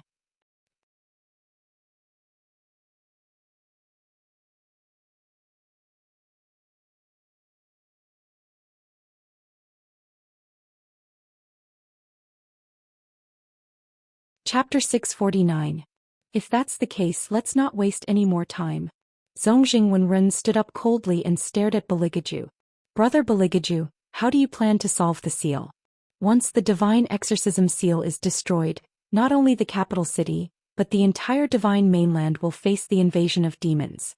Now that the envoys from the 3 countries are here, we have the ability to suppress the seal. You can do whatever you want if you refuse to let us settle in the capital city and reject the marriage alliance. However, this is a matter of great importance to the people of the world. We can't just do whatever you want. The War Dragon Empire has its own elder compound. Why don't we have a competition to see which country is better at yin and yang exorcism? The winner will guard the seal. When Wu Jing heard this, he said angrily, Crown Prince Wenren, who doesn't know that the Xinyuan kingdom is best at yin and yang exorcism? You're obviously doing this because you know we don't know how to exorcise demons. If you're so capable, let's have a martial qi competition. General. Zongjing Wenren laughed sarcastically. The only way to deal with demons and resentful spirits is to use yin and yang exorcism. If you use martial qi to fight ghosts, you'll be the one who dies in the end. Wu Jing was speechless. He could only stare at Zongjing Wenren, hating himself for not being able to use his strength. At this moment, the envoys from the other 2 countries spoke. Crown Prince Wenren is right. The royal family will compete fairly. The winner of 2 out of 3 rounds will guard the seal. While they were speaking, the exorcists behind them stood up and rotated their wrists. When they looked at Wu Jing, their eyes were filled with contempt. It was obvious that the other countries had come prepared. From the beginning, they had planned to use the competition as an excuse to send troops to the capital city. Everyone knew that the War Dragon Empire's elder compound had not recovered its power yet. It was impossible to find anyone who knew how to exorcise demons. The War Dragon Empire, which had the most say among the 4 countries, was now being suppressed by the other 3 countries. As a civil official, Lu Yu was anxious. Zongjing Wenren raised his eyebrows and said slowly, Brother Bailey, don't tell me you don't agree to this? The exorcists laughed. It was obvious what they were laughing about. Your Highness. A representative from the elder compound stood up. It was a young man. His eyes were burning with anger and he said, I'll compete. I've learned the art of yin and yang. However, just by looking at his attire, one could tell that he was still a dabbler. The ministers all understood, and the young man who spoke also understood that he could not defeat the other party, but he could not let them come to his door and bully him. All right. Elder Su Wu stroked his white beard and took a step forward. Since someone has agreed to participate in the competition, let's decide on the candidates and the rules of the competition. We need to confirm this as soon as possible. When the officials heard this, they all looked at Beligaju. If His Highness agreed to the marriage, it would not be so difficult. But none of them dared to say it out loud for fear that they would be killed on the spot. However, they already had a plan in mind. When the retired emperor returned, they would definitely report this matter to him. Not only did the 3rd Princess Consort's stomach not make a sound for so many months, but this time His Highness even rejected the Xinyuan dynasty's marriage alliance because of her. They really didn't have the slightest bit of hope of winning this competition. At this thought, someone finally could not help but take a step forward and knelt on the ground loyally. He kowtowed heavily and said, Your Highness, this old official has been an official for decades. On account of this old official's diligence and sincerity, this old official will only say one thing. The War Dragon dynasty has never been good at losing yin and yang. If we lose this competition, not only will we lose our reputation, but we will also lose the entire imperial city. This old official earnestly requests that Your Highness reconsider the marriage alliance with Princess Zongjing. This official also earnestly requests that Your Highness reconsider the marriage alliance with Princess Zongjing. Another person knelt down and kowtowed loudly on the ground. A smug smile appeared on Elder Su Wu's face. These old officials were still the most sensible. From beginning to end, Bailey Jiaju had been standing tall and straight, the corners of his mouth hooked up into an arc. At this time, when he heard the 2 ministers kowtowing, a cold light flashed through his eyes. It looked like he was about to make a move. Hellion Vivian tugged at his fur cloak and shook it with her head. Beligaju narrowed his eyes, revealing his demonic nature. Why are you stopping me? Didn't you hear what they were saying, I said before I will do the killing. Hellion Vivian looked up and smiled. She held his hand. Your hands are so beautiful you can't always fight and kill. Furthermore, those 2 people are Imperial Grandfather's people. How are you going to explain to Imperial Grandfather if you kill them? Beligaju lowered his head and smiled. Oh, you seem to have forgotten. Hellion Vivian raised her eyebrows. Beligaju said casually, I am a demon. It is only right for demons to kill. However, since you don't like such a bloody way of handling things, then forget it. Killing people is a waste of energy. If it weren't for you, I wouldn't have bothered to kill them. It is not worth dirtying my hands. It will take a long time to wash them. Hellion Vivian. Those are humans, not flies or mosquitoes. Can you not speak so casually? After Beligaju finished speaking, he let go of Hellion Vivian's waist and walked towards the two officials. His eyes were deep and his voice was cold. Help these two officials up. Yes. The shadow guards stepped forward in unison. The two officials thought that the imperial family had finally thought it through and their faces lit up with joy. Zongjingyu Air glanced at Hellion Vivian and said softly, I know he likes you, but Hellion Vivian, you can't deny that if he marries me I can solve all his problems. What about you? What can you do for him? When Hellion Wei Wei heard this sentence, her lips curved into a meaningful smile. Zongjingyu Air was enraged by her smile. She took a deep breath and said, I don't want to make things too awkward. You will agree to marry me in a while. As long as you give up your position as the imperial concubine, I will guarantee that you will never. Before she could finish her sentence, Beligaju's voice was like ice on the ground. It filled the entire hall. Don't you want to compete? Lord Xia, just stand there and watch. Who says that the War Dragon dynasty will definitely lose? Zongjingyu Air's face froze. She slowly turned her head and looked at Beligaju in disbelief. Even at this stage he still refused to marry her. How could the War Dragon dynasty win in its current state? Zongjing Wenren's eyes turned cold. Ling Yi, go easy on him in the first round. He is a beginner. Teach him what exorcism is. Yes. Ling Yi the exorcist took a step forward. His face was full of disdain as if he did not care about the young man at all. You're tuning in to the Romantic Tales YouTube channel. Don't forget to subscribe and join us on this journey to catch the most captivating stories.